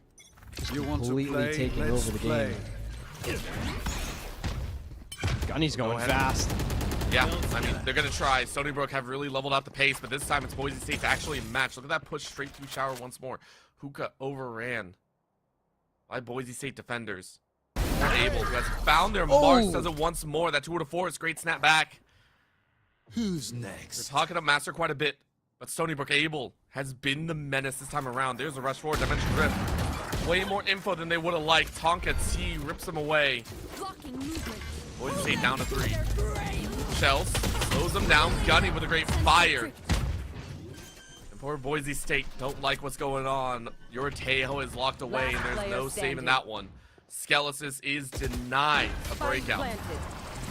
Gunny will finish it off. It's a flawless round. What feels like out of nowhere for Stony Brook. They really need this next to push us to another OT. Listen, they need it, but you have to remember just what was invested in that round. Annihilation, Tour de Force, Dimensional Drift. Stony Brook put a lot on their line to get us to round 24 in the first place. It's now Boise State's turn. They have the Seekers. They have KOS with the Viper's Pit over towards A main with a judge in hand. Boise State, they have just as many tools to work with. And if Stony Brook isn't careful, they might get swept away. They have to be even more cautious, doubly so. This Viper's Pit denied their entry in. Quick dash in, Skies trying to get information. No one in mid.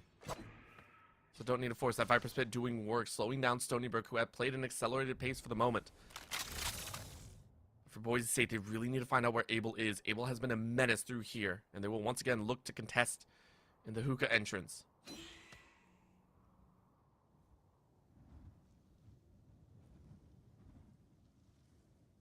It's all been quiet. There's the Seekers. That's going to give Boise State a ton of info over towards this B site. Could potentially pull rotations, as it's just Daimyo and Skies over in hookah, isolated on an island. Skelesis comes into the back of the site. There's the rewrap though. 3 players make it 4, all out from the teleporter. But look who's here with the judge. The executioner right as well. It's going to be a very quick judgment. But Gunny drops Master like a hot sack of potatoes. Cause is trying to reload. What an opportunity. Stony Brook flawless 2 in a row. We are headed to our second OT of this series. They've done it again. Down 10 to 12. Stony Brook lock in those final 2 rounds of the second half yet again and take us to overtime. Unbelievable work. Boise State now back on the attack. Remember, 5 rounds in a row is what Boise State were able to put up in this first half. And that was without the pistol. Stony Brook, they have Abel on that operator early, trying to make some impact like he's been able to do all game thus far. But look, it's just Gunny alone on the B site. Poor Gunny. That's tried. Cost, though. That is a huge frag. Abel, playmaker, is denied a chance this time around, and it's a great start for Boise State. Take 2 once more. Poor Gunny is lost, as you said before. Rotate by one of the defenders. Or else, those sides. Will it really work? You hear everything, but Thomas, do you see it? No, you don't. Master sees you, though. And Boise State running control, getting revenge for the earlier 2 flawless rounds that have pushed them to their second start of OTs. Like before, Tonka T. That's 1 in revenge. But that convergent pathway slows down the motion. With all the information in the world, Boise State will take an advantageous start here in the OT run. Yeah, big Tonka T, listen. Did good to get 1, but Skies was ready and waiting on that flank to take you out. It's Boise State back up to match point.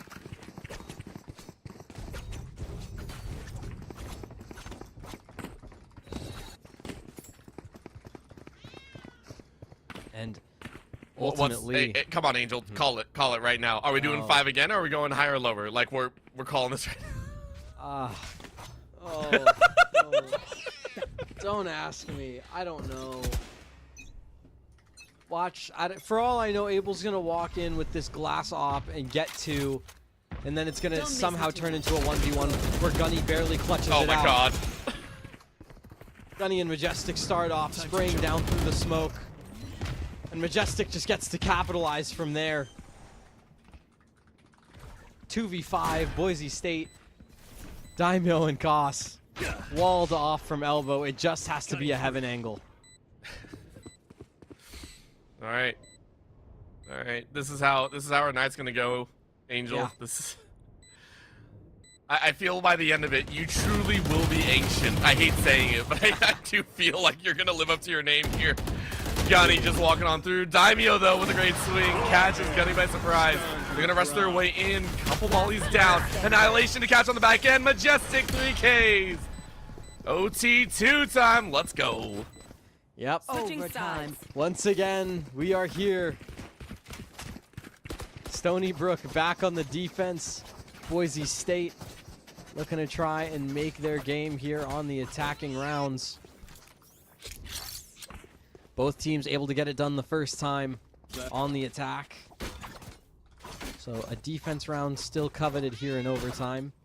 Abel, glass operator yet again, this time positioned over towards heaven. It's a much more aggressive B stance from Stony Brook. Well, there's the blind that you like. The sky rings out in a high call. Boise State, though, 4 on Fountain, which is wild. I don't think they played this hard on B-side before. The smoke covers the shade for Skies. There's that TP back that you're okay with. Stony Brook recoup and re-strategize a bit. Very little info given. Toss spotted over by Showers. That's going to keep both of these A players here. It's just going to be the 3 Stony Brook Seawolves that are in hookah right now towards this B site to try and stop the hold with the push. I like this by Sky. Take high ground, and I mean, you figured out that Stony Brook Look at Gunny on the flank. But look at the rotate. There's Abel, great shot number 1. Gunny with a great shot number 2. Boise State taken by surprise on their own attacking side. There's a plant though, and they're giving a little bit of time. Will they find it? Blind, not utilize Gunny. They can pre-fire shots. No chance in the back corner, but Skies rips one away. But there are the finishes that you like. 1v4 Stony Brook. Breathe a sigh of relief as they tie things up once again. Well, for the moment, as now they have the advantage. We're heading to what could be Stony Brook taking this map. Stony Brook, they Teleport's get ready. match point. But remember, they've been here before. Match point. This is the first match point they've gotten all map. Does anyone have funds? Similar to Haven. You've seen Boise State lock up this Stony Brook attack before. They could absolutely do it again. We know that these Boise State retakes have been something fierce. It was 4 of their 7 defense rounds came from retakes. They could absolutely do it again. Able fast towards showers. I am so surprised that we haven't actually seen like heavy investment into the shower side. We've seen it, I think, like twice so far in this map. It's been more contested than anything, but no like major offensive mounted from this side, and there's probably good reason for it as well. It does feel like both teams have either fought out of it very slowly or just try to use that opportunity. Either way, this is 3 now invested towards the shower side. Behind him from that TP, but Gandhi, great shot number 1. What a drop on Daimyo. Hustle in the corner. Gandhi is really biding their time. Pops up some info, but Kos, you're right on top of each other. What is this? Kos! Poor Master was baited in that one, but Kos gets revenge. 3v4 though. Stony Brook still have the main advantage. Are you gonna find a Tonka T? Great shot on the skies. This is looking diabolical. Thomas, Skelis is gone. Quick plant 1. Stony Brook just need 1 more kill, and Kos is getting cooked. Ladies and gentlemen, viewers of all, we could be headed to a map number 3, but Kos, what a dinker! 3K, ain't no way. Kos, kill on sight, might be their namesake. Viper's Pit being used. Covering the flanks. You gotta clear out 1 more. You're gonna take an opportunity, but there it is. Denial on there. It has to be a full-blown defusal. I don't think it's gonna happen. Tonka T has made it happen. Angel, we're going to a map 3. What? What? 34 rounds in map 1, followed up by 28 in map 2, just to take us to map 3.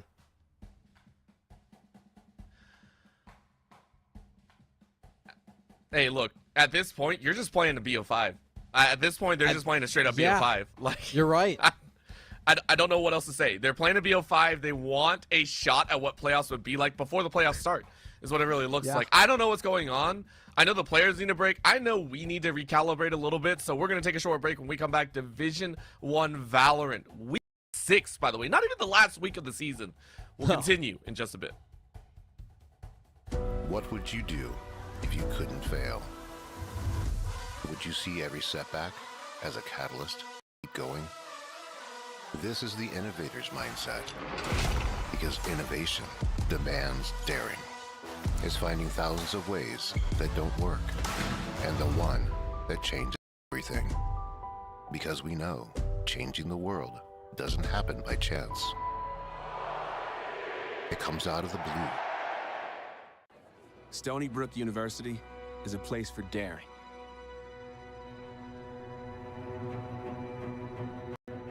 Daring to see where you can go when you follow your heart.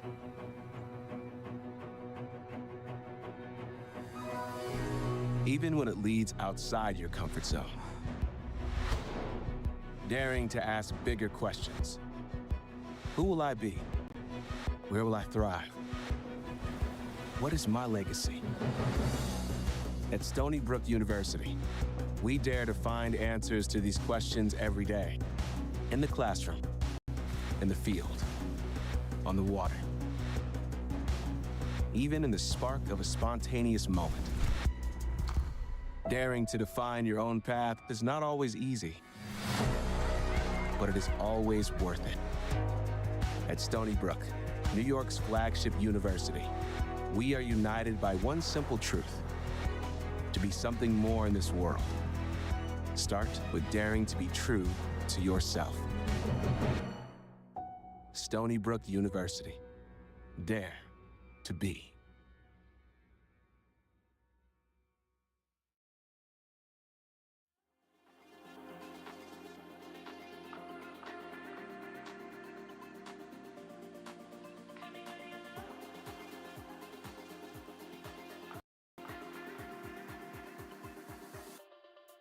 Tell me who do you love?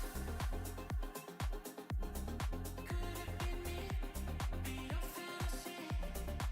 Tell me who do you love? Could it be me? Be your fantasy? Tell me who do you love?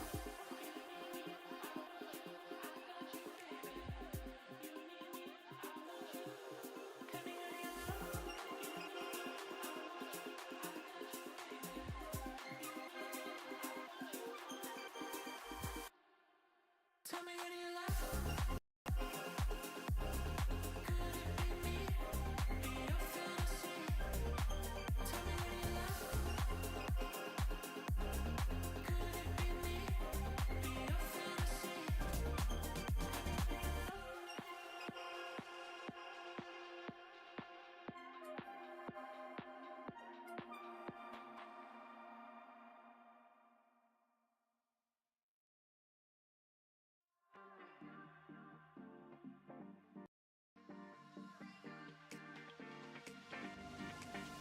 Your vision,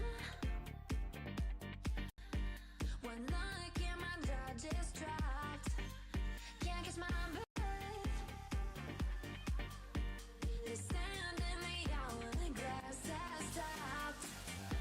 You light up my world in ways I can't explain. Your electricity's running through my veins. Oh, baby, I can't help it. I've never felt like this. Only you.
shots, high caliber round. If you know what's best, then you better get down.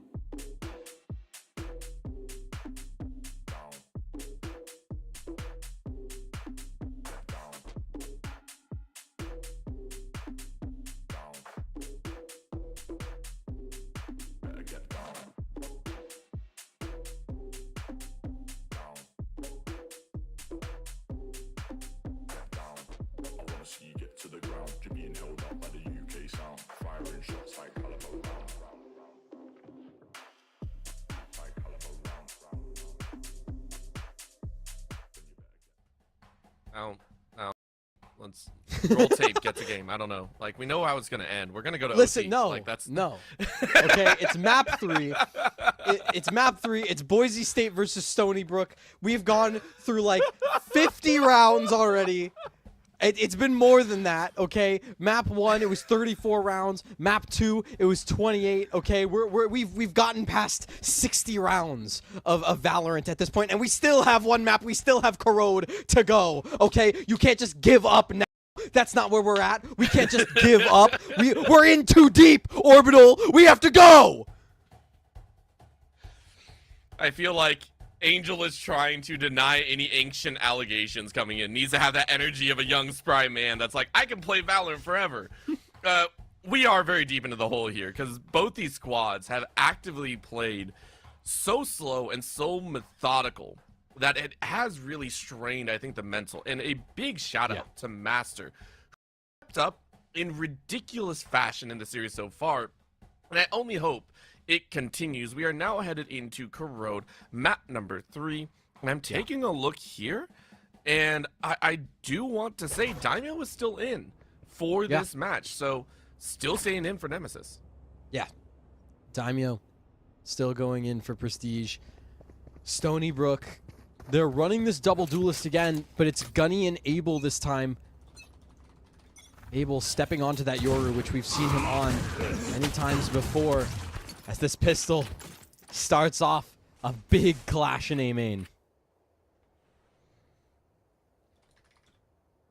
We say a big clash, and yet it only ended with a few minor and major bruises. Don't get me wrong. Oh yeah, like 10 HP is a pretty major bruise, but it's not death. It's just still a able to broken work bone. with it. Yeah, just a broken. You can still walk, right? Just a bloody flesh wound. The Black Knight from the Holy Grail coming out to play right now. Well, I mean, listen, this Tonka B T. site, exactly, under threat. Oh, huge trap though. Wow. Tonka T and Majestic, they combine for 2, and that's going to force Boise State to completely reroute their way through this map. They do have this lurk of Daimyo all the way through mid. This could potentially backstab onto Abel here. Oh, Daimyo. Very nice flick. Tonka T, though, off on the wing, said, thank you very much. I'll do the exact same to your teammate. Look over to Majestic, who is still waiting in the wings, waiting for a mid-angle. Daimyo was there as well. 3, 4, 5. There we go. Reload now as Tonka T finishes off with the 3K. Well done to Stony Brook, as they are fighting back with a pistol of their own. This is now the 3rd time that Stony Brook have won the first pistol of the map. Let it be known when we get to the second half. Stony Brook, they get that opportunity to buy up, do this anti-eco. And honestly, I want to see better signs from this Abel Gunny duelist duo. Show right? yourself, you can. We know what they can do individually, but what do they look like together? We saw good success from the pistol. As the half continues, we could see more. An opening shot from Skies does not go the way of Boise State. And they have done a lot of regrouping here towards mid. They're, again, trying to wait for that Stony Brook push. Stony Brook, they know just a little bit better, and they've baited out a lot of that Vise utility. With those marks being done, though, able to bait out the Vise themselves. That's the last bit of util that's left. Well played to their own threat. Stony Brook calmly trying to take over and close in on the opponent's State. Now in a rough spot, Skies with a great domer. Gunny is gone as it's Waylay v Waylay. Stony Brook now have to work without their duelist. At least one of them. per se. Master about to run into a whole heck of a problem. See the arm. Tonka T had a much bigger gun in hand. He's making the Spectre work for him. Thomas as well gonna have to do something similar here, isolated on the site. But that's gonna cause the rotation for Boise State. They want to go towards this B site. At the very least, Tonka T trying to stun up Skies. And they do. Very nice on that succeed. It's like catching a Pokemon, throwing that ball down. Very, very well done. Catch a Pokemon, send them alone. Unfortunately, they almost fainted, but with 10 seconds left, Boise State not much more to play with here. At least you take one more to the grave, but Tonka T is around the edge. And it's able to finish it off. Stony Brook take 2 rounds in a row. Start this map off well. Yeah, you know, not a bad way to get things going for yourself. You get that anti-eco in a pretty clean fashion, right? You lose 2, but it does mean that you can reinvest to a certain extent. Majestic going back onto his trusty Judge. We've seen him absolutely dominate with that on bind. Gunny really the only one with a concession in the form of the Sheriff, but he's hit Sheriff shots pretty handily before. Sound sensor out. Tonka T is going to be under a lot of pressure Over though there. on this A side of the map, especially early in the round. I want to see how he responds to that.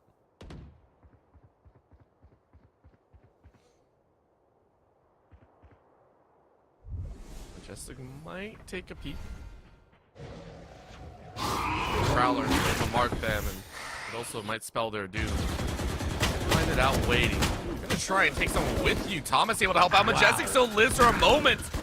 Simeo, Koss, and Skelesis to rip apart Stony Brook. Mid-transaction leaves Boise State in a very comfortable position. Flash placed.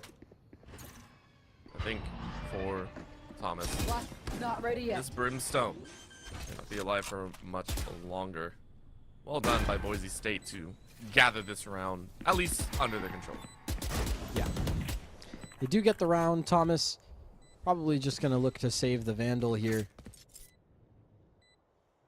Oh, well, hold on. I say that. Yeah, nope. Save the Vandal. You don't got bullets. Okay. Didn't know there was one just chilling about. So, good exit if you can find it. Skelesis denies it. Boise State, they pick up that first, and it comes at a kind of crucial point, right? We know that Stony Brook have had pretty hot and cold starts, but I think this is good for pacing for them. I'm not going to overextend too much. Yes, it's that kind of dreaded 4th round where, you know, if you lose this, you're down to an eco, and Boise State gets to stack up their money. But Breathe deep. you know what to expect from Boise State. Toxins going up. Played them for a good long while. And big old Tonka T pressured at A. So the rest of Stony Brook look towards mid. Abel and Gunny.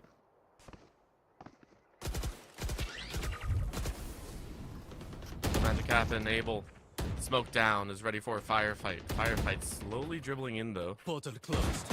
Sees an arm now. Daimyo regrets poking out. Gunny doesn't regret anything. Takes out Sky in a very comfortable shot. Around the corner they go. Daimyo locks away one.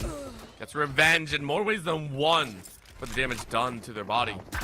Well played at the end as Boise State off to a roaring start in this round. Round 4 looks to be theirs as B side is clear. Yeah, the B site completely open for business. Thomas could try and deny it, but won't get there in time. So it's going to be that 2v4. Spike planted. Big Tonka T and Thomas. B triple T duo.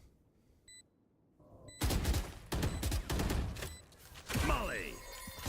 Here comes Molly. Thomas just trying their best. Or Stony Brook. I mean, there's so many different angles you have to watch for. Tonka T at least gets revenge for one. Can you get one more? Yes, you can. Okay. Okay. I like it. I like it. Do it again. I want to see it happen again. Do it again, Tonka T. That's halfway. Daimyo says no. Daimyo with the 3K. Boise State maintain a tie. Well done. As in map 3, it all comes down to Brimstone this. will learn what real leadership looks Yeah. like. Boise State. A 2-2 game now, forcing Stony Brook down to pistols, and it's off the back of a really solidly performing Daimyo on the Vise of all agents. Not an agent you think of when it comes to Daimyo as a player, but nonetheless, here he is performing excellently on it. Running into this round 5 though, and I'm not gonna lie, I already see an OT in the future. No. Skelesis stop. though. Launching thorns. Thorns are alive. What are you talking about? None of these rounds matter. We'll just hit OT, right? That's how this goes. No, this is. Listen, these rounds are so long and grueling. Okay. Boise State, a double entry that allows them to completely work the middle of the map if they so player choose. It forces Gun here. these extremities to attempt to push out.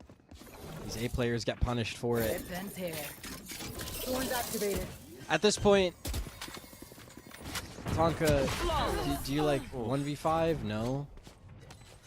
It's flawless. Boise State just did an absolutely amazing Everyone job having fun? If you're at not, doing working the wrong middle of line the work. map into waiting for the push from Stony Brook into round win. And they're rewarded with all of these ultimates coming online before Stony Brook really have anything to their names to work with besides the one annihilation from Big Tonka T. Yeah, but you didn't answer the question, Angel. What? Waylay asks you, are you having fun? Yes, There. I'm having such a great time. You know what? We'll take your word at it. We're heading into round number 6 here. Stony Brook gonna do their best to try and gather another tie for themselves. 3 ultimates versus 1. Deadlock. Ulti can be a pain in the backside. Boise State. You got 3 of your own, but now you lost a member. Skies is down. Maybe not having fun with that one. Stony Brook. Really nice opener on this defensive end. Can they follow suit, though? Daimyo might have seen a gun flick.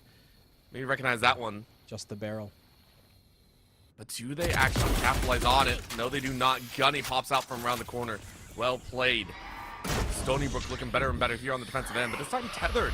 Identifying an opponent as well. Skelesis dropped to 1 HP. I don't know how they're still alive. Cost is able to save. Stony Brook loses the first of this round. Nightfall going to collapse on in. And Majestic gets caught in Util City. No dice to play with. Thomas, great shot. Master with the revive. Still a 3v3. Good run away by Stony Brook's side. No plant yet. So honestly, big favor to Stony Brook so far. 30 seconds Especially considering that Spike Master planted. goes down. It's One just that enemy remaining. 2v3, and with Big Tonka T wrapping around through elbow, this round is all but done. Skelesis just 1 HP. Forget about it. Stony Brook, they battle their way back after Boise State take 3 in a row. They're back tied up 3 apiece.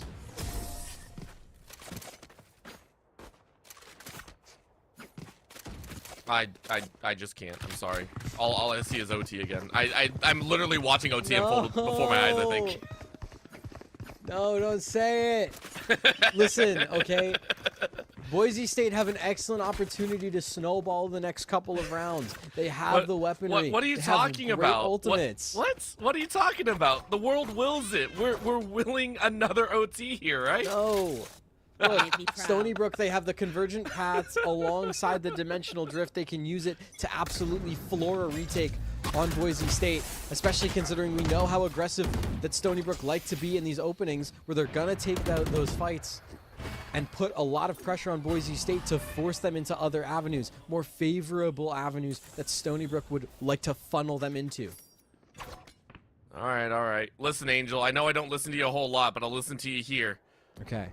Ultimates are online. Stony Brook looking to take a decisive next round. Orb picked up. Master now sitting on 1 ult charge. Not much to play with since you just used that not dead yet earlier. Maybe it can come in handy. Keep Master alive for a few more fights. Boise State, though, once again, playing this excellent slow game that they played throughout the entirety of the series. really trying to bide their time. They're now calling the shots mid rotation straight up as well. Are they looking for a full wraparound? No, it has to be B, right? Yeah, here they go. They peek on in, eyes out. They're gonna rock down one, but Tonka T shuts them down. Quick pick, and now they're in a difficult situation. Skeletons frags out against Abel. Will they get a little bit more? Meeting of the minds, Tonka T runs straight into a gun barrel. Annihilation gonna slow them down even more. 20 seconds left, giving time for the rest of Stony Brook to rotate. They have to wait for the ult to collapse. 4v3. Gunny, that convergent pathways. They were able to catch one, and now they're dashing on in. Thomas cooks cost, guys reaches one back, but Gunny can't do anything against this Daimyo. And it's Boise State in the smattering of doom and gloom. Did not even need the plant at the end. I demand what I owe. Said it once, I'll say it again. Stony Brook make the right play. Boise State hit the clutch shot. Stony Brook have Big Tonka T, grav netting 3 of them. Somehow, they just can't find the kills. They use their ultimates perfectly to delay the spike plant. Somehow, it's Skelesis hitting the few clutch shots they need, and the rest of Boise State trading out. Bring them down. At the very least, for Stony Brook, even though they don't have the weaponry, they still have an orbital strike online and dimensional drift, should they find themselves in an advantage. And for Stony Brook, though, it's all about blocking some of that utility. Might as well goes up once more. Drops down, and Master takes that time to showcase what they can do, what they've been doing most of the series long, as this is a crushing blow to the entry start for Stony Brook. They try to cheesy push up and are denied for it, playing right into Boise State's hands. Yeah. And Boise State now, they have mid. They knew that they cleared out B main from the pushing deadlock. They have an idea that this B site is completely free, and they are correct. Thomas will be the only person to quickly respond, if that. He's kind of just looking to live. Bye-bye. Thorns are alive. Namio watching. Right here. And they have a feeling, obviously, Thomas on low util, as Stony Brook were working basically with the budget bin. There. One enemy Our remaining. guys out. Sky. Okay, Skies. That was. Do it again. There's something illegal about watching that happen. Literally pinged out and then just drops a guy. That is. Yeah. That is wild to another degree. I don't even think. Yeah, I can't even. Like, there was no other way to end it but a flawless. Yeah, Boise no. State take another one. They get 5-3. To be fair, though, still an opportunity for Stony Brook to go 7-5. You know, they have the same 2 ultimates that they did last round, but this time everyone on Stony Brook's side has that full rifle. Big Tonka T only one away from the annihilation. Could potentially invest that. Boise State, they do have that Viper's Pit to work with. Should they get that spike down? You can kind of both ways about it. Well, they better look both ways before they cross the street. Stony Brook walking right into the arms of one. The inside is supposed to be able to transfer and surprise the ever-living heck out of Boise State. What a smattering of death there in the mid. They'll clear 4 by losing 1. With only Skies alive, there's not much more you can do. The timing was impeccable for Stony Brook to keep us within 1 round. Yeah, and now an operator for Abel. Oh, no. Gives it to Gunny instead. Equally as good.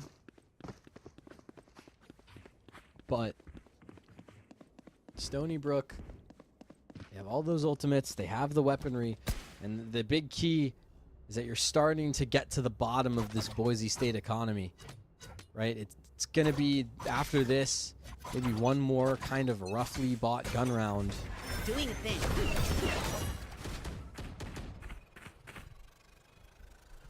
Boise State, for the first time in quite a while, fast through mid over towards A. Majestic senses the pressure, has to let off. I think for Boise, it's the right call. You slow things down, you try and find those picks, you know, Abel's gonna swing, and you take advantage of that one. Master and Skeletons, really well done with that crossfire. These two dragging out. T though, finding a very ballsy Skies there, trying to deny that cross. With the pace load once more, Stony Brook able to regather themselves. Will they be able to defend against 4? Yeah, and at this point, Launching thorns. for Boise State, you either make the call and pivot towards the safe site, or commit back up with your Viper, who's been holding for a B main push this entire time. And they think that B might be safe, considering no one's been pushing out for info. But as we say that, look who approaches closer and closer to the corner. Slowing them down. 30 Gunny. seconds left. I'm liking what we're seeing here. That waylay aggression, beautiful. There's another lurk though, and Gunny can't do it twice. So you back away, hope for a teammate around the corner. And you catch the arm, beautiful shot. You saw another one there. Vi's not gonna be showing, ducking your head down, making sure you get the shorty out. And no way, because the spike fell in there earlier. All of a sudden, Boise State are the ones that have lost control. Stony Brook. What an opportunity! A huge chance. Boise State, the running down the clock, it's come to bite them. As they just can't get it across. Now all tied up. It's another tech pause. Go figure. We've been at it too long. The rounds got too close. Whose hamster died? Whose hamster decided to just kind of like, dude, like It was the same one. okay. It was the same one that chewed through the headphone wire. True. Okay, so Telling here's you. the deal. I wonder if we are going to break through 100 rounds. Well, I actually did the math for you. Yeah, I know it's not that far off, right? Well, here's where we're at. As of the end of the second pistol round in this map, we're guaranteed 75. If we get 30 rounds in this game, actually not even 30 rounds. I think if we get 28 rounds in this game, that'll break 90.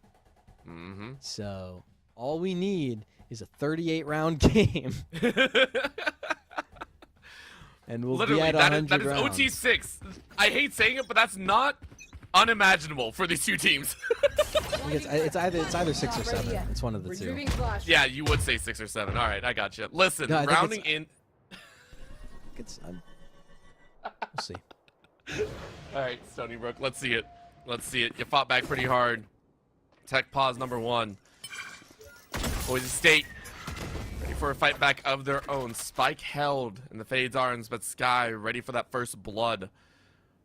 That waylay has done so well before, but Abel once again trying to call people out. Abel, great shot 1, no off their hand. Master is gone. The Magician has left the building. Stony Brook waiting for the chance to do more. However, Cos marks and locks down Abel. Thomas forced away as well. So space being handed over to Boise State. Yeah, they hand over the space, but it was a 1-for-1 trade. You got rid of Master, who's been this absolute raid boss for Boise State. Majestic, able to capitalize with the utility. Jeez. Grabs 2 thanks to the orbital strike for assistance. Skelesis goes down, and it's all up to Daimyo. Triple swing. It doesn't work. Stony Brook, they grab the lead. Now 6-5. Last round in the half.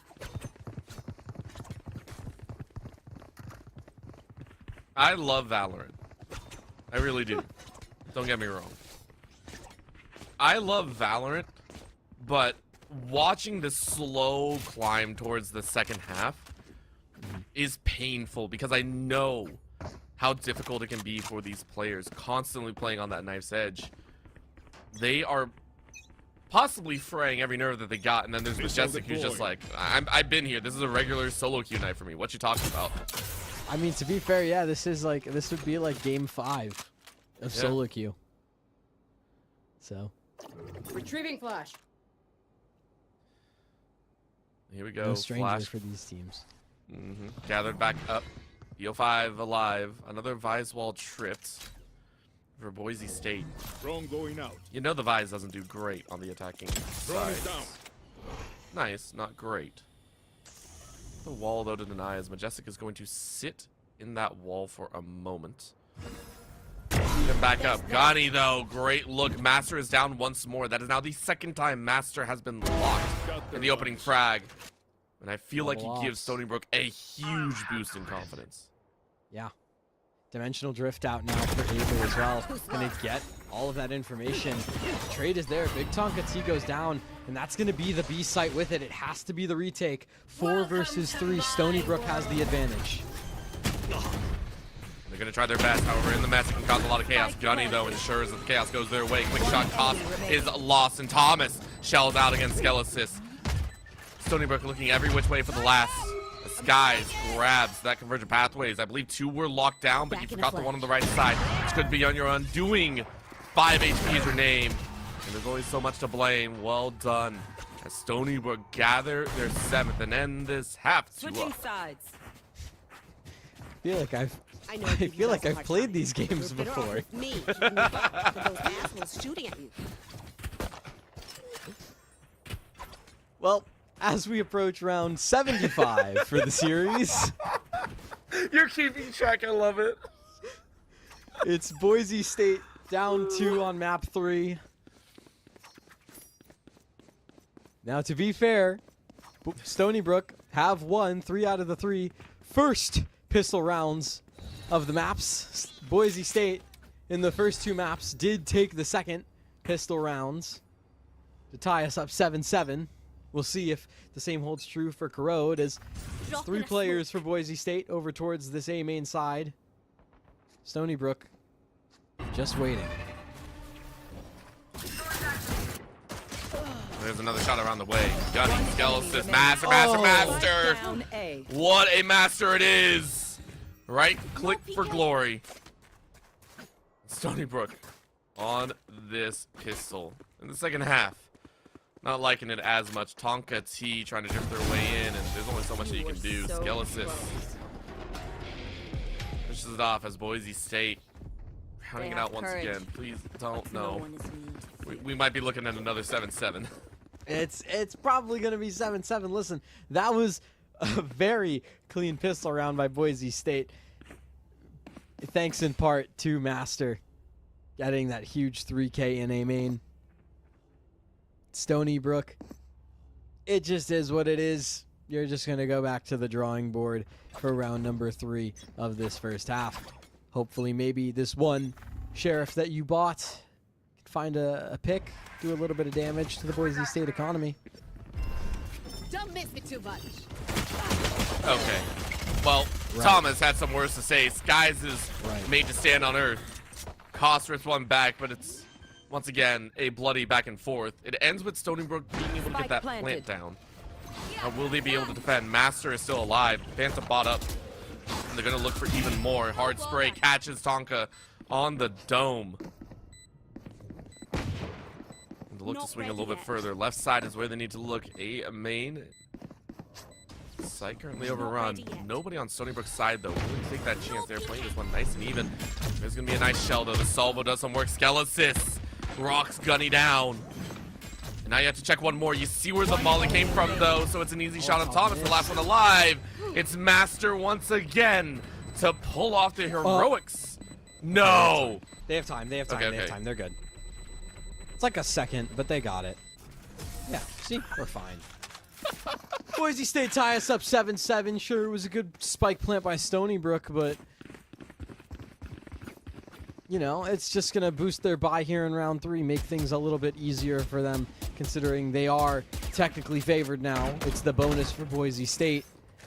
We'll have to see what KOS and the Skies choose for their weapons of choice here to do as much damage as possible to the Stony Brook economy. It's another tech pause.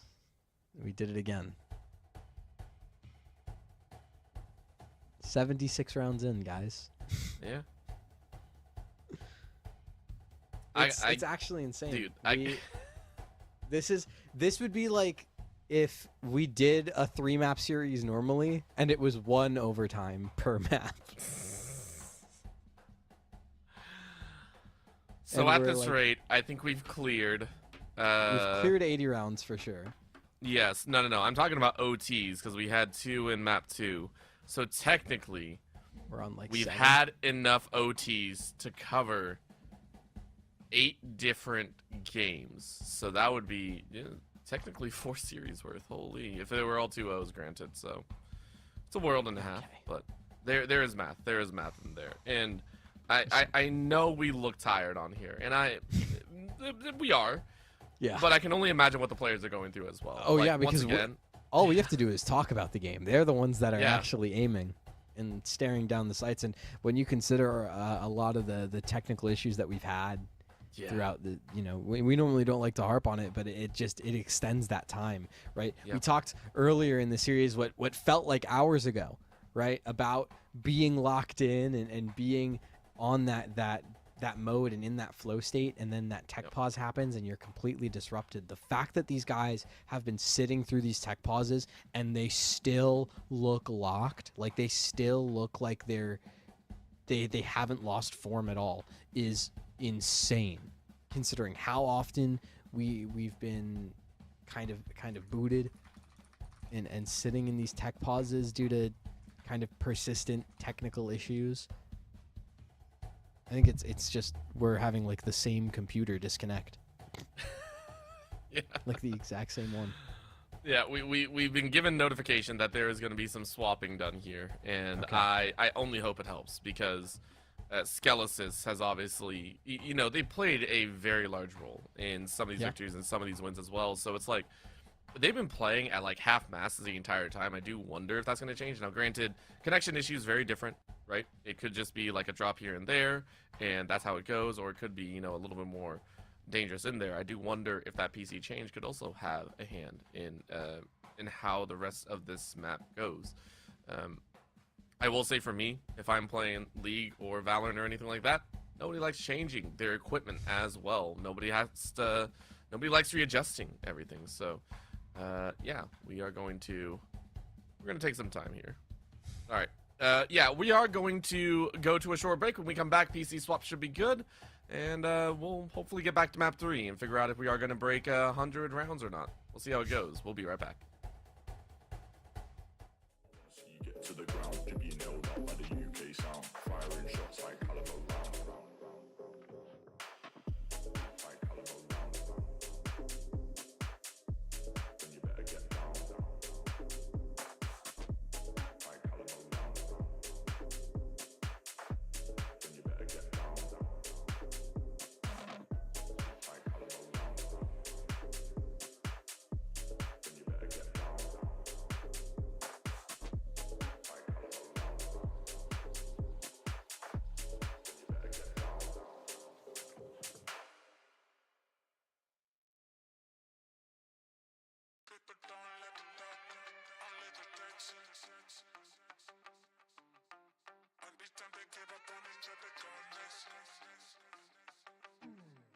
People don't like to talk, only the text. Many times they give up on each other, go next. Fear being cast out, not that complex. We only need to realize and need a body back for us and not build a barrier around ourselves. Same ideology for riding many tracks. Give 1 point, I would say. Otherwise, it's only in a discipline and not a bigger price. So in a picture, you cry on my shoulder. This might be the biggest showdown in myself. Not trying to pull ya, but all these ideas in my head are getting me to falter. Always sending me a big paragraph and complaints I made when I left home red, fair and square. Yeah, I guess I'm alright now. Drenching my mind in the alcohol and everything is blessed.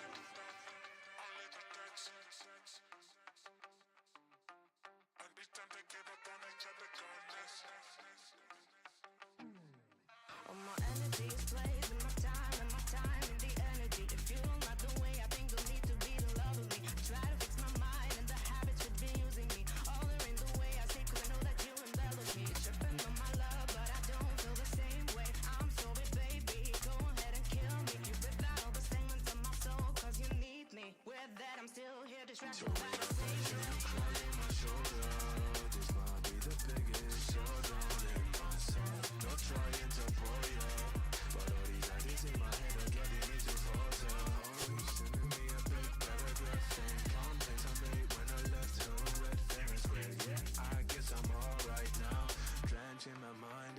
alcohol and everything is best.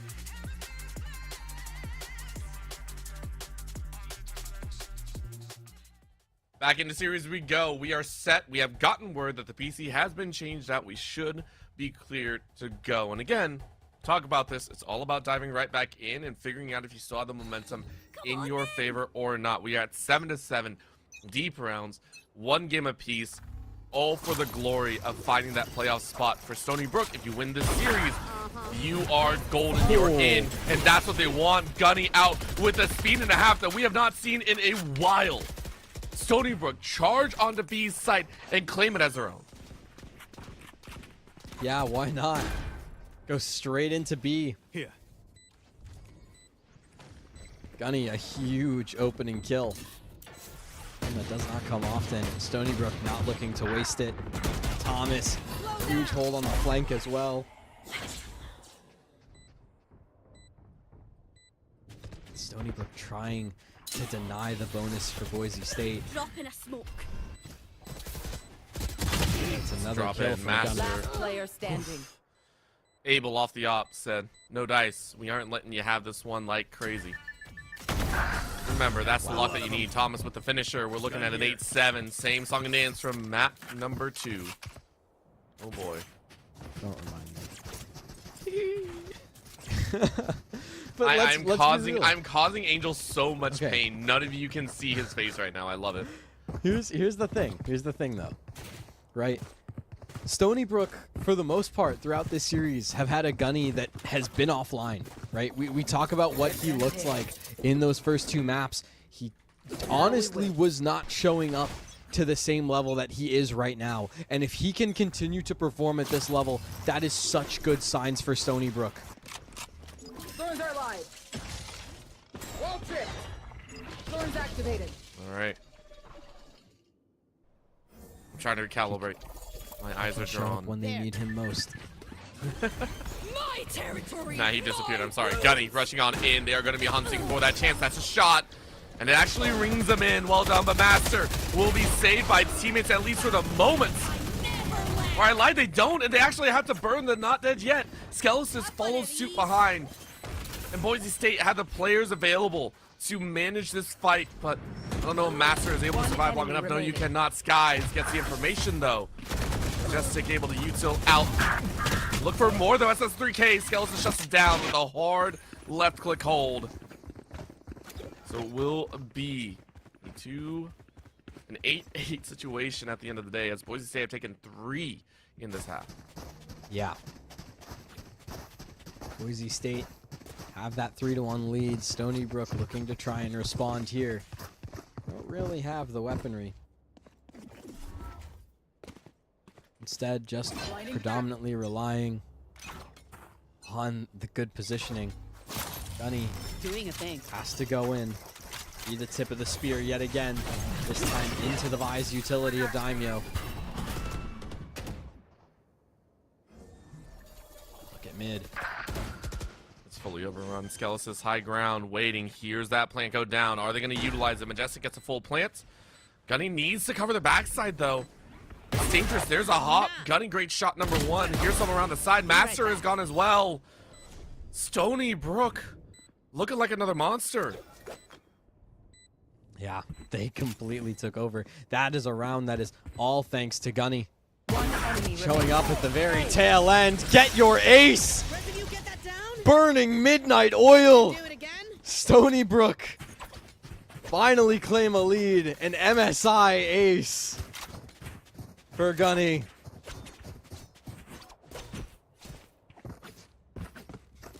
We love every moment of it. Yeah, we are so late into the night. The Odin gets brought across for Stony Brook. Thomas gets to take it. And for Stony Brook, it feels like if it ain't broke, don't fix it. Keep testing this B site. Boise State now have 4 of their players here. They're that afraid of this Stony Brook attack. As they should, I feel like. Good clone going out, tripping that Vise wall. You said 4, which Stony Brook, I think I've rightly understood. They're flexing 4 on the other side, so Boise State have to rotate. A little bit of a wall could deter them, but Tonka T to make the magic happen. If you find the first blood on the cost, Barrier it's huge. deployed. Quick doorway stopped. The wires and denied ever further. That's a drop in as cost gets eaten up for 67 HP. Master, what a flick. Majestic goes down. Nightfall gonna crash across the bodies, but my god, opening frag. Cost for Bucky to the body. And Cost now gets a huge upgrade in the weaponry inventory. Stony Brook do not like where this is going. Abel tries to make something happen. Dogga T does the same. Down to a 2v3. But you gotta find one more. You're gonna chase onto the weaker side of the pit. Skeletons was ready. Abel more than available though. And you're back up to a controlled HP set. Abel might not ace, but clutches when it matters. Abel and Gunny, the two duelists who we talked about coming into this map. They lock in when it matters most, bringing across these rounds for their team. Stony Brook now in the lead by 2 and looking to take it further. They have 3 ultimates to their name, 2 of them being those crucial duelist ultimates. An Armageddon available in the back pocket. Who's next? Dimensional Drift already out. Use that conversion. Who did they catch? They catch a few more. Daimyo takes advantage. Great snap 1. Garden is being utilized here though. The Garden may not reap its benefits. Daimyo goes down. Ult wasted, feels bad.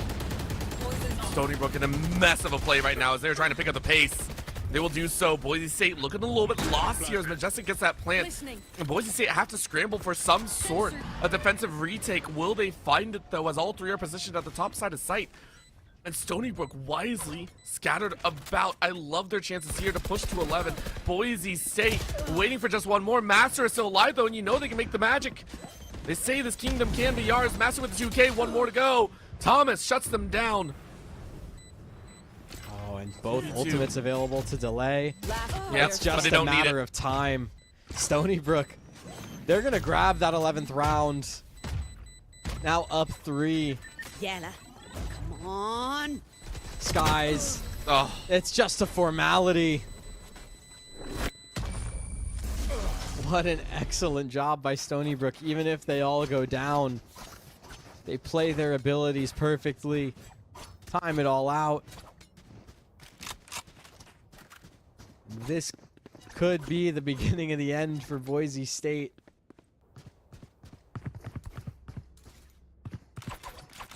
I know we say that, but come on.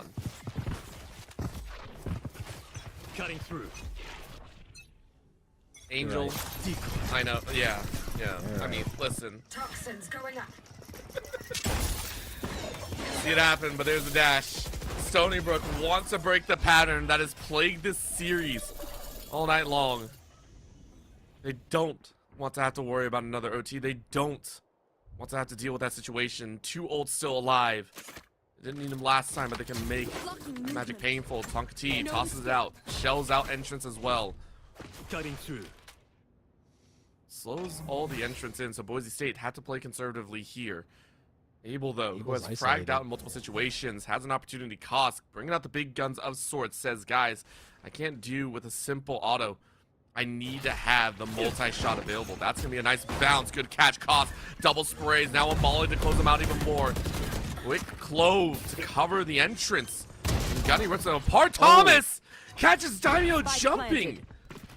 Stony Brook open up a masterclass and how to take lives away. Gunny finds Master with very low equipment, and you can see the smiles on their faces. Stony Brook know they have their number. They see that finish line once more. And Angel, your wish might be granted here, as Stony Brook will look to sit on series freaking point. For the first time in this series, Stony Brook have made their way to match point before overtime. Match point. And it comes 82 rounds deep into this series. A back and forth affair, truly until the very end. It feels like Stony Brook have taken it away. Boise State have to rely on a Viper's Pit, a Convergent Paths, I'll return. and just some sharpshooting with some Guardians. Full series night long. This is what it comes down to. Viper's Pit to slow them. Boise State, they say, let me have my space. Master trying to rush it on in, but that's going to be the call. Deadlock trying to isolate one, and they do. They catch Daimyo. Might not be the one that they thought, but it's at least one down once more. Stony Brook chasing in. Koss was ready for their names, though. And Master rounds the corner for the flush of the century here. They identified, they marked, and they will take yet a third name. Boise State, on the back of a beautiful ult, stopped Stony Brook in their tracks. And that's huge. Not only do they get the round, they force out the annihilation from Big Tonka T. They get their own ult in the form of the Not Dead Yet from Master, which we talk about ultimates being like gold in this game. This series has proven that Master's Not Dead Yet can be the most game-changing ultimate with how he's performed over the last 5 hours.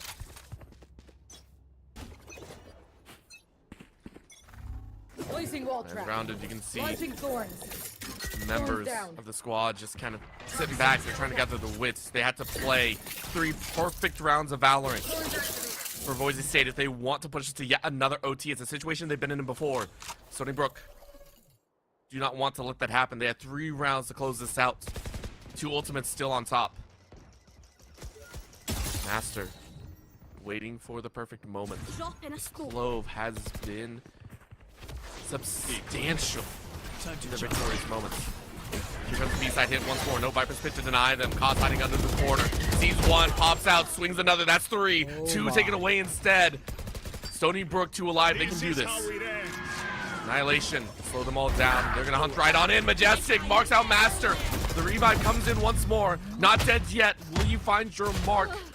No, you won't. Abel was ready. Down to a 2v2. Convergent pathways. Do you mark? Yes, you do. Skelos takes advantage. But Abel locks it down. It comes down to the 1v1. Skies. Convergent no longer. Abel. Free to move. The spike is there, but you have to walk to the open. And you see the arm. Abel recognizes, and you got 20 seconds. Abel needs to try. Quick fake. And Skies is not deterred. Boise State reach 10, and it's looking like a real possibility. And that it is.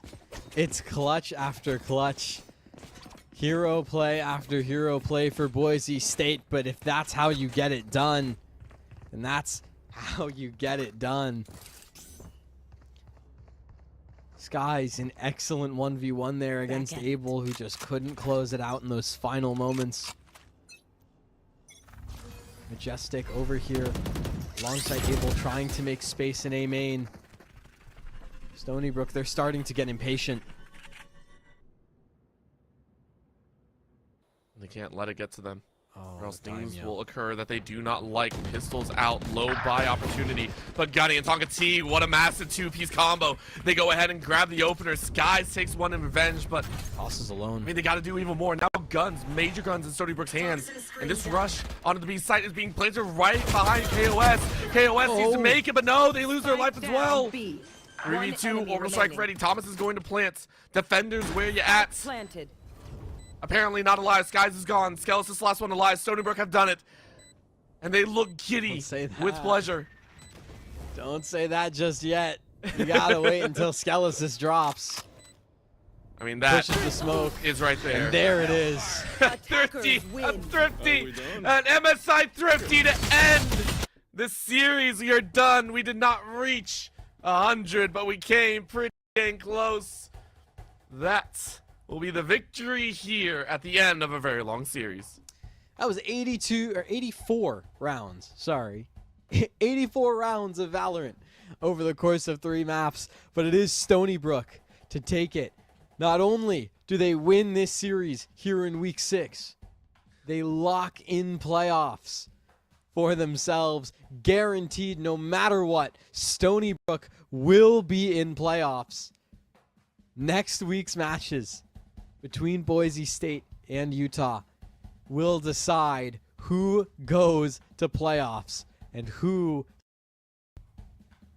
chaotic in that way. And I give credit to both these teams. Boise State fought tooth and nail. Like, this is the clearest definition of fought to the bitter end, I think. I honestly want to posit, at least that you and I have seen here, Angel, on our Monday Night Valorant side, the longest, most even-paced series we have ever casted so far in this season.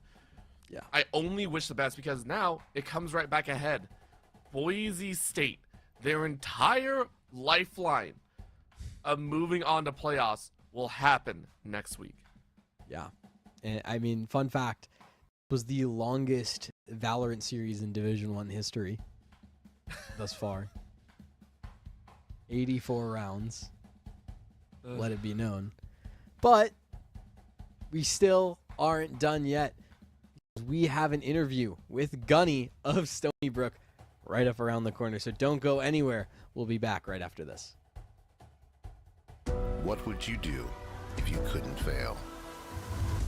Would you see every setback as a catalyst to keep going? This is the innovator's mindset, because innovation demands daring. It's finding thousands of ways that don't work, and the one that changes everything. Because we know changing the world doesn't happen by chance. It comes out of the blue. Stony Brook University is a place for daring.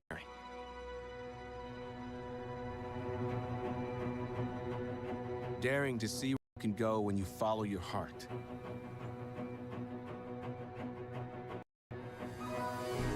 Even when it leads outside your comfort zone.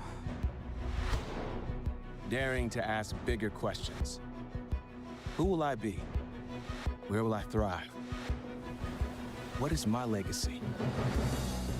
At Stony Brook University, we dare to find answers to these questions every day.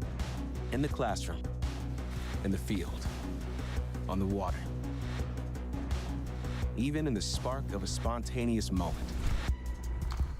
Daring to define your own path is not always easy, but it is always worth it.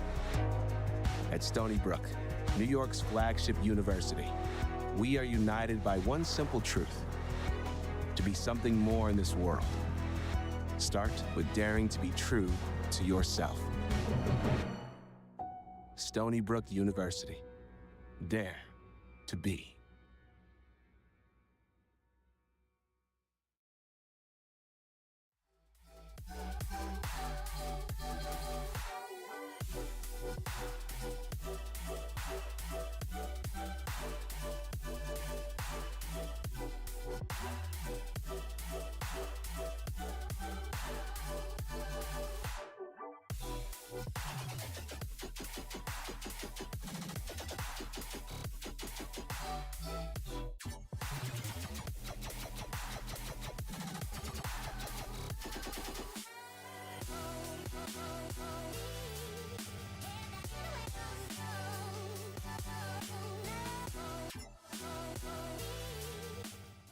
Welcome back, everyone. We are set for an interview.